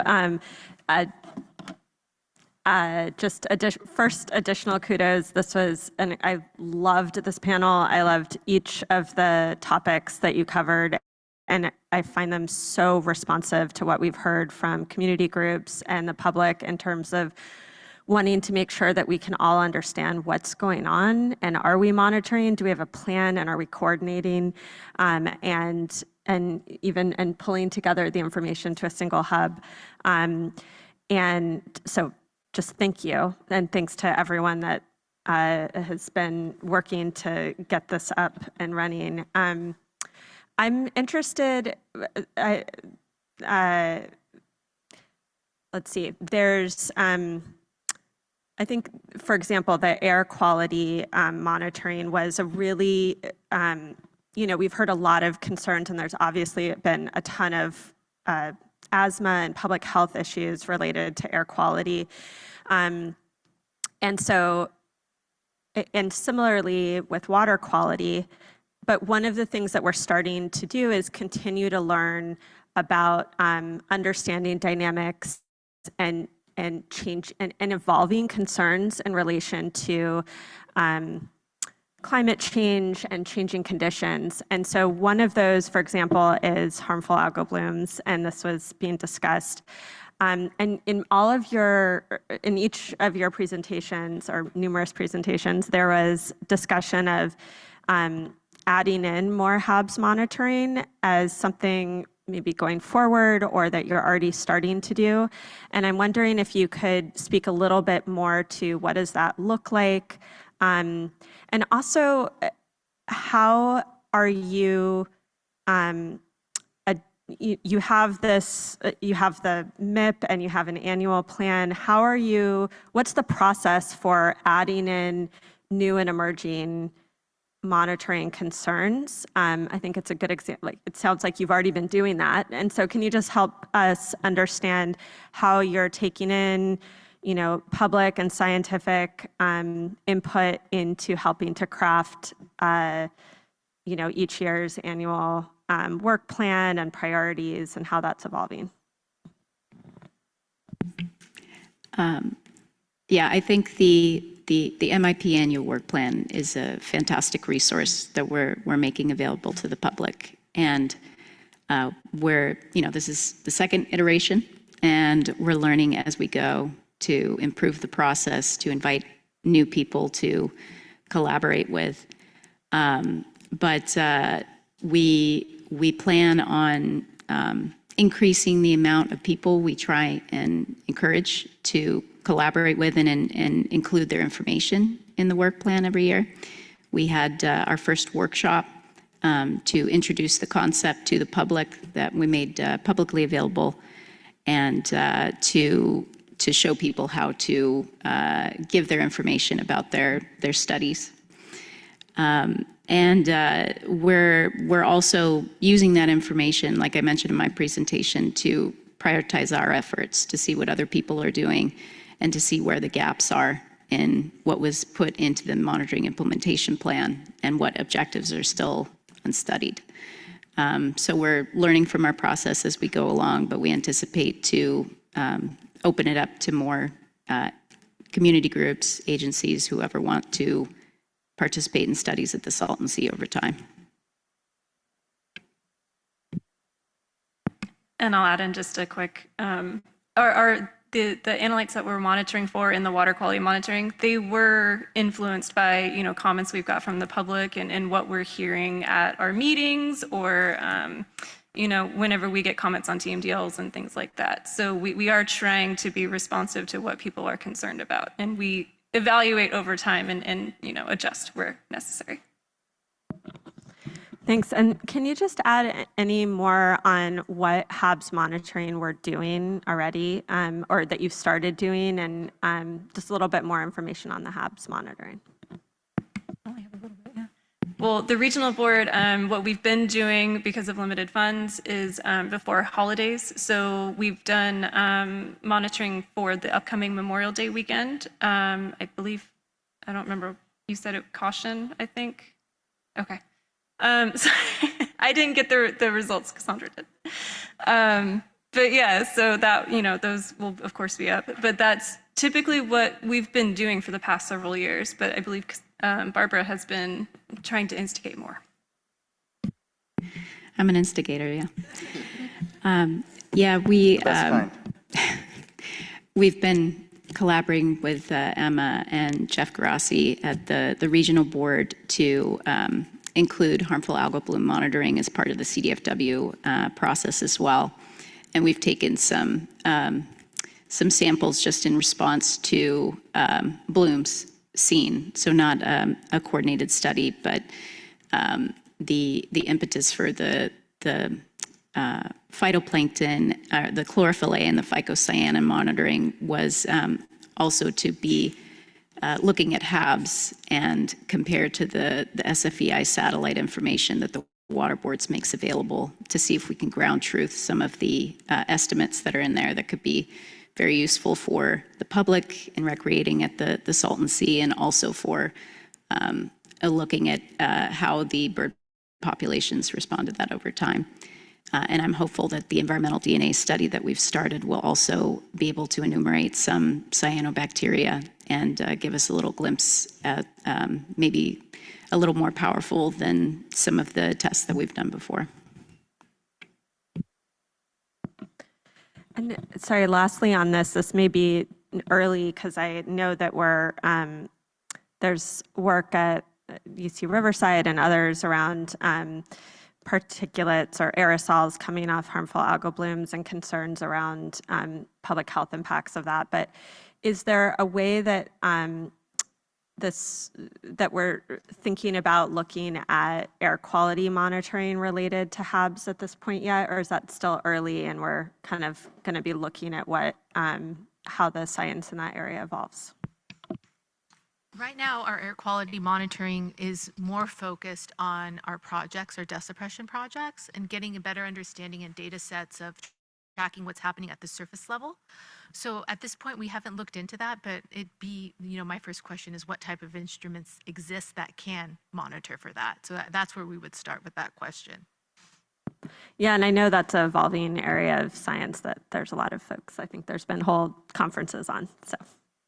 Thank you. This is really helpful. And I'll just give a shout out to our overall HABs and nutrient kind of regulatory work and then coordination work across the state. This isn't obviously a major increasing challenge for us across the state, but certainly Salton Sea is a hotspot of area of concern. But it's also a challenge in many areas. And I think we're all trying to figure out how we can tackle it more effectively. And thanks for everyone's work. Great questions. Really appreciate those, board member. Thank you for the responses. Board member McGuire. Yeah, likewise. Thank you for the presentation. It's really informative and just encouraging to hear, just like previously. My question is about the desert pupfish. So from the first time I learned about it, it kind of struck a chord with me, and I feel like, you know, I want to be out there doing everything I can to help save that fish. And I enjoyed the video with the tilapia scaring that guy away. But in all seriousness, I mean, how is the pupfish doing? You know, in terms of population, what do we know? And I know we've talked. There have been presentations in prior years, and I'm a little out of date on this. But to what extent do you think, you know, some of the actions and the projects that you're doing give it a fighting chance? The pupfish in several areas where it has been known to be historically, we've seen population declines in some areas, and we are concerned. But that's one of the reasons that we're looking at pupfish habitat as part of the SSMP, and looking at that in some of our project areas to see if we can increase the amount of habitat for the fish. And it's really important to build habitat that there are also non-native fish there. And we're definitely taking this into account as part of the SSMP, because it is concerning, some of the trends that we're seeing. I don't have the overall numbers for you, but that is something that we hope to build into the hub to kind of summarize that information over time. Appreciate that. Thank you. I could comment on that too. They are struggling, and it's not only just that they're struggling with the habitat. It's also like when they breed, they don't just breed right away. It's their breeding time is a little bit delayed. It's not like as they're juveniles and then they can start breeding right away. It's just stuff like that. It really plays a role into how temperatures are rising, right? And we're not having as much of a habitat area for them as well. So just keep in mind there's a lot more conditions that are also affecting them. So that's it. Yeah, I appreciate that. I guess to that note, I guess in future updates, and I know this is not the only reason we're here, but it would be helpful to just get some progress reports on that in terms of how are we adjusting actions, whether it's providing habitat or looking at water quality challenges or predators in the future, to ensure that we're taking whatever steps we reasonably can to help the species survive. That's a good note. We can definitely make that more of a focus next time. Yeah, thank you, board members. Certainly a charismatic fish amongst many charismatic fish that we get to deal with, especially with a name like pupfish. Vice Chair. Just following on that thread, I know that you mentioned introduction, and so this conversation is causing me to think about what do you look at on introduction and how that might add an additional stressor, and then also with respect to the predators and the non-natives that are already in the system. Let me just make sure I understand the question. So you're speaking to SCH, to the introduction of fish into the species conservation habitat. Tilapia, we're focused on. There, like I mentioned, there are other species that we're looking into, but tilapia are focused on right now as they'll be kind of the correct size for fish-eating birds. And SCH, one of the main goals is to provide that forage for fish-eating birds. But as mentioned in previous presentations, we also have the interception ditch that goes along the southern end of the species conservation habitat that collects drain water and kind of diverts it around the site. And that's intended to be a connectivity of drains for that pupfish can be located in. But you're correct. When there's additional species besides pupfish, that does make it more difficult for them to survive, for sure. Much appreciated. I guess just one last question. When do we think the data dashboard will be live? What's the sort of timelines for that now? And anyway. You can finish your thought if you want. It's okay. Well, I was just going to apologize for the pop question because you may not have the full answer at this moment, but just wondering if you can leave us with a sense of timing. Sometime 2026. So we want to follow as much scientific rigor in reviewing the applications and the data and pretty much everything else that we need to do for now. Thank you. Understandable. Much appreciated. Looking to see if there's any further thought or from the panel or from the board, and then seeing none. Thank you very much. Really appreciate this presentation. Again, to Board Member Firestone's point, just really great presentations all around, and an exciting moment here when it comes to the collaborative work being done around the data. It's so foundational to all of this decision making. So thank you. Much appreciated. All right. Now we will move on to our second panel of the afternoon. And give a moment here for folks to swap out. But this next panel will be the 10-year plan, 6 years in, adapting to challenges and accelerating the work ahead. So I'll give a moment for the panel to switch out.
Great to have such a distinguished panel here, and really appreciative of this discussion. And who would like to kick us off? And just good to see you, Deputy Secretary Samantha Arthur at CNRA.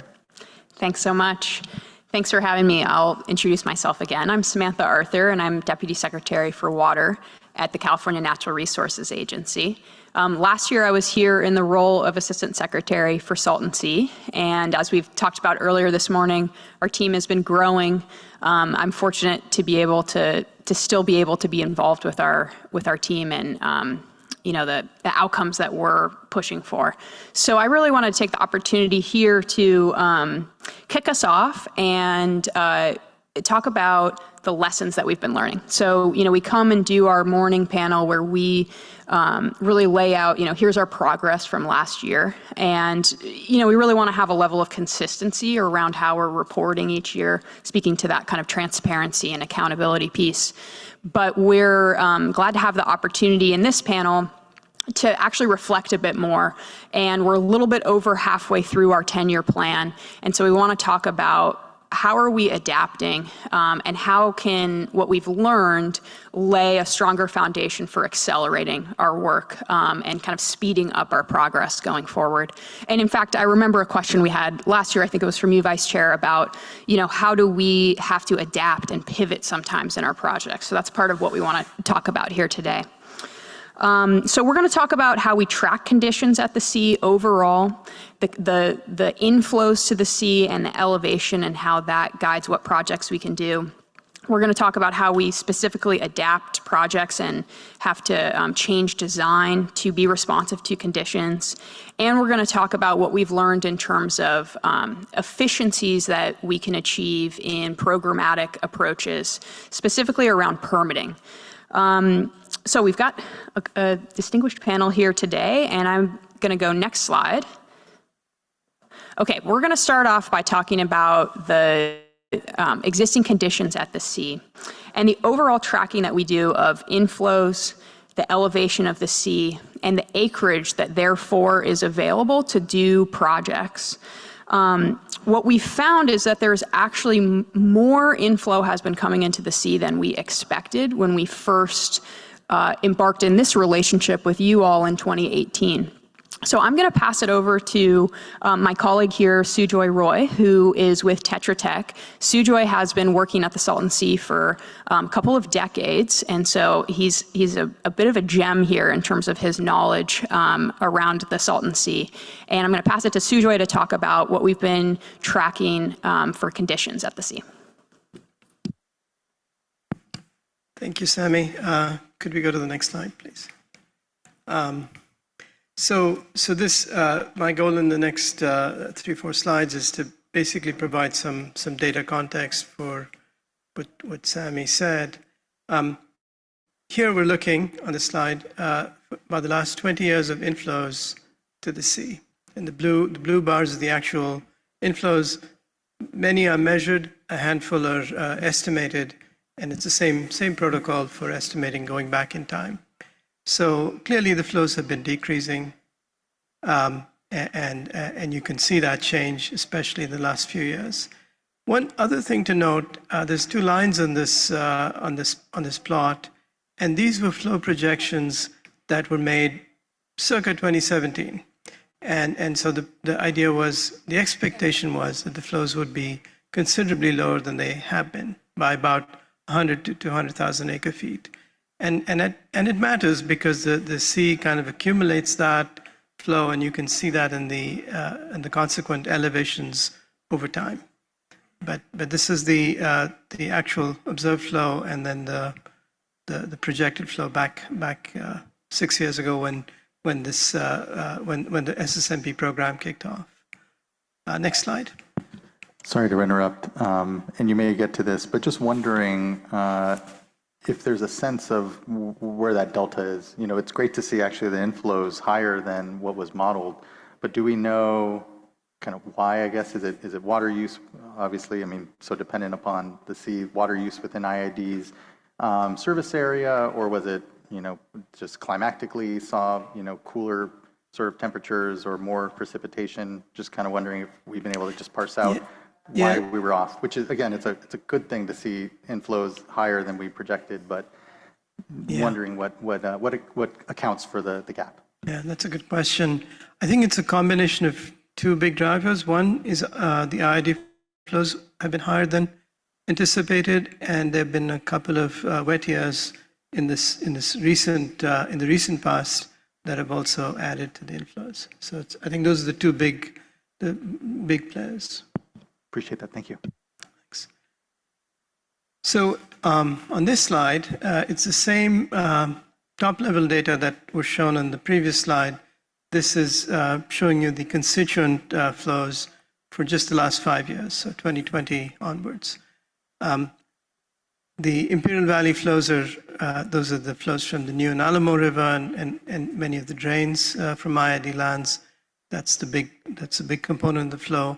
And then there are other smaller components. And you can see there's been this decline, and probably driving share of that decline has been the changes in the Imperial Valley flows. So they were, I mean, and I just want to make that point clear. So back in 2017, these flows collectively were expected to be lower. They are trending lower today, but they're still higher than what we thought they would be. Next slide.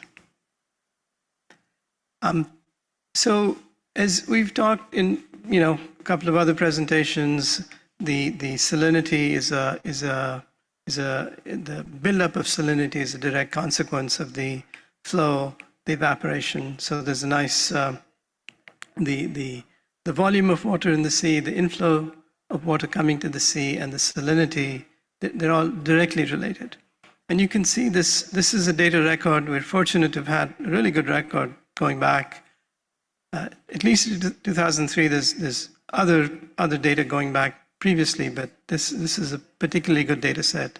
So you can see the buildup of salinity from little over ocean salinity in 2004 to where we're now between, approaching 80,000 or more. This is also tracked with the modeling that we do as part of the state program, and we track the inflows each year and the elevation, et cetera. And we can see that the modeling also expects that salinity to continue to build up. and the new data support that. Some of the values are a little bit lower. We'll see how that shakes out as more data are collected. Next slide, please. Can I just ask one question on that last slide? Sure. Sorry. Sure. It looks like there's just a lot more variability in the last year or two. Is that just because of changes in the sampling protocols and locations, or is that a consistent data set and we're just seeing a lot more variability? I think we'll wait to see a little more. There's not a good reason why there should be this much variation, because it's a conservative constituent. So it could be that it's where the sampling is done, how it's done, and we'll have some more data points. This is a fairly new program, like was described just in the previous session. So we'll let it mature a bit to see how it settles. The data to 2019, 2020 thereabouts, that was a program that was run by the Bureau of Reclamation, and that ended. And so this is a new program. So I'm intrigued by that variation, and I will kind of wait to get some more data before we confirm mechanism. Okay, so earlier, in fact, this morning, board member McGuire asked about water budgets, and that's something that obviously we look at very closely at different scales. This pair of plots in particular corresponds to that flow plot that I showed you, which showed the declining inflows the last 5 years. This is the same 5-year period. And you can see the declining elevation. These are daily data that are monitored by the USGS. So we have a pretty good feel for how the sea is responding to these changes in inflows. And you can see how that number has been about 0.5, 0.6 feet of elevation loss in this key summer period that we track. And it increased a little bit last year, 2024. And corresponding to that change in elevation, the lower plot shows the change in the exposed lake bed. And so again, every year for this summer period, we saw somewhere on the order of 2,000 acres of additional exposed lake bed, and it was greater this last year. And for context, this 2,000, 3,000 acres is about is a couple of % of the total area of the sea. If you go back to the slide, the total area of the sea is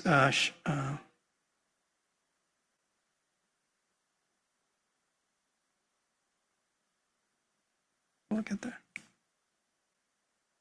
Anyway, I was just going to mention, just on the previous slide, the total area of the sea is about 200,000 acres, just to give you context for how much we're losing each year. And so this point here is to provide the setting for where we've been the last few years. And with that, I will hand back to Sammy. Okay, so what does this mean in terms of our projects and how we think about addressing conditions at the sea? Next slide, please. So we really wanted to show people from an aerial view, this is what's happened at the sea. The red line showing, let's see here. Let's make sure I get this right. Okay, the blue outer line showing in 2003 elevation, and then the red line showing the predicted elevation for today. So that's that was the predicted elevation, but we're actually looking at what's exposed around the sea. So we expected more exposed acreage than has happened. So today, the actual exposed acreage is about 33,000 acres. So this guides, where we do our work and how we think about addressing the conditions on the ground. So I'll point out, a couple key things, couple key lessons that we've put into action here. So first of all, we prioritize our projects based on where the fastest exposure is happening. So where the most, ground is actually being dewatered as the sea recedes. And that's happening fastest at the south side of the sea. So that's why we have that largest species conservation habitat project based there. It's the actual topography of the lake bed that is causing that to kind of have the most exposure the fastest. So that's why we're zeroing in on that area, and that's why we're so focused on expanding that project when we have the opportunity with the additional federal funding, because we know that's where, you know, continued recession will happen. We've also been really focused on accelerating there, and that actually means building into the sea and getting ahead of the recession there so that we're have habitat and dust suppression in place as that recession happens. Another thing that's really notable on this map is the presence of wetlands. So that kind of neon green color is was an unexpected occurrence. I don't think folks who were working on this program understood that, you know, 6 years ago, that there would be this natural recruitment of wetlands. They've showed up as the sea has receded, and kind of slowly enough that we have wetland vegetation covering almost 8,000 acres of the exposed lake bed. And what that means is it's kind of a great occurrence because it provides habitat naturally, and it suppresses dust on those acres. It's also, you know, an opportunity and a challenge for our projects as well. So I'll point out on the east side of the sea, that's where the Bombay Beach Wetlands Project is. This was a project we'll talk about a little bit more, but was brought to us by Audubon, California, and they did a lot of great work there working with the community to guide that project. And that project is really about stabilizing and enhancing the wetlands. So using the natural flow to basically bolster these wetlands and ensure that they can continue to have that function of dust suppression and habitat benefits.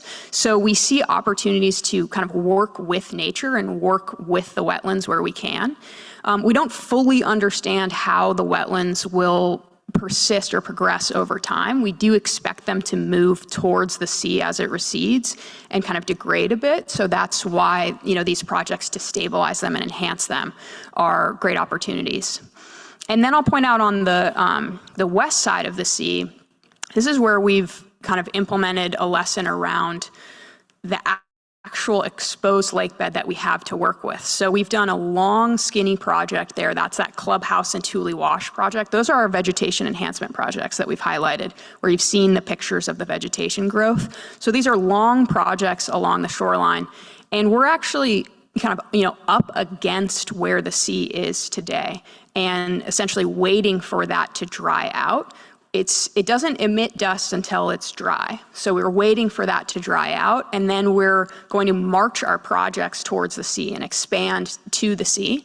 And in terms of the, you know, theme of, you know, laying a foundation and accelerating, we have built infrastructure in place, so access roads, groundwater wells that we'll be able to use to, you know, expand those projects towards the sea and kind of scale that up.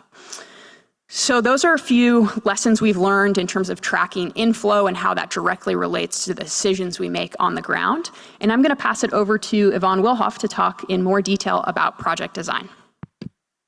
Thanks, Sammy. So in case you missed it, my name's Yvonne. I work for the California Department of Water Resources, and I'm part of the state Salton Sea Management Program team. During my presentation, I'm going to highlight 3 Salton Sea Management Program projects with the intent of describing how our projects evolve or adapt to new information or conditions at the sea. Next slide, please. So I'm going to start with the North Lake project because it's a great segue off of this previous presentation, and it's responsive to the comment that you had mentioned earlier about just being curious what could contribute to a project changing. Next slide, please. So we had originally envisioned the North Lake project to be similar to the SCH project to the south. Like our project to the south, this northern location is downstream from agricultural drains and adjacent to a river. So the goal was to create aquatic habitat by impounding water behind berms. Next slide, please. So like for most of our projects when they're at the conceptual phase, we'll gather all the information that's available to us in that moment in time. And it usually occurs before we're able to get out to the site to get boots on the ground to understand the site conditions.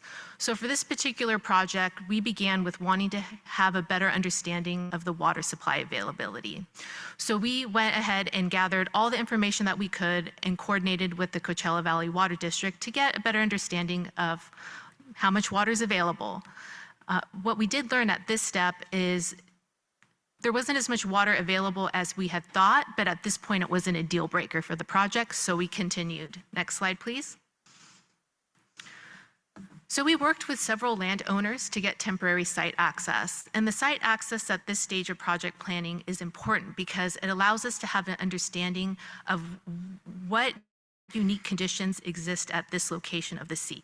So we will conduct various types of surveys, site reconnaissance, different types of investigations to gather data that will influence, well, first it tests feasibility of the project, and it will influence how we design and permit a project. And then in some cases, we might adjust a project footprint if we need to avoid an area that's sensitive. Next slide, please. So we began conducting surveys, and I'm going to highlight the top two that were part of the reason why this project concept pivoted. The first one is we conducted field work to prepare an aquatic delineations report. And as part of this effort, we were able to map out the emergent wetlands at the northern end of the sea. We were curious to know at this point how much of our project footprint is covered by these wetlands. The second thing that happened is working with our Salton Sea Management Program teammates at CDFW. CDFW went out and conducted marsh bird surveys. And our other question is, okay, of these wetlands that exist, are they supporting special status species? Because it's a good question to have. So next slide, please. So this figure consolidates several layers of information. I would like to draw your attention to the long black outline. That's the North Lake Project concept footprint. And you may notice that about half or so of the project is still inundated with water. So the sea didn't recede at the rate that we had anticipated. And of the area that is exposed, if you could see color, the bright green represents wetlands within the project footprint. So then of the area that's exposed, a notable amount's covered by the wetlands. And then the purple above the black line are the wetlands that are outside of the project footprint. Next slide, please. So with all this new information, we reevaluated the project and we shifted the project footprint up elevation to capture the 5 wetlands. They're numbered on the screen if you could see the numbers, so that we can protect these wetlands as the sea ultimately will recede into the future and enhance them. And one of the aspects of this new conceptual design is to encourage vegetation growth between the wetlands so that we can suppress dust on the area that is exposed. So this reconceptualization of this project has a couple of interesting features. It's working with the conditions that we're observing on the site. It allows us to work with trying to create habitat and protect habitat for species of concern. It's a lighter touch on the landscape and it uses less water. Next slide, please. So then I'm moving on to the SCH project. Next slide. So for those of you that have been with us for a long time, you may recognize the picture on the left. That is the original SCH project. It was 640 acres. And then the project on the left, or pardon me, the right, I'm getting my directions mixed up here, is the full-blown SCH project as it stands today. I just want to note there's a pretty substantial difference in scale between these two figures. So the original SCH concept, the 640-acre project, was part of a larger 3,770-acre project that was identified as a preferred project alternative in a 2013 EIR-EIS. And the reason why the state was moving forward with the smaller project was because there was a lot of uncertainties and unknowns of constructing a project of this type and these conditions. And some of the conditions we weren't sure from a constructability standpoint, cost and schedule, how it would play out to do the bigger projects, so we wanted to start off with a smaller chunk. But in 2018, this Department of Water Resources received Design Build Authority. And Design Build Authority is a type of contracting method that allows us to consolidate 2 steps of our process with the design and the construction happening with one entity. So this design build delivery method allowed DWR to have more control over the project budget and schedule. And because of the uncertainty and risk associated with the site conditions, this delivery method allowed DWR to have more flexibility to make adjustments during design and construction. And overall, it reduced some of the state's liability. So as a result, the state felt more comfortable moving forward with contracting out or moving forward with this delivery method for a larger project. Next slide, please. So some of the things about the lessons learned at SCH. We early on identified a big risk is whether or not we can construct in wet conditions. So what we learned is that it is possible, but the soil needs to be handled several times. If the soil has to be harvested on site, transported, dried, mixed again to get the right moisture content and soil composition before it can be placed on site and then compacted. And what you're seeing here is the construction of the East Pond 1 expansion project. Next slide, please. Another high risk that was identified is this project is considered an earthworks project, which means we're moving around a lot of dirt. In fact, I asked this question because I thought it'd be a good number to have. We've moved 5 million cubic yards of material at the Salton Sea. So when you're thinking of something at that scale and the amount of equipment and time, there's risk baked into moving all of that dirt around. So we were curious to know, can we do it? It's a lot of heavy equipment. And what we learned is that it is possible, but we have to identify specialized equipment that can perform in these conditions and also come up with innovative ways to reconfigure construction equipment so that we can get the job done within the time frame that we have. Next slide, please. Another aspect of this project that is, I guess you can call it unique, is the hypersaline aspect of it. So any of our infrastructure that's in the sea or moving water around in the sea, we needed to find materials that would be able to function long-term without corroding. So this was something that we were able to work through our construction process to identify the materials that would work. So if you're curious to know about the pictures, on the left-hand side, we have the saline pump station. Those are our saline pumps. And then on the right side, we have our pipes. You may see some organic material growing on the exterior of it, but it's not corroding. So next slide, please. And one of the opportunities that the design build project delivery method, one of the opportunities was that we were able to work with the design builder during the design process. An example of a positive aspect is the Species Conservation Habitat Project's Labyrinth Weir, which is on this picture. Through the design build process, our contractors proposed a gravity flow system in its designs, which eliminated the need for pumps and associated electricity consumption that resulted in a cost savings. In addition, DWR engineers collaborated with the contractor to refine the initial weir design into a labyrinth weir, condensing this project feature to a smaller footprint on the landscape, achieving the same level of flood protection and also using less concrete. Next slide, please. All right, the third project example is the Bombay Beach Wetlands Enhancement Project. Next slide. This is one of the Salton Sea Management Program's partner projects. This concept and early design came to us from Audubon, California. Building on the work led by Audubon while maintaining our partnership, the project transitioned to the Salton Sea Management Program earlier this year to complete the design and permitting. This will be the Salton Sea Management Program's first wetland stabilization and enhancement project. And if we didn't note the project size, it's approximately 565 acres. Next slide, please. The lessons learned through planning and constructing this project type will inform our future SSMP wetland-related projects. One interesting aspect of this project, and Megan will get into this in more detail, is we were able to utilize new permitting efficiencies for this project, so it's our first time using them. And also working with Audubon, the Salton Sea Management Program, this was noted earlier today, we submitted a grant application to the Wildlife Conservation Board for funding to help with a portion of the construction.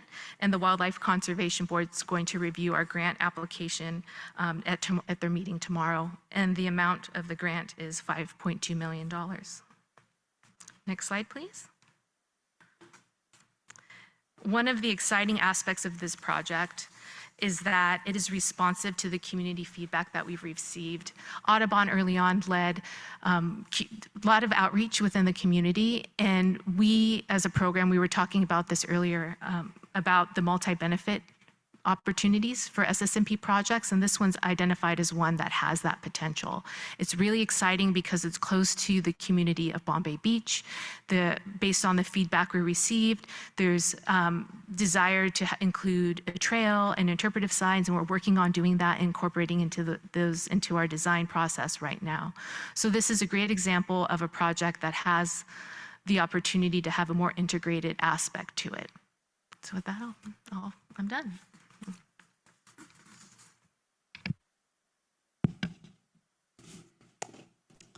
Hello, my name is Megan Gelini. I'm a program manager with DWR and happy to tell you a little bit more about our permits. Next slide, please.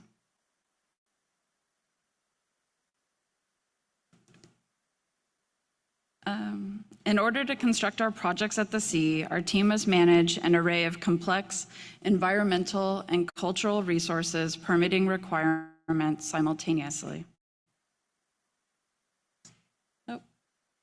I'll pause.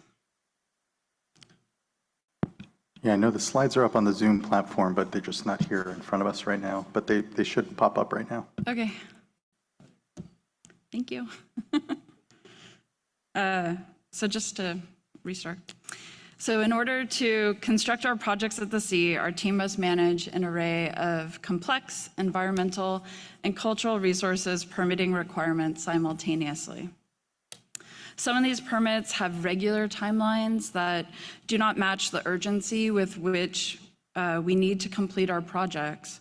And so we have to work diligently and creatively to permit our projects on faster than normal timelines. Next slide, please. So in addition to facilitating review time from state and federal permitting entities, we've also got to align the information gathering that informs our permit applications around certain times of the year. Since SSMP projects are constructed in areas with protected species, our team's required to conduct environmental surveys in certain times of the year to determine the presence of species that require legal protections. The legal protections we must provide to these species are critical considerations for designing our projects. Next slide, please. So this table illustrates the different types of permitting pathways and their estimated timelines for completion. Our team works incredibly hard to identify efficiencies and advance as many permits concurrently as possible. Typically, DWR will take lead on the first steps, 1 and 2, and the lead permitting agency will take lead on steps 3 and 4. Next slide, please. Now, this is the same slide, but translated into Spanish, and I'd like to give some time for folks to review it.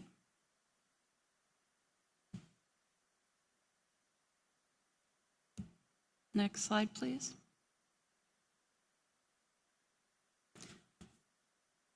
The SSMP team has early and frequent collaboration and communication with partners and regulators. These communications create important bonds and develop and maintain trust between the agencies to support a more efficient project permitting process. On the federal side, one of the efficiencies established is an agreement that DWR has with the Army Corps of Engineers under the Water Resources Development Act, or WRDA. DWR provides funding to support Corps staff on permitting SSMP projects and NEPA support. This expedites the review process. Another significant permitting efficiency that was completed in 2024 after many years of effort and collaboration was the Army Corps of Engineers' establishment of letter of permission procedures under Section 404 of the Clean Water Act and issuance of an individual permit to the state of California for activities and projects implementing the SSMP 10-year plan. To accomplish this milestone, the SSMP team worked with the Army Corps of Engineers and the federal cooperating agencies to finalize its first programmatic planning and regulatory compliance documents, which will enable streamlined approvals for federal permits on SSMP 10-year plan projects. For state permitting efficiencies, over the last few years, the states adopted different permitting pathways to enhance the permitting processes for restoration projects. One example is the statewide Restoration General Order, which was adopted by the State Water Resources Control Board in 2022 as a potential permitting pathway for restoration projects to use to address the Clean Water Act 401 water quality certification and also waste discharge requirements. In September 2024, the Restoration Management Permit Act was enacted to create an inclusive one-stop permit from the California Department of Fish and Wildlife. The Restoration Management Permit consolidates 5 of the most common CDFW authorizations typically needed for restoration projects into a single streamlined permit. DWR is working closely with CDFW, including the Cutting the Green Tape team, to seek coverage under the RMP for various SSMP projects. Finally, the CEQA statutory exemption for restoration projects provides a statutory exemption from CEQA for fish and wildlife restoration projects that meet certain requirements. Our team is using this pathway for our Bombay Beach Wetlands Enhancement Project. I'd now like to pass it to Joe, and if we could go to the next slide. Awesome. Thanks, Megan. I just want to summarize real quickly this panel here, some of the takeaways. So, first and foremost, we have been closely tracking the sea's conditions to understand ways that we can work with nature to implement our projects. We've also worked creatively to navigate bureaucratic hurdles that would otherwise pose timeline challenges that are totally unacceptable given the urgency to build our projects. And once we've started building our projects, as we heard from Yvonne at the sea, we've been able to retain flexibility in project design to be able to adapt to conditions at the sea, as well as available water and the presence of wildlife species that require certain considerations in project design. The bottom line is that we've spent the past 6 years facing challenges, overcoming them, and gaining invaluable institutional knowledge that will allow us to leap forward in the coming years when it comes to increasing the pace and the scale of our projects. With the significant state and federal funding received over the past year, we are ready to take the next step, leverage our lessons learned, and ultimately get more projects built at the sea faster. Thanks. Thank you all. Incredibly appreciative of what has been a lot of learning on the ground, and glad that it's been able to dovetail with other efforts here in the state to streamline permitting, especially around restoration projects at our respective agencies. I feel like, again, the Salton Sea continues to prove to be one of our most critical laboratories, really where we're learning and actually applying lessons from other parts of the state and generating our own here. I have a quick question regarding the emergent wetlands.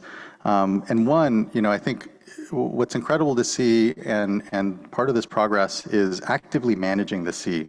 For so many decades, there wasn't active management happening down at the sea in projects and investment.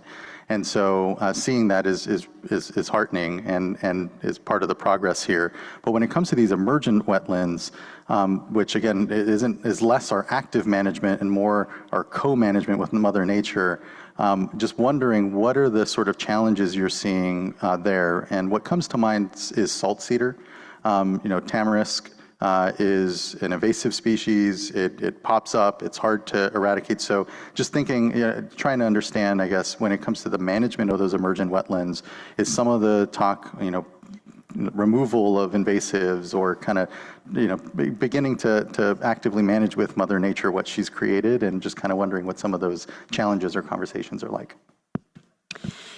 Thanks so much for that question. Absolutely. There's, you highlight the challenge around some of the vegetation species that can pop up and kind of, take over an area and provide less habitat value than like a diverse composition of vegetation. So we do see this in particular at the SCH project, where we've got an area where CDFW works really closely with DWR around those protocols to try to address the species that can kind of come in without vegetation clearing and management there. So that's where we have a more active footprint.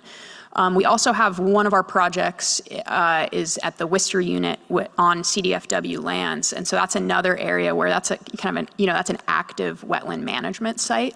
And that's where part of their treatments and restoration efforts are addressing that composition and trying to favor, the diverse natural wetland habitats for the benefit of species there.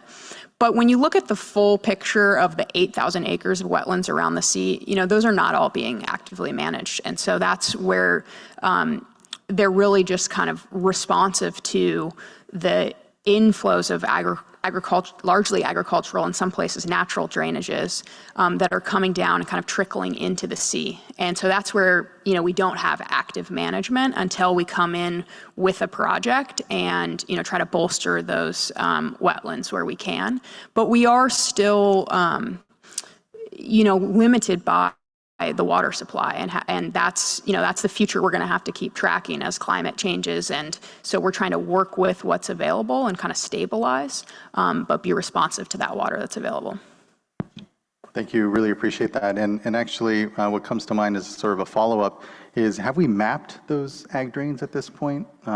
Seeing as how they're kind of becoming an important component, if you will, at least of these emergent wetlands, and wondering here particularly if the U.S. Army Corps feasibility study is kind of capturing, if you will, those inflow. I mean, I imagine they're capturing inflow from ag, but just wondering like the specifics of understanding where those drains are and where it's adding to and creating emergent wetlands. Yeah, I think that's part of what Yvonne was showing in that North Lake section, where when we get into a project area, then we really define, where the inflows are. And that's where that kind of mapping step happens. Anything else you guys want to add? Just to build off of that, if you're curious about what some of the things we're observing from a project planning perspective relative to the agricultural drain flows, particularly the ones that flow into the emergent wetlands. So for us, as we're looking at our project planning, we would like to know the water demand of those wetlands, especially if we know if there's a species of special status, any type of special status species in those wetlands. From a diversion standpoint, we would consider, can we divert, when can we divert, how much can we divert? There's seasonality to it. The flows aren't all the same. The water composition's not all the same. The chemistry varies. You mentioned the Army Corps of Engineers feasibility study. That is one of the things they're looking into, and it's basin wide. They're looking at anything that drains down into the sea. Some of that stuff is gauged. That's a layman's term. So the ag drains can have gauges on them, so we have a good idea. Some of the waterways do, but not all of it, and that's one of the data gaps. And that's when we rely on models.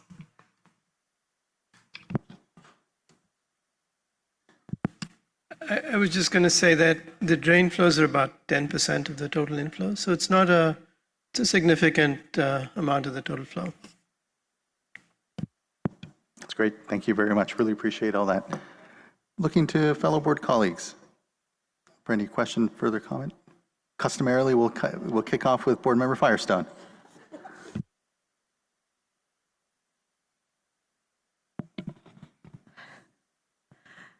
Yeah, this again, thank you. Fantastic panel. Really helpful perspective, and thanks for helping take a step back and look big picture and kind of give context to what we've learned, where we've come, and where we're going. I so appreciate that. And and also just the thoughtfulness around how you are helping us understand how you're adapting to, as you go in with the project, to the particular emerging wetlands, changes in environment, because whenever we're doing plans, or I'm thinking about when we did, adopted our order, there's a lot of uncertainties. And clearly we're seeing, the great news is there's less receding than what we thought when we adopted this order. It's not common that things are better off than we expect. So I really appreciate that. And also, we're way behind on acreage in terms of where we, what was in our order.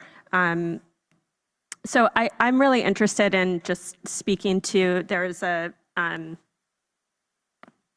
table 2 and around the projects planned between now and the end of the 10 years, so 2025 to 2028. I think it's on page 57 of your beautiful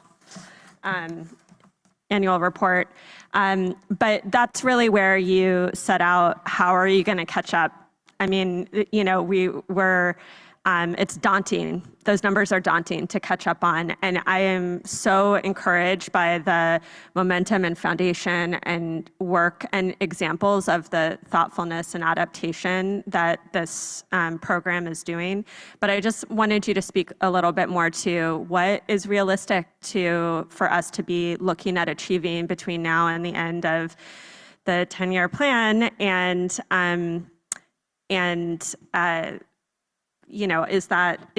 do we think that we're going to achieve, or do you all think that you're going to achieve the amount set out in the order?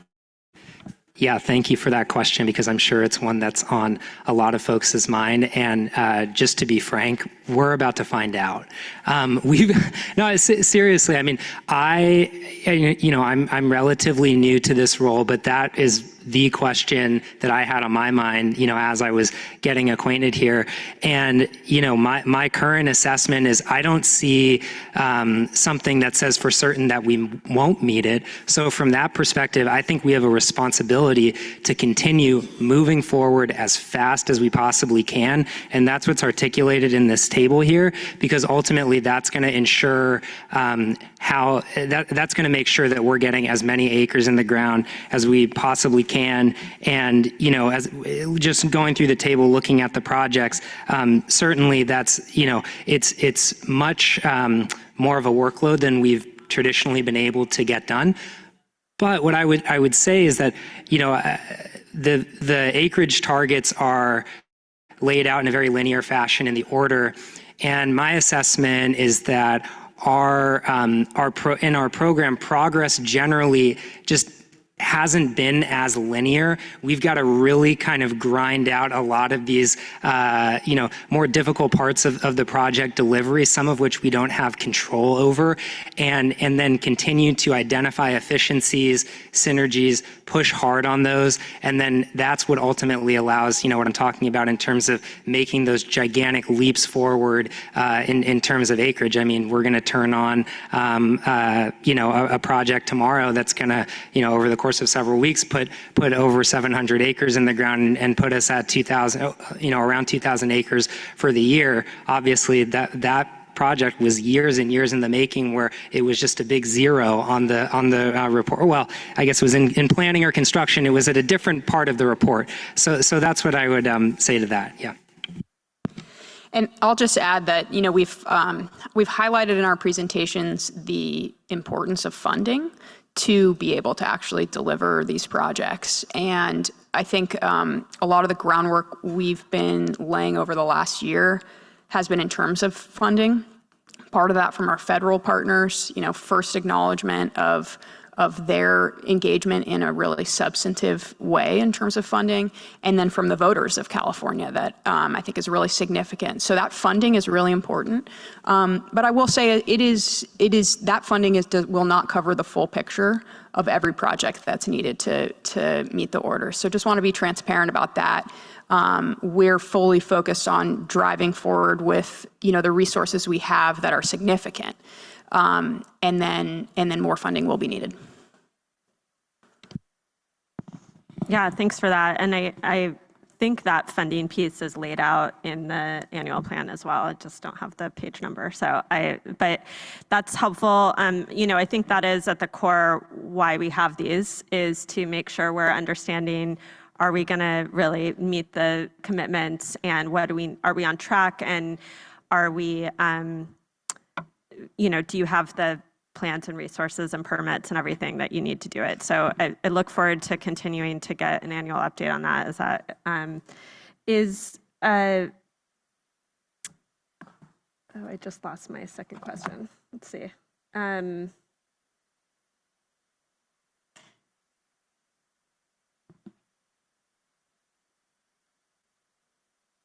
I know okay. So sorry. A lot of funding for this project has come recently from federal funds because of conservation efforts. And that's conservation on top of the conservation that was the reason for this order. And so on one hand, we've seen more water than we expected coming in, which is great, even with that conservation. But I think we also didn't account for additional conservation when we first were setting these targets. This was these were temporary, short-term agreements, not temporary, but short-term agreements. And obviously we're going to be, one of the reason we're doing the long-term plan is thinking about, we have less, we know everyone's going to be cutting back and there'll be even more. Could you speak a little bit to how you all are looking at understanding if there are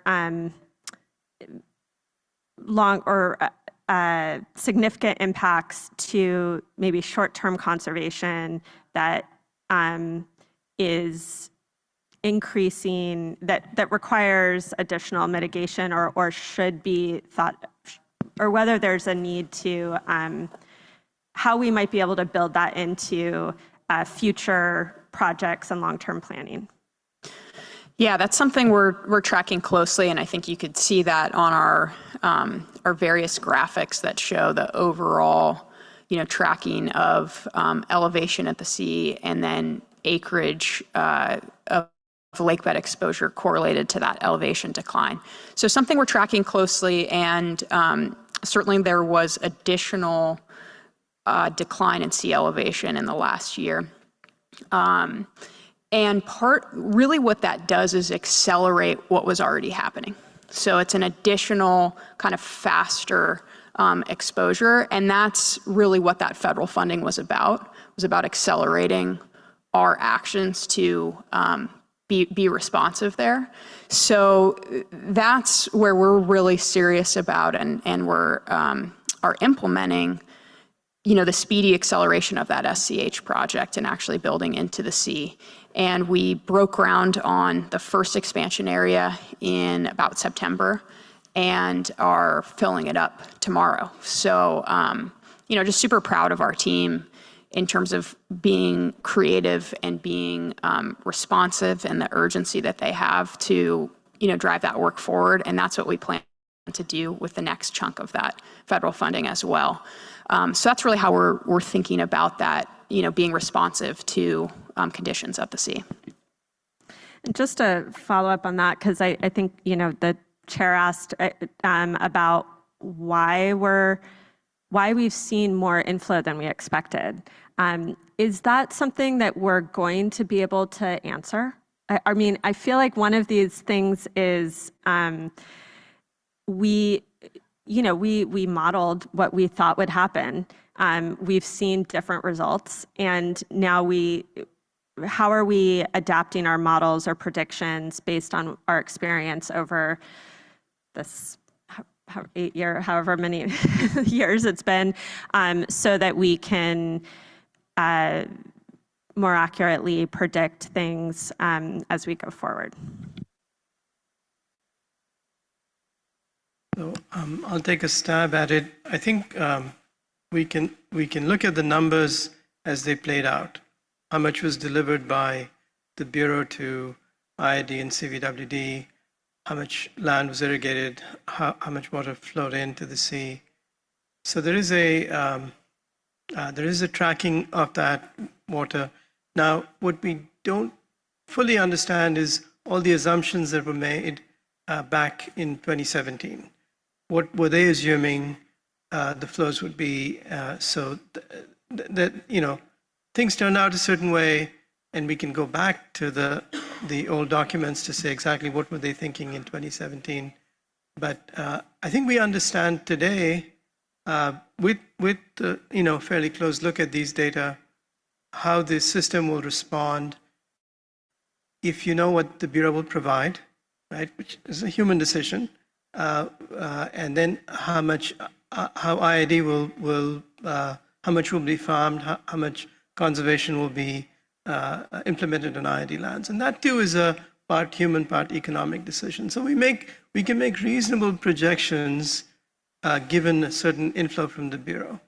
So if this current conservation policy, it's a 4-year, our projections are based on this conservation being active for 4 years, beginning in 2023, so 23, 24, 25, 26. And so in 2027, in paper on policy, it's supposed to go back to their original allocation. What decisions do we make for 2027 and beyond? And I think we can take a range of scenarios. That's the right thing to do at this point. We don't know exactly what will play out. But I feel like from just the tracking of the water once it's delivered to the basin, we have mechanistic processes to kind of get you a inflow to the sea. And I would say bottom line is that those refinements have been made in the modeling, and that's also part of the Army Corps feasibility study. There's kind of a whole hydrology effort there, and so that's an opportunity too to have improved projections. Great, thank you. My only last question is maybe, I think Yvonne, you were mentioning, but just can you remind us what to look forward to for this next year in terms of things coming up in 2025? It's not, I think maybe I'm mixing who said it, but I think somebody had highlighted on the first panel just that 2025 is a big year, and we will be starting to get more information, and especially I think in the long-term planning. Can you tell us more about, from the long-term plan, what to look forward to for getting reports for next year? Mm-hmm. Yeah, that was me that made that statement. So you're right. And it was in the context of the U.S. Army Corps of Engineers feasibility study that's being developed in partnership with the Salton Sea Management Program and the Salton Sea Authority. And the reason why I said that is, you may recall the long-range plan that was developed by the Salton Sea Management Program had a set of long-term restoration concepts that were recommended to the Army Corps of Engineers for further analysis. So those recommended concepts, as well as I think one that the Army Corps put together, are going through the Army Corps study process where they refine that list down to the ones that they're going to evaluate in a robust way through their feasibility study. And the reason I'm saying it's a big year is because we anticipate that we will know what are the final suite of alternatives that will be moved forward for the more robust evaluation in the feasibility study. And it's of interest, right? Because like the comments we heard today, there's a lot of interest about water importation. There's a lot of interest on how are we going to project out how much water is available to the Salton Sea when we're planning these projects long term. So that's why I made the statement that I think it's going to be an interesting year. Thank you. And that just made me think of one last related question, which is, our 10-year plan ends, and then it sounded like the update was with this broader scope that the feasibility study won't be until the 2029. Is that right? Or I may be getting things wrong, but can you just speak more to how these two things fit together in terms of timelines? Because it does seem like maybe we will end this before we're finished with the long-term plan. And that's where the early implementation increment comes into play. And the early implementation increment, when there was just a whole year of back and forth trying to wrap our heads around, collective heads around, all right, well, what do we need to evaluate this long-term feasibility study? Then the concern came, well, with that timeline, what are we going to do in the interim? And the early implementation increment came out of those conversations. And the goal of the early implementation increment is to identify projects that can be analyzed, hopefully approved when it gets to the chief's report, so that they can be implemented on a shorter time frame than the full-blown feasibility study. Thanks so much. Thank you, board member, for the great questions, and really appreciate the great responses here. Board member McGuire. Actually, I feel like the questions have been well covered. This was a really thorough presentation, and so I don't have too much to add, except just to, I guess, observe that, to me, this is what appears to be taking shape is a great example of adaptive management and really looking for win-win solutions to a problem that I would totally agree, a few years ago didn't really know what the solution looked like. And we've been fortuitous with the emergent wetlands and additional inflows and, just a number of funding, a number of circumstances kind of coming together all at the same time that have led us to this moment here. That could change. It could get better. It could get worse. But certainly we'll need to continue to adapt to changing conditions. And so I just want to say that I'm always on the lookout for examples of that in California water. It doesn't always come together this way. And so I just really appreciate the work that you've done and the contributions to the sea. Thank you. Hear, hear. Thank you, board member. Vice Chair.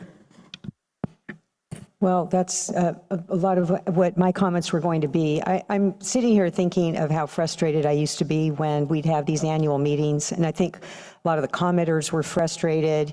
And it was difficult to see, even though Bruce Wilcox was just, a founding father and had a vision, but the team wasn't quite assembled yet. It was hard to see how this could actually evolve into what it is now. And then sitting here today, really feeling quite confident in your leadership. You have a great team, articulate, smart, impassioned.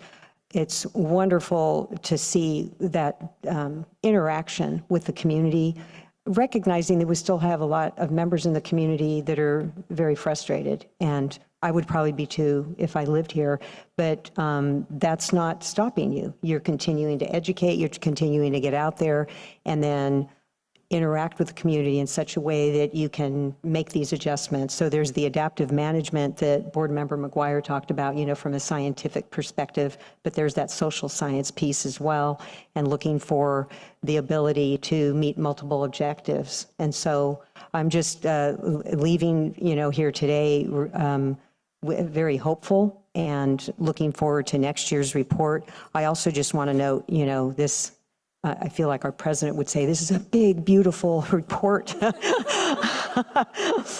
And it really is. And I know in years past, there was also, we didn't get it on time.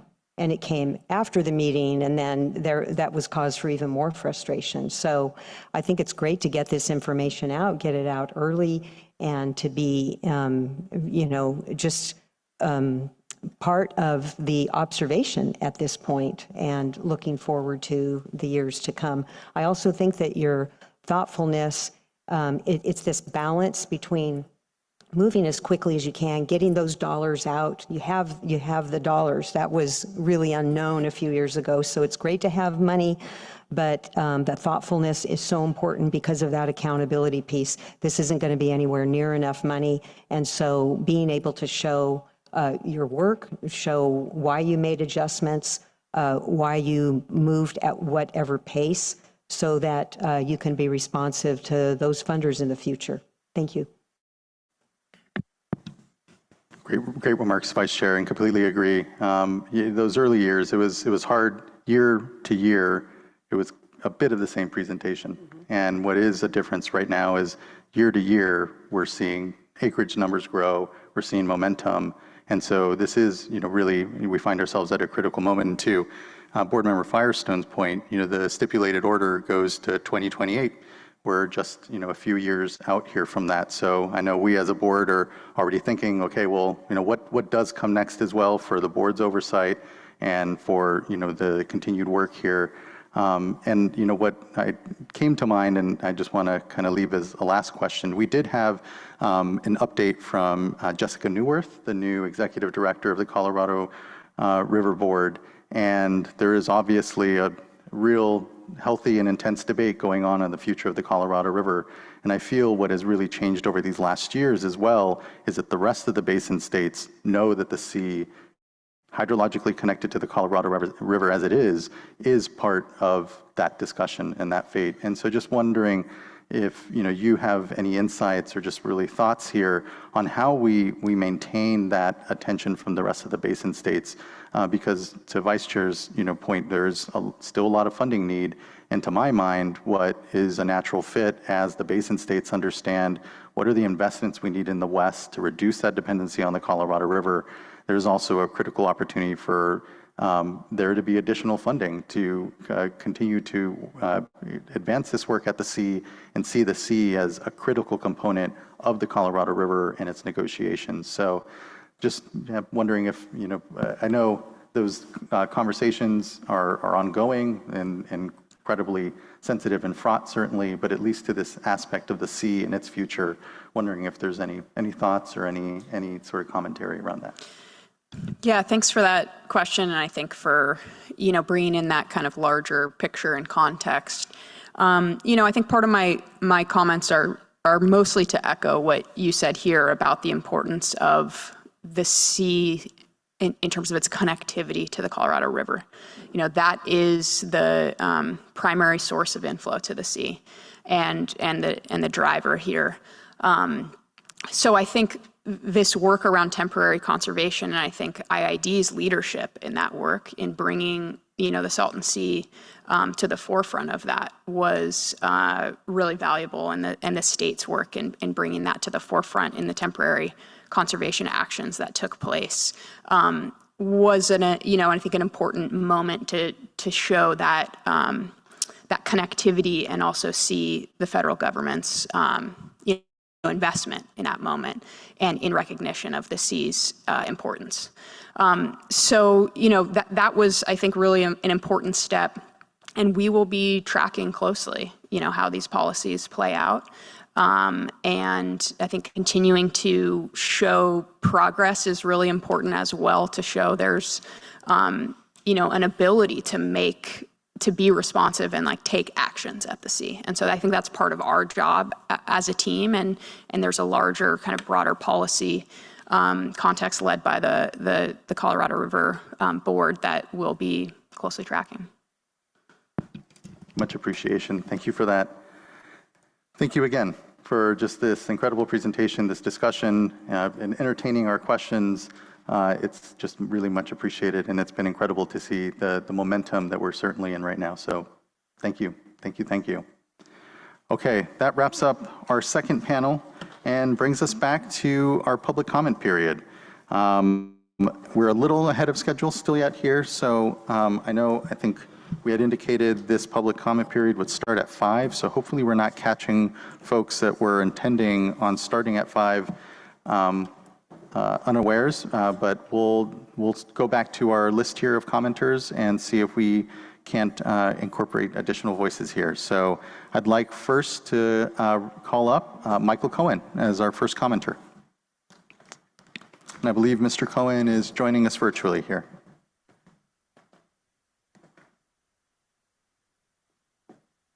Thanks. Thank you, Chair and members of the board, and apologies for not being there in person. Like California and others, my budget's a little tight these days. But really want to commend you for elevating this and providing an opportunity for the SSMP team to highlight its activities, and really want to congratulate the SSMP team. And this is a bit odd for me, but to praise them for all the work they've done this past year and the past since the last workshop. And I'm particularly sorry to be missing the event tomorrow and to see the filling of the SCH expansion pond, which I've been looking forward to for many, many years. And so that's a great, I think, marker for really a pivot from where we've been. And as many of the board members have said, from years of looking forward to seeing progress and to actually now tomorrow seeing some progress at the Salton Sea. A little, maybe an aside on the SCH expansion.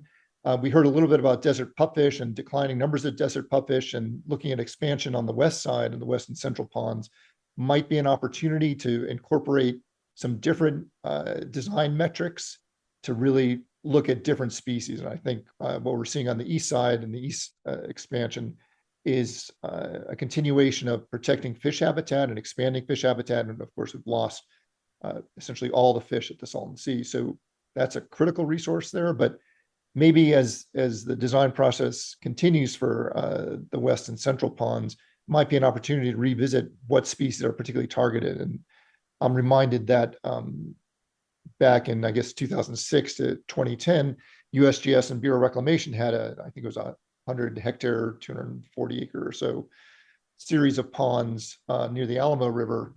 And when those ponds were discontinued, decommissioned, and drained, there were 1 million desert pupfish in them.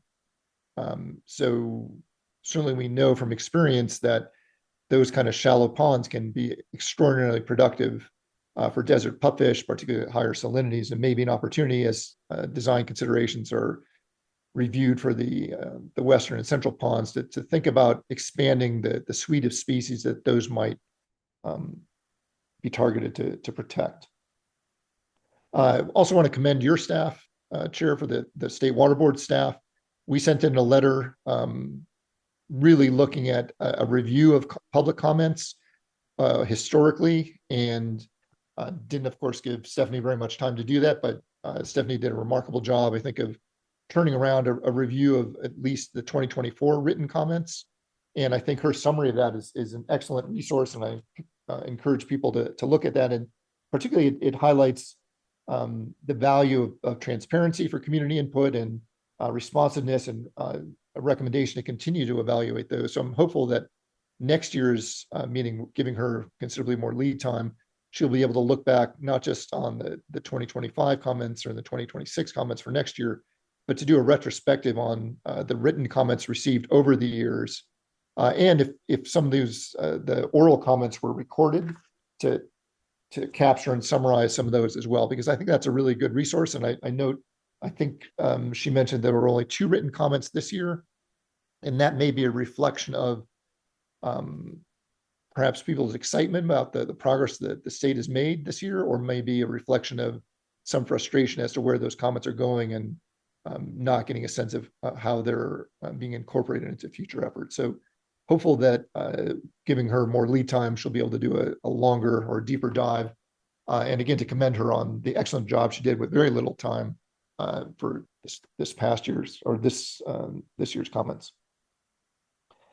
And finally, just a quick aside, I guess, on the inflows.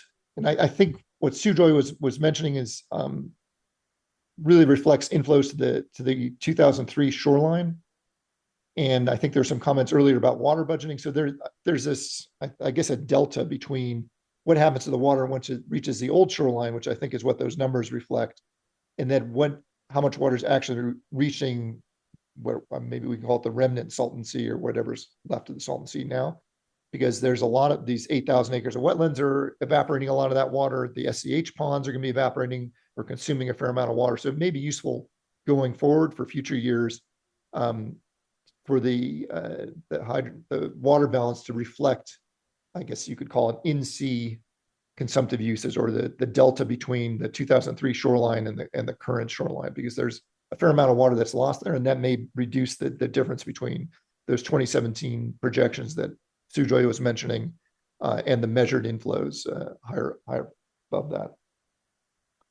And I have one. Yeah, so finally, the last, sorry, one last comment on this. was on the HABs. So we're seeing, I think, there's been a lot of concern from the community about air quality and air pollution. But I think there's a growing recognition of the water quality hazards that are being posed. And I think Emma was mentioning a little bit about the HABs being present and some warnings going up around holiday time for when there's increased recreational use of the Salton Sea. So maybe highlighting more of that going forward in the annual report, and perhaps, again, trying to get scarce resources to the regional board to elevate the concerns about water quality. We're seeing a lot of research out of UC Riverside and other partners with Alianza and others at hydrogen sulfide emissions coming out of the lake and chronic exposures to hydrogen sulfide, which is again related to water quality and the sea itself. So looking at some of that, I think would be another important thing. And finally, everyone's mentioned how great these presentations have been. I'm hopeful that the SSMP team will post these presentations on the Salton Sea Management Program website in the near future. Thanks for the opportunity to comment. Thank you, Michael. Sorry you're not here in person with us, but glad you're here still yet virtually and have been for all the workshops that we've been holding. And so your just institutional knowledge, your institutional leadership here is incredibly appreciated. And to your points and questions when it comes to the presentations, we will make sure they are posted up on the website, on our Salton Sea website, so everyone can have access to those, use those, be able to repurpose them as well. There is a ton of great content, I agree. I appreciate the mention of the pilot projects, the ponds that were created in the early 2000s. I just have to give a shout out to Doug Barnum at USGS. I don't know if Doug is still at USGS, but that was so much of his work, along with Chris Shoneman and a lot of folks that were here engaged really early on at the sea. We missed that USGS office down at the Salton Sea, but appreciate that USGS is still a real valid and important partner. And again, so much of the science and learning to even scale to where we are now was because of them. And just, Doug, if you're out there, really appreciate your contributions across all this. And thanks for the acknowledgement on the great work I know Stephanie did, and importantly, thanks for the request. Here asking that we really catalog and articulate the comments that we've received previously in previous workshops, what the follow-up has been. I agree that next year's workshop we'll try to delve back and even a little deeper, and important to capture what has been this decade worth of workshops that the Water Board has been holding on the Salton Sea to kind of mark, understand that progress, and importantly, the continued responsiveness that we've seen. So thank you for your partnership with Alianza and other community groups and really requesting that. I think it's a really important, transparent step here for us as a board as we continue to ingest and understand comments, and importantly, want to show, well, what has been the response? What's the action that's been taken that's responsive to those comments? So thank you, Mr. Cohen. Again, just really appreciate your continued leadership here and engagement, and thank you for all those great points. Okay, now I will go to a list of folks that signed up to speak, but we haven't heard from yet. I'll note that only one of them I'm seeing currently on our Zoom platform, but I'll name out the names nonetheless in case folks are viewing us through another webcast or just the webcast and aren't on the platform.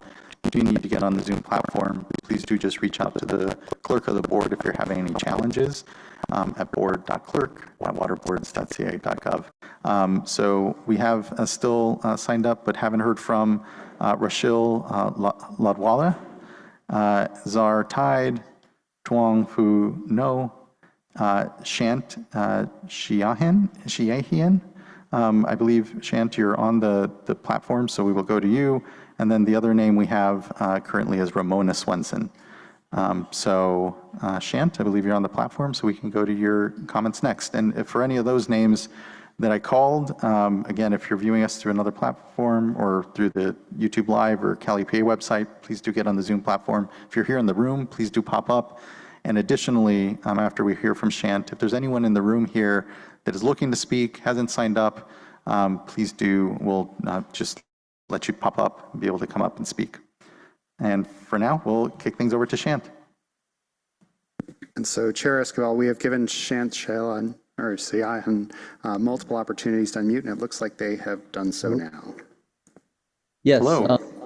Hi. Thank you for this opportunity to speak and comment.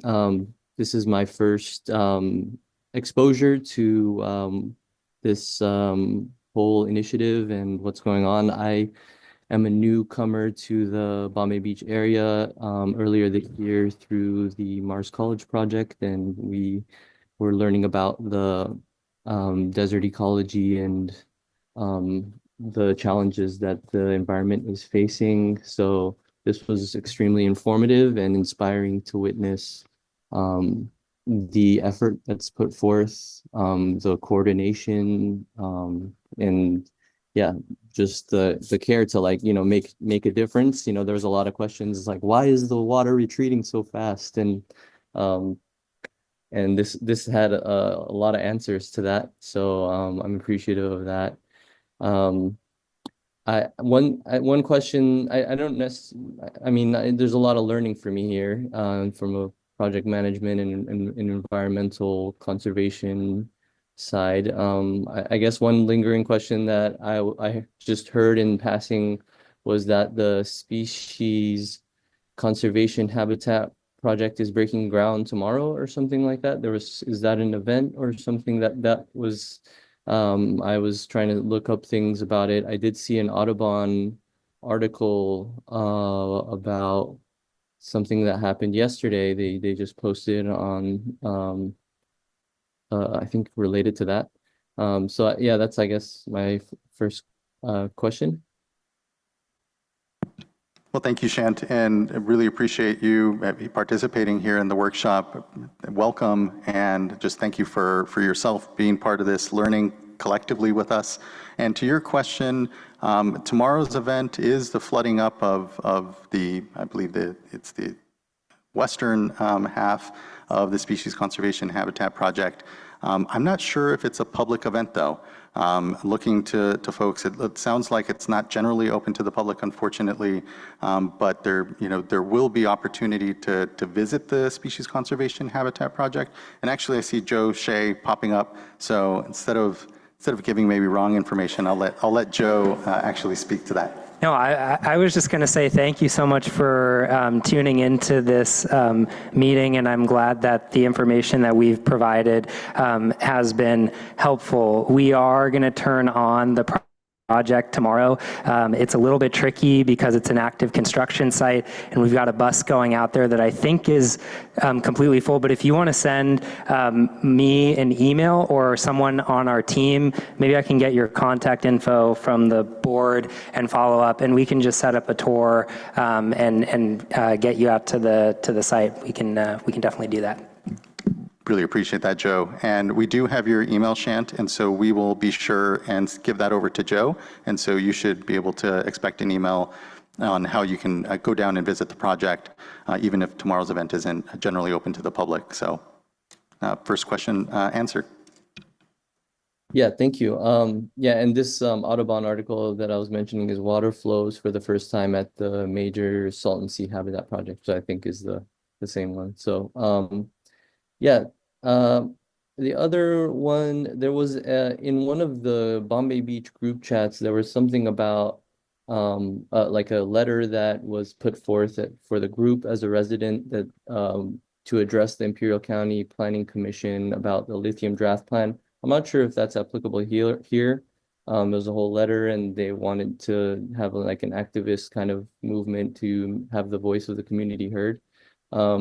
I'm not going to read the whole letter, but I guess in our email correspondence, I can forward that. And I'm not sure exactly if it's relevant to this particular thing, but I know that, you know, mining and that whole initiative, which is kind of a looming thing, environmental concern about the environment, and may cause drastic changes in the whole anatomy of the landscape, is probably related somehow. So I guess not necessarily about that commentary, and maybe I missed the early half of it, but like, what is the thought around the Lithium Valley kind of thing in relation to environmental conservation? Thank you, Shant. That was a point that was brought up in the morning. Actually, I had a question similarly, which is, given the plans for lithium development and the very real overlay of this project and the restoration work that's going on, and then what may be planned for lithium development in the Salton Sink area, is important to coordinate. And Joe Shea responded with the fact that there is coordination going on between the Salton Sea Management Program and the CEC, and with locals as planning is ongoing for the work around the development of Lithium Valley. So it is relevant. I appreciate, and I have seen that letter in concern, and I think, here we're doing our best to make sure that we're ensuring that the state agencies are all coordinating and discussing so as to ensure that these things can be compatible, which I firmly believe they can, and actually can help benefit one another. So good points and good question there, and know that it is part of some of the consideration and discussion that's happening here as the Salton Sea Management Program continues to manage the retreat of the sea, but importantly, the restoration of it as well. Awesome. Yeah, that's great to hear. And yeah, I also want to appreciate like this stream, how it's being streamed on multiple websites. Like that's what an awesome thing. I'm not sure. It made me curious about whether it's happening in other locations. I'm actually right now, I'm in the Bay Area. So, there's stuff happening here, but I'm tuning in because I care about that, that area as well. And I feel like there is a kind of relationship in California as a whole of, they're such contrasting environments, but there's some sort of like lesson about how they can relate with one another. So I really appreciate the ability to tune in and how it's so readily accessible, as well as that hub initiative of the dashboard. Like that's so cool. Like that, I've thought of like, what if there was this kind of thing to track all of the things and contribute as a community member and have this whole collaborative thing. So like, I'm really looking forward to that developing next year, is what I heard, the tracking of it. Maybe it could be sped up, but no rush, just it's really awesome. So yeah, that's all I have to say. Thank you. And thank you for those comments. Really appreciate it, Shant. I'm glad you were able to participate here. And yes, I agree. If there was one thing, silver lining around the hardship that COVID presented us all, it's the better ability for us to ensure that we have these virtual components that really help expand the scope of the commenters we can have and the ability for everyone to engage here. It is really critical for us as decision makers to have this. So thank you. Really appreciate that acknowledgement. And thanks again for participating here in the workshop and providing us your comments. It's been really enriching. Thank you. Great. Thank you. Next, I'd like to call up Shant. Apologies, Shant. I would now like to go to Rushel Ladwala. Hey, everybody. My name is Rushel Ladwala, and I'm a junior attending Palm Desert High School in the Coachella Valley. I'm currently a member of Alianza Coachella Valley's community science project titled the Salton Sea Environmental Time Series. And I really just sincerely appreciate the opportunity to speak with you all today. And I was able to make a similar public comment last year at last year's workshop. During my time with Alianza, I participated in water quality monitoring at the Salton Sea, and have come to understand both the science and personal impacts of environmental degradation in this region. And so today I'd like to emphasize 3 critical needs: increasing water monitoring coverage and efficiency, expediting the implementation of total maximum daily loads, or TMDLs, and improving public access to water quality data. First of all, we must increase water monitoring at the lake, not only in expanding the number of sites that are tested, but also improving the timing and frequency of testing. The current scope of testing is a bit insufficient to reveal the full scope of nutrient concentration changes or even seasonal variations. And so I believe that a programmatic approach to water monitoring, rather than a one-off project model, is essential to establish a reliable baseline and track long-term trends. I think that this will help us evaluate the efficacy of dust suppression, habitat restoration, and lithium extraction mitigation strategies in light of that recent $540 billion valuation. Also, depleted oxygen levels at the sea have caused hydrogen sulfide emissions, which can definitely have chronic health impacts over long periods of exposure. This monitoring must directly inform rehabilitation and dust suppression project implementations, rather than sitting idle in, unfortunately, currently inaccessible data sets. This is especially important as we, as community scientists, try to analyze the links between water quality, respiratory illness, and environmental restoration and general awareness. Second, we need to expedite the implementation of TMDLs for the Salton Sea itself, as although currently TMDLs do exist for tributaries like the Alamo and New Rivers, there's currently no enforceable TMDL in place for the lake itself, despite worsening conditions at the sea. So as a collective, we urge the Water Board to take immediate steps towards Salton Sea specific TMDLs and to fast track this process, potentially through emergency rulemaking or interim benchmarks. This would provide a much needed regulatory mechanism to cap pollutants and hold contributors accountable. And finally, public facing environmental data needs to be a bit cleaner and more consistent, as well as much more accessible. Community members, including myself, shouldn't need a technical background to understand the risks around them.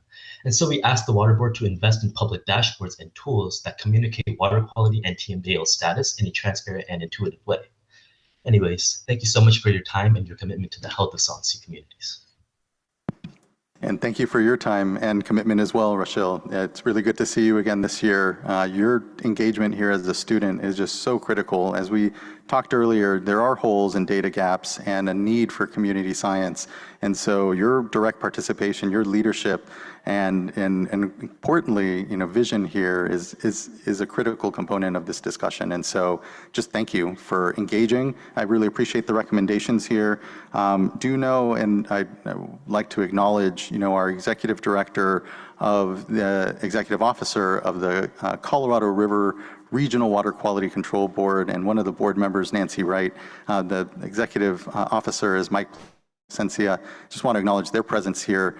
When it comes to those total maximum daily loads that you spoke of and the water quality work, that is all ongoing here at the regional level. And so really invite you to plug in with folks there in the region, help contribute to what I know is an effort already to start to update those beneficial uses and look at the Irrigated Lands Regulatory Program to figure out, how do we start to reduce some of these nutrient inputs into the sea that are part of this challenge. So thank you. Thanks for your expertise and importantly, community engagement in all of this. It is what makes a difference and has been making a difference in these projects. And so it's incredibly appreciated. So thank you, Rachel, and thank you again for these great recommendations, and look forward to your continued engagement in all of this.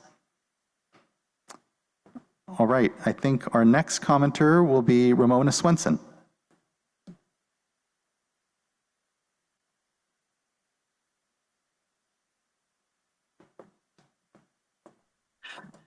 I'm sorry. I indicated I was interested in watching, but I was not intending to make a comment. But I just want to applaud the state on their continued efforts to invest in and restore the Salton Sea. More than fine, and thank you, Ms. Swenson. Really appreciate you participating and observing the workshop and even your quick brief comment. It's really appreciated, so thank you. All right, I believe at this point, and I'm looking to folks in the audience, if there's anyone that would like to have commented and haven't had a chance to do so, please do just pop up. But I believe we may be at the end of our listed commenters here on the Zoom platform and here in person. Just going to give a brief moment in case anyone else pops up onto the platform. I know we're running a little ahead and concerned that there may be those that were intending to comment right at 5 or had scheduling issues. So do know we'll have some wrap-up comment and reflection here from the board. And as we do that, if anyone does come onto the platform, or if you're listening in and are looking to ensure that you provide comment, we'll be able to take you as you come to the platform. Then otherwise, please do just raise your hand in case I'm not viewing it, and folks will make sure and flag it for me. Well, it has been, I know, Nicola, yes? You did already provide us comment, Nicola. If you want, I can allow just a couple of minutes of additional comment, but please do try to be concise and brief for us. You need to turn on the microphone as well. Hello. Thank you, Chair, for this second opportunity. I was hoping that you are going to give me a chance after panels, because Department of Fish and Wildlife, I was going to ask question, do they expect in 10 years and in 20 years increase of fish population, but they're not there anymore?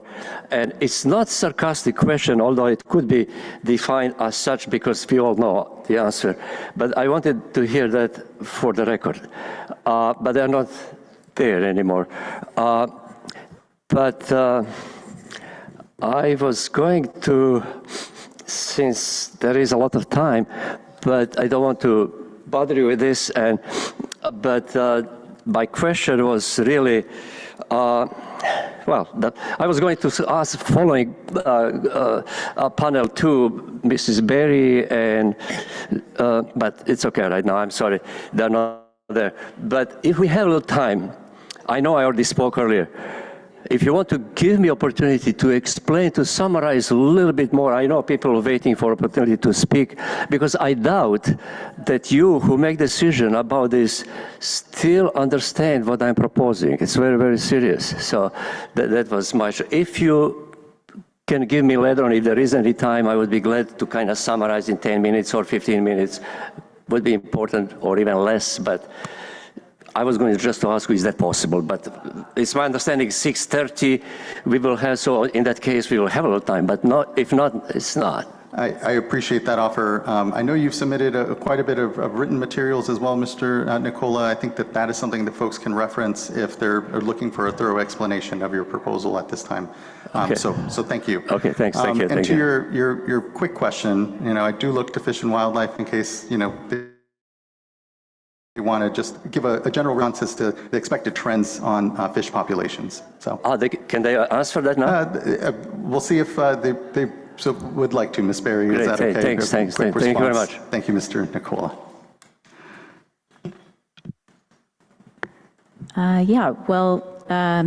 Like I mentioned in the presentation, we caught no fish in the Salton Sea. This was just from one sampling event. And we do intend to monitor every 3 years at the Salton Sea.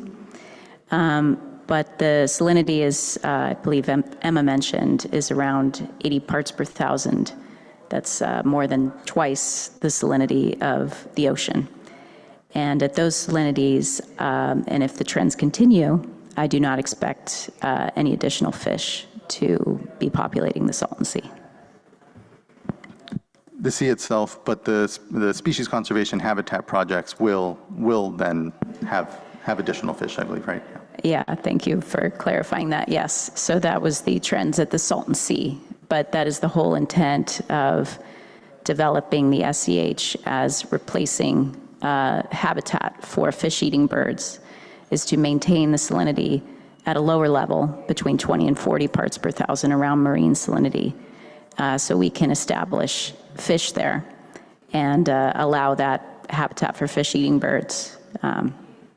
Thank you for the clarifying. Thank you as well, Ms. Berry. Appreciate that. And thank you again, Nicola. Appreciate that. All right.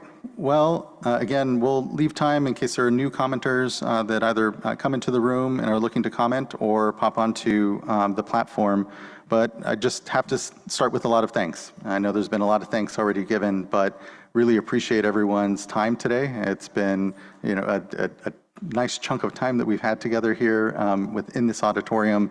Appreciate that, again, that this workshop has continued to highlight what is growing momentum, if not still yet challenges out there. But the amount of responsiveness we've seen just from last year when it comes to the boat ramp, when it comes to the data, the MIP, and importantly, the engagement with communities here has been just really appreciated across all the state agencies. I think for me, as I think about this next year, really seeing that dashboard come online, I think it's going to be a really incredible thing, and look forward to seeing that live and active in a hub, ultimately, where community members, state agencies, all of us that are part of this discussion at the sea can see where the progress is going, what the data is showing, and start to create even more connections across this landscape that are making the real difference when it comes to responding to what is otherwise just an obvious human health crisis, ecosystem crisis that we're all here trying to manage ourselves out of. I appreciated Chant's comment, and I know comments have been made similarly that we are learning across as a state. You know, the Salton Sea isn't the only watershed that is experiencing these pressures of declining flows, climate change, continued need to reduce our dependency on stressed imported water supplies. And so I just really appreciate what is this continued learning that we're all collectively doing. And in this next year, look forward to seeing, importantly, those acreage targets continue to add up, to build momentum, but also, again, these softer items when it comes to the data dashboard that I think are going to be really critical. The other thing, if I can put out there, is that we do need additional boat ramp access at the sea, especially at the north end. We hear that as part of a constraint when it comes to being able to really do the water quality monitoring throughout the sea that's really needed. And so to the extent that, you know, there can be more active discussion, whether it's at the local level with us as state partners, on how we expand that access, both for monitoring, importantly, but also for the recreational opportunities. The more we can get folks down at the sea, the more that we have ultimately allies and advocates that are here keeping us accountable, expecting more, and continuing to enjoy the sea as a recreational opportunity. But those human health discussions are so important to that. Continue to unpack the impact of harmful algal blooms, what that is doing to local communities, so as to build confidence that if you are going to go and recreate at the sea, you aren't putting your own family and yourself in danger. So I think there's a way in which all of this data and information is building toward a greater use of the sea, and just again, incredibly appreciative of everyone's time today, the state agencies and everyone that's come together. Again, year over year, we continue to see an advancement, but we have a lot to go. Looking to fellow board colleagues, they have any closing thoughts, any requests, as well as we think of next year's workshop. I think the other thing that is worth flagging, again, is the obvious timeline here when it comes to the current stipulated order that the board is working off of. We have these next years to start to think, well, what does the next phase of this work look like? And just would plant a flag that I think it's important that we start having those conversations already as to what the future of the stipulated order and the board's oversight looks like.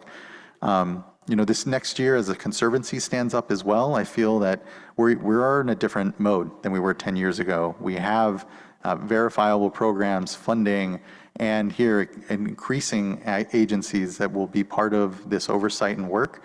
And so I just look forward to figuring out how we continue to fulfill our role and what that role looks like as the landscape of the sea changes just as much as the policy landscape does as well. So much appreciation, and look to fellow board colleagues for their comments, thoughts, and again, any thoughts on what further folks would like to see up here, which is helpful into the coming year. Board Member McGuire. Yeah, thank you, Chair Esquivel. I think you covered it really well, actually. That was a very good list. The only thing I think I might add is I know there was a request for maybe a community member panel or some additional community input at this workshop. And so I kind of made a pin for that, and just reflecting on sort of the social science. I know that the Salton Sea Management team has done extensive community engagement and has a much more rigorous program now than in the past.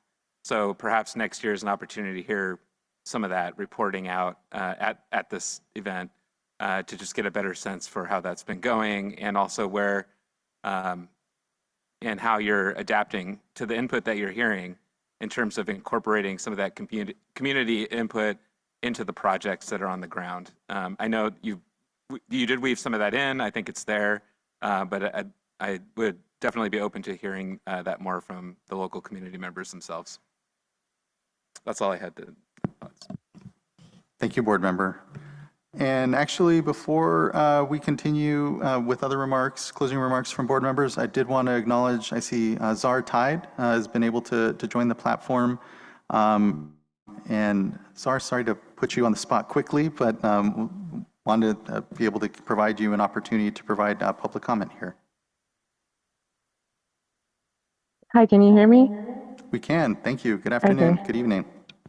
Good afternoon. Sorry, I just got off work. Thank you for this. This was really great. I got to hear at least half of what everybody's been talking about, and I'm really grateful for the additional questions like the Lithium Valley one because I wasn't here for that earlier either. And thank you for continuing to be a part of this organization and uphold just trying to save the Salton Sea. I didn't think I would keep seeing your face every time I've seen your face. I'm really grateful. I just had one question for the event that's happening tomorrow. Would it be possible for it to be live streamed for the public to see? I really appreciate that request, Sar, and look to Joe Shea in case he has a sense of that's something we could quickly be able to live stream. Yes, so we did look into that. Unfortunately, the technological capabilities are a little bit difficult to get Wi-Fi access that would be needed to live stream it, but we are going to take a lot of really good footage. We have staff from the Department of Water Resources who are actually flying in from Sacramento tonight to be on hand tomorrow, make sure we capture that content. And then again, standing invite, if you want to come out and see it for yourself, please reach out to us. We'll get your information as well, just so that we're in touch, and we'd be happy to try to set something up around a time that works for everyone. Thank you, Joe. And Czar, please, you still have additional time here if you'd like to provide additional comment.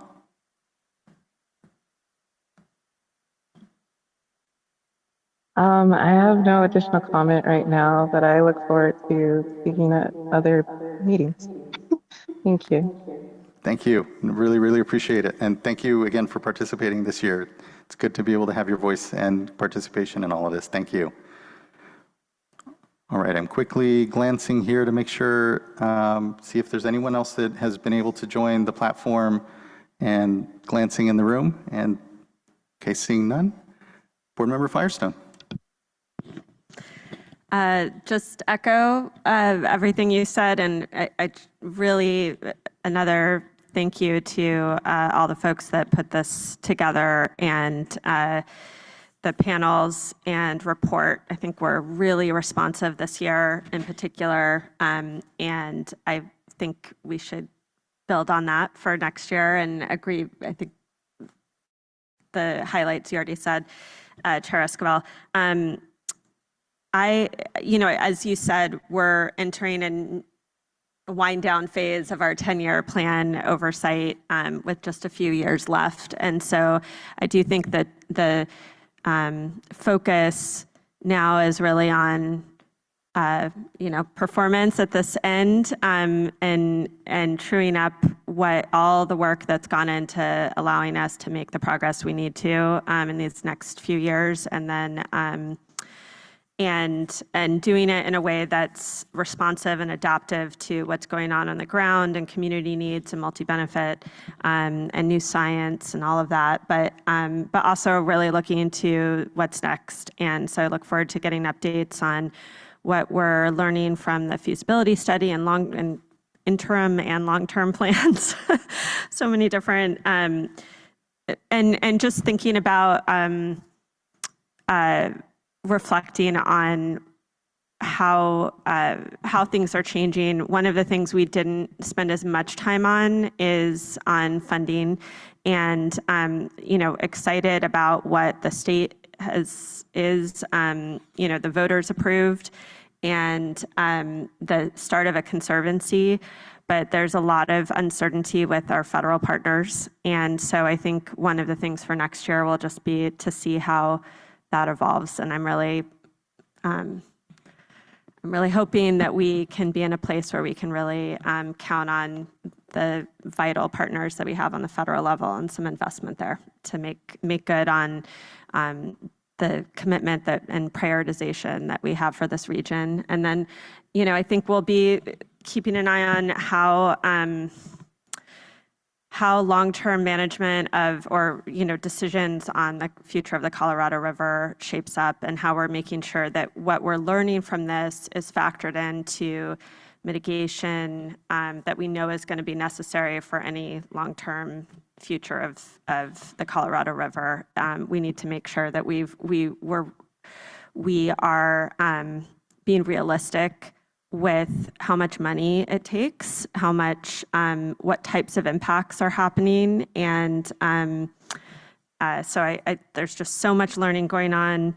But, I'll just echo, this is really a bright spot for me in terms of, government stepping up to really listen to and improve commitment and processes to get outcomes on something really hard. When I started, certainly Chair Esquivel and many of you in the audience have been working on this for far longer, but there really wasn't a program. There really was not a lot of listening to and constructive communication with communities and responsiveness. And it's just, I really feel like day and night in terms of, or night and day, I guess, in terms of how that has shifted. Now, of course, we are far from where we need to be, and I think we all have a lot of anxiety on what the future holds. But I feel like we have a solid foundation and momentum and commitment to make sure that we're addressing the needs and being responsive to voices in the community to help develop projects and design projects, and being able to respond to that as they're being developed as well. And to learn, recognize when nature is creating its own emerging wetlands, bringing that into our planning rather than just thinking about it as an engineering managed system.